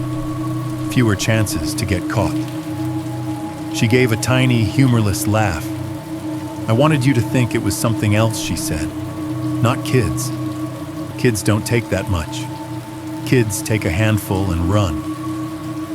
The cook's stories replayed in my mind, the entire ham gone overnight, the trays emptied so thoroughly it looked like something had scraped them. I'd been irritated then, imagining teenage boys stuffing themselves in the dark. "We thought it was pranks," I said quietly, "or someone on staff being greedy." She shrugged, not unkindly. "I knew you might," she said, "but I hoped. At least you'd know it wasn't normal, that something was wrong, that it didn't fit." "Is that why you moved his shoes?" I asked. "His apron, his things." That got a real reaction, a small spark in her eyes. That was the only fun part, she admitted. She meant the cook was so precise. I heard him every night. "Shoes there, apron here." There was this hook he used every time. Same hook every day. She mimed hanging something on an invisible peg. So when we went down and he was busy, she said I would rearrange. Not big things. Just enough to make him think someone had been in his space. Shoes on the counter, apron on a chair, a spoon on the wrong hook. "Why his things?" I asked. She looked at me like the answer was obvious. "Because he cared," she said. "You don't move stuff that people don't care about. You could throw a whole box of forks on the floor and some people would just kick them back under the counter. But if you move the 1 cup somebody uses every day, they notice." I wanted him to feel like someone else was there when he wasn't. Like the room remembered another person. I thought of the cook's frustration, the way his voice had risen when he told me about his shoes on the counter apron out of place. "It worked," I said. He noticed. She nodded once. "That's when I started the notes," she said. Her voice dropped when she said it, not out of fear, but out of a kind of reverence. As if those scraps of paper towel were small, holy texts that had nearly done what prayers could not. "Why paper towels?" I asked. She snorted softly. "Because they're everywhere," she said. "You people love paper towels. They're in the kitchen, in the bathrooms, in the little workrooms, right out where anybody can grab them. Regular paper, you have to go in drawers, ask, steal from printers. It makes noise. Towels rip quiet." She held her hands up as if she were holding one thumbs, pressing an invisible crease. "He was a light sleeper," she said. Even when he said he was sleeping, he was always half listening. If a board creaked wrong, he'd wake up. If I went too far away, he'd wake up. I had to be fast. She described the routine, those rare slivers of time when Ernest's exhaustion finally knocked him flat, or when he was in the bathroom, or when he went down to the boiler room to check something. She'd learned his rhythms the way she'd learned ours. When he slept hard, she said I'd wait. Count to 100, 200. Listen to how deep his breathing got. Then I'd move. Sometimes that meant slipping out of the crawl space and down a maintenance ladder, other times following him to the kitchen and taking advantage when he turned his back. "I'd grab the towels first," she said. "Always the towels." I kept a pen in the cuff of my sleeve. I stole it from him, and he didn't notice. I'd write as I walked. She mimed writing against her palm, her hand moving fast. I didn't have time to think, she said, so I picked words that mattered. My name. Attic. I'm here. If I stopped to make it pretty, I'd get caught. So it came out messy. The frenetic handwriting, the frantic messages scrawled at angles. It all made sense now. "How did you decide where to leave them?" I asked. She tilted her head, thinking. "Your voices," she said. "I knew where you spent your time because I heard you. The pastor's desk. The woman with the jangly bracelets in the office. The man who counted the money and talked to himself about God and numbers. You," she looked at me, "always in your office with the typewriter noise." "Computer," I corrected softly, then immediately felt foolish. She smiled anyway. "Computer," she echoed. It sounded like rain through the boards. "I put them where I thought your hands would be. On desks, on chairs, on the fridge because I knew he'd open it. In the Bibles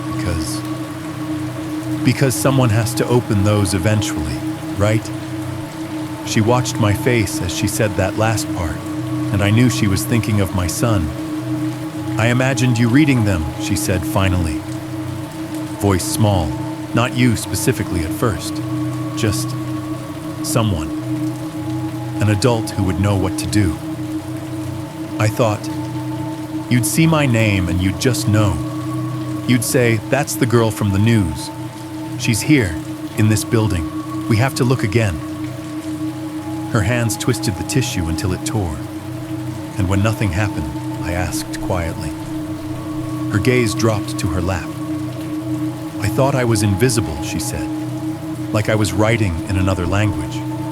Like the ceiling had made me into a ghost before I was even dead." She was quiet for a moment. The air conditioner hummed overhead. Down the hall, I could hear the faint clack of a keyboard from some other office, a distant echo of the sound she'd heard through boards. Then she added softer, "But then you called them. The first time." My chest tightened. "You heard that I asked." She nodded. "I heard you on the phone," she said. "Your voice got tight and high. You said police and note and attic." I didn't catch all of it, but then I heard boots, heard them coming up. I thought that was it. That was the moment. So I wrote less for a while. She gave a sad little smile. I thought I'd done it. I thought I'd screamed loud enough. Her eyes went distant, remembering. When they went away again, she said. When I heard the door close and the steps go back down and his breathing slow down, she drew in a shuddering breath. That's when I knew I hadn't screamed right, that I had to do more. Take more food, move more things, write more notes, put them where the kids could find them, because you weren't hearing me the way I was talking. She looked at me then straight on, no flinching. I started writing more, she whispered, because I didn't know how else to scream. The rest of that night exists in my memory as a kind of smear, bright flashes of detail, separated by long stretches of noise and paper. They took Leslie away in an ambulance, the paramedics wrapping a thicker blanket around her, running a line into her arm, securing her onto a stretcher with practiced, impersonal care.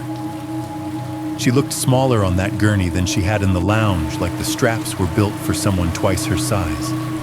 I remember standing near the double doors as they wheeled her out, feeling like I should say something profound, something reassuring.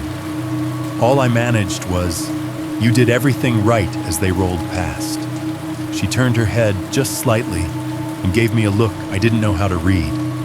Then gratitude maybe mixed with something harder. Later I decided it was disappointment in how long it had taken us to hear her. They caught him sooner than I expected. It wasn't that he was particularly clever. It was that we weren't used to thinking of our church as a hunting ground. Once that changed, once the words "kidnap victim" found in local church reached the patrol cars and detective units and the phones of a few federal agents, he became one problem among many professionals whose entire job is solving those problems. He didn't have a clean exit plan. He never had. He ran because that's what people like him do when their first lie fails. They found his car abandoned behind an old warehouse not far from the river, a few miles from the church. The model and plate matched what a neighbor had reported seeing near Leslie's house the night she vanished. Inside, takeout containers, cigarette butts, a blanket that smelled like the same unwashed jacket she would later describe. A day or two after that, a cashier at a gas station on the edge of town recognized his face from a flyer and called it in.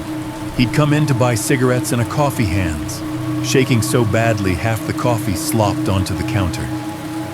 When the patrol car pulled up outside, he tried to walk out the back. There's only so far you can go behind a gas station. They brought him in without incident. That's the phrase the news used. Without incident. As if no incident had already happened. We learned his name, Ernest Stubblefield, 42 years old. Apache employment history. A string of smaller offenses, trespassing, minor theft, public intoxication, that read in retrospect like the training wheels for something worse. No one had seen him coming, but if you lined up the reports and squinted, you could see the shape. They searched his small apartment after they arrested him, found newspaper clippings about Leslie's disappearance, found an envelope with numbers that might have been half-hearted attempts at drafting a ransom note never finished, never sent, found a shoebox under his bed with a collection of photographs that made the detectives' faces go hard and blank when they came back to talk to us. He was charged with kidnapping, false imprisonment, and a handful of other things I can't list from memory anymore, but could recite by heart in those days. The district attorney stood in front of microphones and called it a miracle that she'd been found alive. The word miracle hung in the air around our building like incense for weeks. The trial took months to come around, as they always do. The legal machinery turned, slowly grinding the raw shock of that night into motions and filings and continuances. When it finally began, the courtroom was smaller than I'd imagined, just rows of hard benches, a flag, a judge's bench elevated by a couple of steps. Ernest sat at the defense table in a wrinkled shirt and a tie that didn't fit right. his hair cut short, his beard shaved down to a shadow, scrubbed up for public viewing. He looked older than his age and somehow smaller than he'd seemed standing in our kitchen. I sat in the second row behind the bar, hands folded too tightly in my lap, listening to the charges read out one after the other like a list of things we'd all failed to prevent. Leslie testified. I won't repeat what she said here. She gave enough away that day. I will tell you that the courtroom was so silent while she was speaking that you could hear the judge's pen scratch when he took notes. That when she described the attic, one of the jurors closed his eyes just for a second, as if trying not to see with her. Ernest didn't look at her much. He spent most of his time staring at the defense table or at some middle distance only he could see. Once, when the prosecutor mentioned the notes, the paper towels, the messages, his jaw clenched hard enough that the muscle jumped in his cheek. That's the only flicker of emotion I remember. In the end, the verdict didn't take long. The jurors went out, and when they came back, their faces already told the story. Guilty on the primary counts. He was sentenced to 20 years. 20 years sounded like a lot on paper. It sounded like something solid when the anchors said it on the evening news. He'll be behind bars until he's in his 60s, they said. Justice served. But sitting there listening to the judge pronounce it, I kept thinking about the 119 days she'd spent above our heads. Time hadn't meant the same thing up there. The public story wrote itself. The local stations aired shot after shot of the church exterior, our brick walls suddenly elevated from background architecture to supporting character in a survival tale. The camera panned up to the steeple, then down to the doors, then along the length of the building, as the reporter's voiceover detailed the astonishing discovery of a missing girl hidden in plain sight in a beloved community institution. They showed old photographs of Leslie from before she was taken school pictures with the mottled blue background, her hair neat, and her smile small and careful, the way teenagers smile when they're not sure whether to show their teeth. They juxtaposed those with her walking into the courthouse months later, flanked by her parents, face more serious but alive. They talked about the heroic efforts of church staff in helping locate her. That phrase got repeated more than once. Helping locate. As if we'd been the ones to design the search plan, as if we'd cracked a code rather than finally tripping over a girl who had been dragging the code under our feet for weeks. People meant well. They brought casseroles by the kitchen. They hugged us after services, telling us how proud they were that our church had played a part in bringing her home. Parents of my students squeezed my hand and said things like, "Thank God you were paying attention," or "We're so grateful you made that call." I nodded. I said, "Thank you." I said, "We're just glad she's safe." Inside, it didn't feel like gratitude. It felt like being congratulated for climbing out of a hole I'd helped dig. Leslie went back to school eventually. Not ours, her public school, the one she'd left from on that November night. She came back to the building once for a very carefully orchestrated visit counselor at her side, a police officer nearby, her mother hovering close. She stood in the staff lounge for a few minutes, looking around at the couches and vending machines. She stepped into the kitchen and stared at the fridge for a long time, hand resting very lightly on the handle, as if touching it might unlock some memory she wasn't sure she wanted. She did not want to see the crawl space again, and no one made her. Time moved in the way it does after something like that. Slowly in some ways, too quickly in others. Kids who'd been in third grade that year graduated, moved on. The administrators changed. Pastors came and went. The church repainted some walls. They added more locks. The building grew another thin layer of story on top of the ones already embedded in its bones. I kept track of her in the way people track things. Now clippings mentions the occasional update from someone who knew someone in her family. She finished high school. She went to college. She went to law school, of all things. That detail hit me harder than it should have when I first heard it. She wants to help other kids, someone said in the office one day, reading from an article. She's going to work with the Commission on Missing and Exploited Children.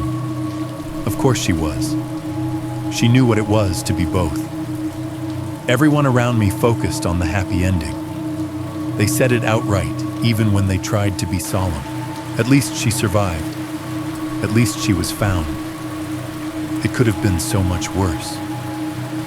They weren't wrong. It could have. Many stories like hers don't end with anyone walking out of an attic alive.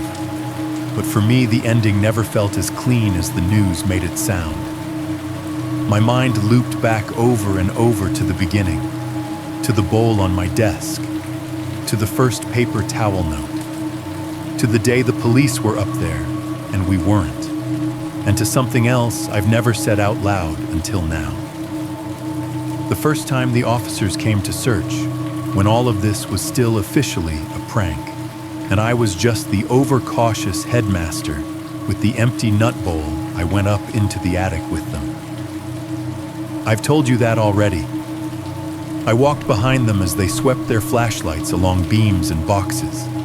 I listened to the dust dry in my throat. I watched them pronounce it clear.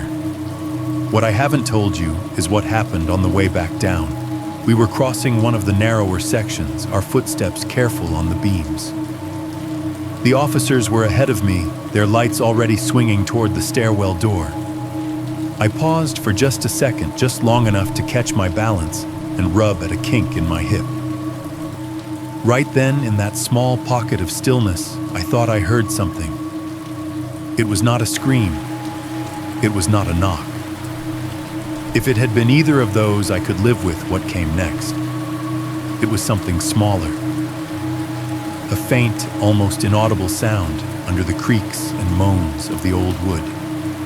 It sounded like the echo of breathing. Not my own, that I could feel in my chest. Not the officers. They were already moving away, their weight shifting the boards in a different rhythm. This was a tiny, stifled exhale, like someone taking one careful breath through a hand pressed over their mouth. I remember freezing the hairs on my arms, lifting my heartbeat, jumping. I remember turning my head slightly, as if angling my ear would help me catch it again. I remember thinking, did I just... And then I remember dismissing it.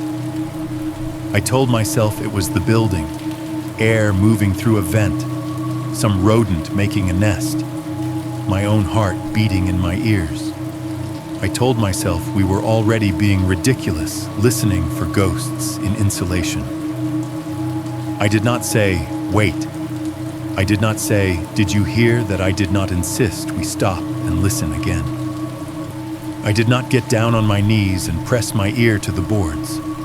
I followed them down instead. That moment, those few seconds between hearing something that didn't fit and deciding it was nothing, that's the part I can't put into any official statement. It's not a legal fact. It's not an evidentiary detail. It's just the thin, sharp splinter lodged under everything else. The news called it a miracle she survived. The church bulletin called it an answered prayer.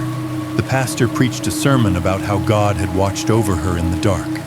I stood in the back that Sunday, under the same ceiling we'd all been looking up at with new eyes, and listened to the organ and the choir and the congregation's voices rising together. Somewhere in all that sound, my mind replayed that tiny phantom breath I'd heard and ignored. If there's a moral to any of this, it isn't one I can write neatly on the back of a bulletin. All I have is this: we had a girl living above our heads for 119 days, and she tried to talk to us with whatever tools she had, food shoes, paper towels. We heard it as inconvenience, as mischief, as background noise, as the building just being old. And once, when the line between her world and ours was thin enough that I might have actually heard her breathe, I chose the easier story. I chose to believe it was nothing, It's strange the way time rearranges what matters. Back then, my life was split into very clear sections: before Leslie, during Leslie, after Leslie. Staff meetings and lesson plans and report cards, fire drills and field days, days measured in bells and dismissal times. I could tell you what year we changed the math curriculum, or when we got new playground equipment. Now I'm in my late 70s, and most of that has smeared into a kind of soft background. Names blur, dates slide. People I worked with retire, move away, die. Kids I once scolded in the hallway now have grandchildren of their own. But the sound of that breathing on the other side of the boards, the feel of that folded paper towel in my hand, that's still sharp. Those memories never loosen. These days, I'm mostly retired, mostly because people like me never really stop hovering around schools and churches. We just become the old man volunteer, the occasional substitute, the one who shows up on work days with a hammer and too many opinions. I read, I putter around the house. I fall asleep in front of the television more often than I care to admit. I still go to church. Not every Sunday. Not always the same one. Sometimes I sit in the back of a different sanctuary altogether, someplace where the building's history doesn't knuckle into my spine every time the organ starts. But I've gone back to that church too, the one with the brick walls and the long hallways and the vent that hummed over Leslie's head more than once. It's never been the same. They've painted since then, added new carpet, replaced some of the lights. The Coke machine is gone. The kitchen has a new fridge. The crawlspace access has been sealed up, or at least hidden behind more permanent construction. If you walk those halls now, you can't see where she slept.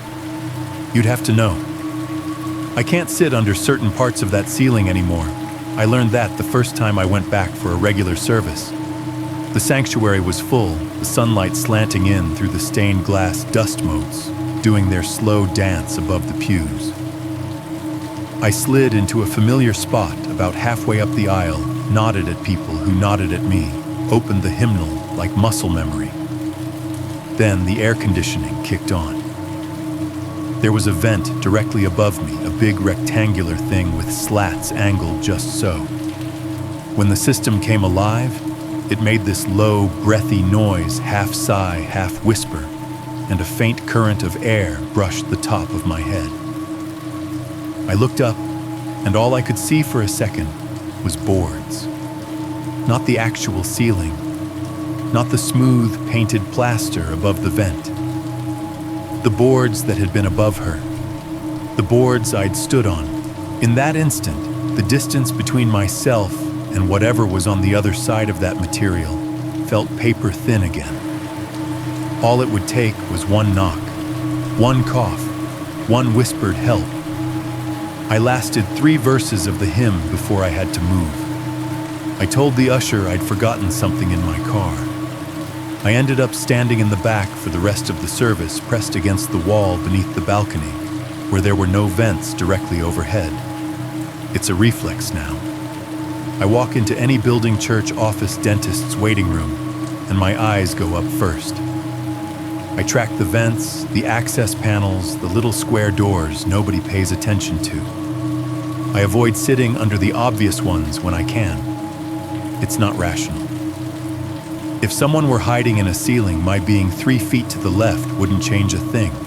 But trauma doesn't care much for geometry. Sometimes at night, even now, I bolt upright in bed because I think I've heard it again, a soft, distant tapping above the ceiling. Not the house settling, not the expansion of wood in the heat, but something more deliberate. A tiny, hesitant tap, like a fingernail brushing drywall. My wife used to ask what was wrong when I did that. In the early years, I'd brush it off. Just a dream, I'd say. Just thinking about work. She stopped asking after a while. Now when it happens, I sit there in the dark for a minute, listening, hard heart punching at my ribs, and then I force myself to lie back down. I tell myself it's nothing. I tell myself that even if it were something, this house doesn't have an attic big enough to hold anyone. I tell myself I'm hearing echoes of 30-year-old guilt bouncing around inside my skull. But here's the thing, we get very good at talking ourselves out of paying attention. It's one of the reasons people like Ernest manage to do what they do in places like ours. Not because we're evil, not because we're stupid, because we're busy, because we're tired, because we've been taught that noticing too much makes us paranoid, and nobody wants to be the paranoid one at the potluck. Think about your own life for a second. Yes, you listening to this in your car or on your couch with the lights off or on your phone under the covers. Try to remember the last time you found something out of place and talked yourself out of being worried. A cabinet door left open that you were sure you'd closed. A light burning in a room you didn't remember entering. A shoe moved from one side of the door to the other. A chair pulled slightly out from a table when you live alone. The faint sound of something shifting in another part of the house when you were certain you were the only one home. Did you stop and really consider it? Or did you pat it on the head and send it away with excuses? I'm tired. I must have forgotten. The kids probably did that. I bet the cat bumped it. The wind rattled the window. The building is old. The pipes are loud. The fridge makes weird noises. I know every one of those lines. I've recited them myself. We can't live on high alert all the time. Humans aren't built that way. If we treated every flicker of light and misplaced object as a sign of danger, we'd never sleep. We'd never leave our houses. We'd never walk through a dark hallway without calling a SWAT team. But there's a cost to always choosing the most comfortable explanation. Because sometimes, not often, but sometimes, the uncomfortable explanation is the true one. That's the part that's burrowed into me over the decades, the knowledge that our minds are very skilled at sanding down the edges of reality to make it easier to hold. We misplace our own keys and later swear someone must have moved them. We hear a noise, feel a shiver crawl up our spine, and then laugh it off. It's nothing. Always nothing. Better hope it's nothing. I keep thinking about how many nothing moments had to line up just right for Leslie to survive. If the cook had been more careless, he might not have noticed his shoes moved. If he'd been less meticulous, he might not have counted the hams. If I'd been less bothered by my empty snack bowl, I wouldn't have walked to the kitchen at just the right time to hear his complaint. If I'd been more embarrassed by the idea of calling the police over a paper towel, I might have thrown the first note away. And if one maintenance man hadn't decided he'd had enough of standing still that second night, if he hadn't walked that particular loop down that nursery hall at that exact moment, he wouldn't have seen the light come on. From the outside, the story looks inevitable. From the inside, it's a pile of coincidences held together by one girl's stubborn refusal to stop trying to talk to us. I wish I could tell you it ended there. That we sealed up the crawl spaces, added more locks, wrote new policies, and nothing strange ever happened in that building again. That wouldn't be true. Years after all this, after Ernest went to prison after Leslie grew up, and moved on after the church plastered over the hole in its reputation with charity drives and new stained glass windows, there were other things. Not like before, not like her, but small incidents that tickled that same part of my brain. A note left on a desk with no name signed written in a different hand, but the same rushed, slanting urgency mentioning upstairs when there was no upstairs in that part of the building.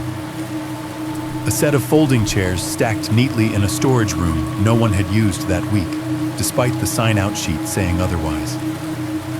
A ladder found propped under a hatch that supposedly hadn't been opened in months. Little things. Always little. Every time someone had an explanation.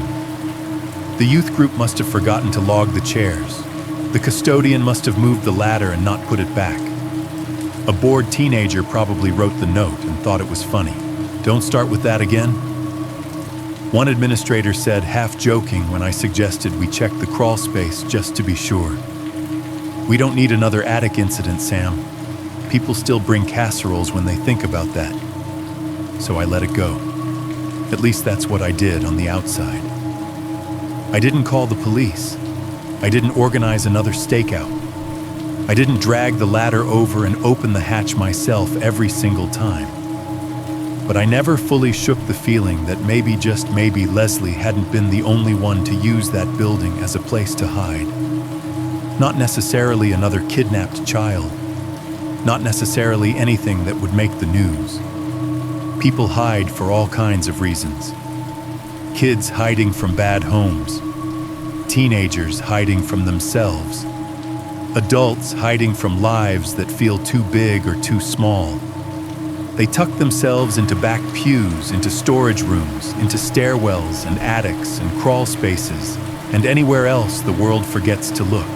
And sometimes they leave signs, notes, moved objects, lights left on that don't fit neatly into our default explanations. Most of the time, we ignore them. I don't have a tidy lesson for you. I won't tell you to treat every creak as a cry for help or that your house is full of unseen strangers. That's not the point. The point is this: there are sounds we get used to ignoring. We train ourselves not to hear them, for our own comfort, for our own sanity, for the sake of getting through the day. But every once in a while, one of those sounds is somebody trying in the only way they can to say, I'm here. I'm above you. I'm not supposed to be. Most nights now, my world shrinks down to a few square feet. A dented recliner in the living room that my doctor says is bad for my back. A narrow path to the kitchen. The short hallway to the bedroom where the carpet is a little more worn down in the middle from all the years of pacing. If you drew it out on a page, it would look small and simple. A box inside a box inside a box. Tonight is one of those nights when the whole world feels like it ends at my front door. The TV is off. It gave up on me a few months ago, went out with a fizz and a burning plastic smell in the middle of the weather report, and I haven't bothered to replace it yet. The silence it left behind is bigger than I thought it would be. In the bedroom, the only light is from the digital clock on the nightstand. Red numbers blink, 2:14 a.m., then 2:15, etching themselves onto the wall in faint, pulsing reflections. The glow touches the edge of the glass of water I keep there, makes a thin red line along the rim. The house hums its usual low song. The refrigerator in the kitchen cycles on the compressor, rumbling through the floorboards in a way I've come to recognize the way some people recognize a friend's voice. The heater clicks as it decides whether the temperature has dipped low enough to care about. Somewhere in the plumbing, an old pipe ticks softly as it cools. Outside, a car rolls past tires, whispering on the road. Its headlights sweep a brief arc of pale across the ceiling of the living room, just visible from where I lie if I turn my head. I don't. I've seen that arc enough times. I know how it looks when it belongs to someone who's merely passing by. The bed creaks under my weight as I shift onto my side. My joints complain. I'm too old to pretend they don't. I pull the blanket up to my chin, more for habit than warmth, and let my eyes close halfway. I listen to my own breathing, the soft rasp of air in air outfolding itself into the house's sounds. There is comfort in that repetition, in knowing the next sound before it comes. The fridge will kick off with a subtle shudder. The heater will sigh alive. The neighbor's dog will bark once in its sleep and then roll over. It is in that space, in the little lull between one familiar noise ending and another beginning, that I hear it. A soft thump from the ceiling above my bed. Not a crash.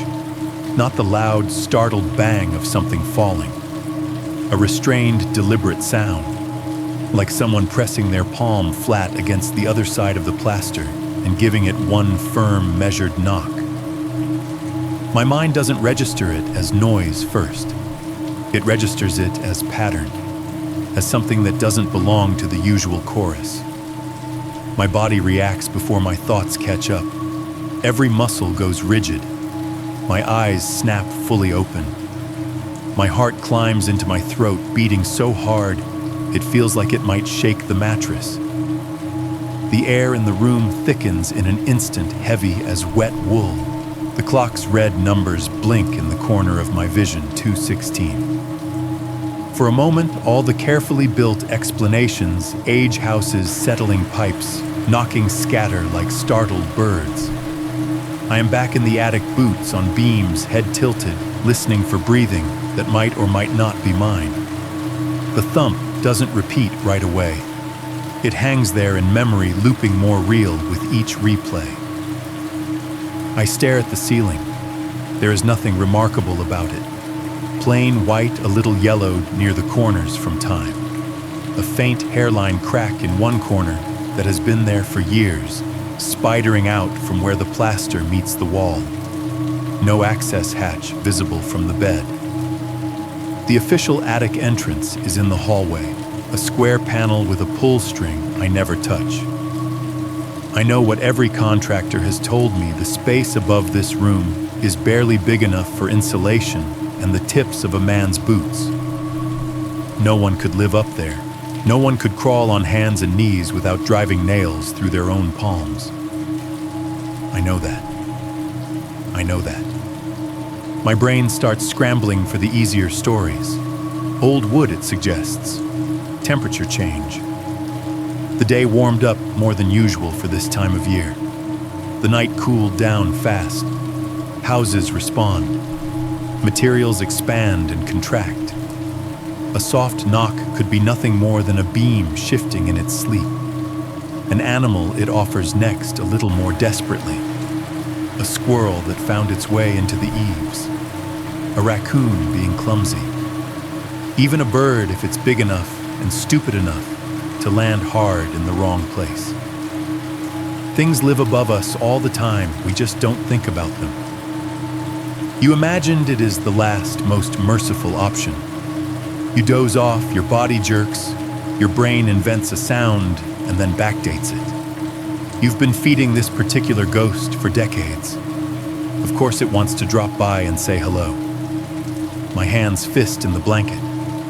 I don't move. I don't sit up. I don't swing my legs over the edge of the bed and go to the hallway and pull down the attic hatch.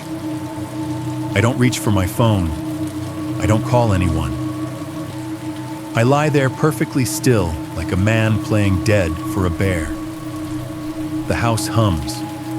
The fridge eases off the compressor, winding down in a sigh. The heater clicks relays, engaging, and then the vents exhale a warm breath into the room. The sounds almost cover it. Almost. The second thump is slightly louder. Same spot. Directly above me, but maybe a foot to the left. Enough of a shift that I can picture the point on the ceiling where if I had X-ray vision, I might see the source. It is again controlled. Not frantic, not random. A knock that knows it's a knock. Something in my chest clenches so hard, I have to force myself to exhale. My mouth has gone dry. There is an acrid taste at the back of my throat I recognize from too many late-night panics, adrenaline tinny and sharp. My mind throws up a picture, unbidden a hand. Small, pressed flat against boards, fingertips finding a nail head, tapping just enough to make it sing through the wood. I'm here, the picture says. I'm above you. I'm not supposed to be. I shut my eyes. If you'd told me this story and I hadn't lived it, I say quietly to myself, to the empty room, to you listening in, whatever dark you've chosen for this, I'd tell you it was just the house settling. And maybe it is. Maybe it's the same nothing that I've spent years warning myself not to obsess over. Maybe opening the hatch would give me nothing but a face full of insulation and a lecture from my doctor about climbing ladders at my age. Or maybe it's something else, someone else. Some echo of every time I've chosen the comfortable explanation over the hard one. I don't check. That's the part I'm not proud of, but I won't lie about it. I lie there on my back now, staring at the blank, unmoving ceiling, and I listen. I count my own breaths. I track the sounds in the house like a conductor following his own orchestra fridge heater occasional car, outside the faint buzz of the digital clock. The thump doesn't come again. After a while, my heart slows. The tightness in my chest loosens enough that I can swallow. My body, which has been coiled like a spring, begins to unspool in tiny increments. The rational explanations creep back in bolder now that the immediate threat of confirmation has passed. It was the house. It was the wood. It was nothing. It was nothing. It was, I don't sleep for the rest of the night. I drift maybe into that shallow half-consciousness where you're aware of your own snoring, but I don't let myself fall fully. Every time my mind starts to slide, I jerk it back up like yanking a child away from the edge of a pool.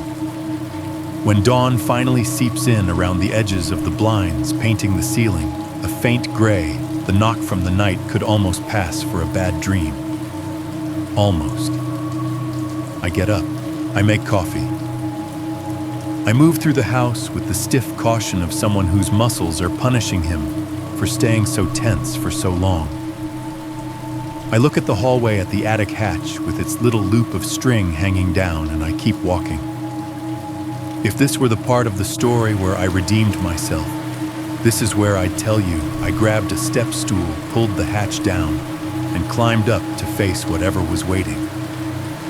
It isn't. I'm not the hero of this story. I never was. People like to say the worst sound in the world is a scream. They're wrong.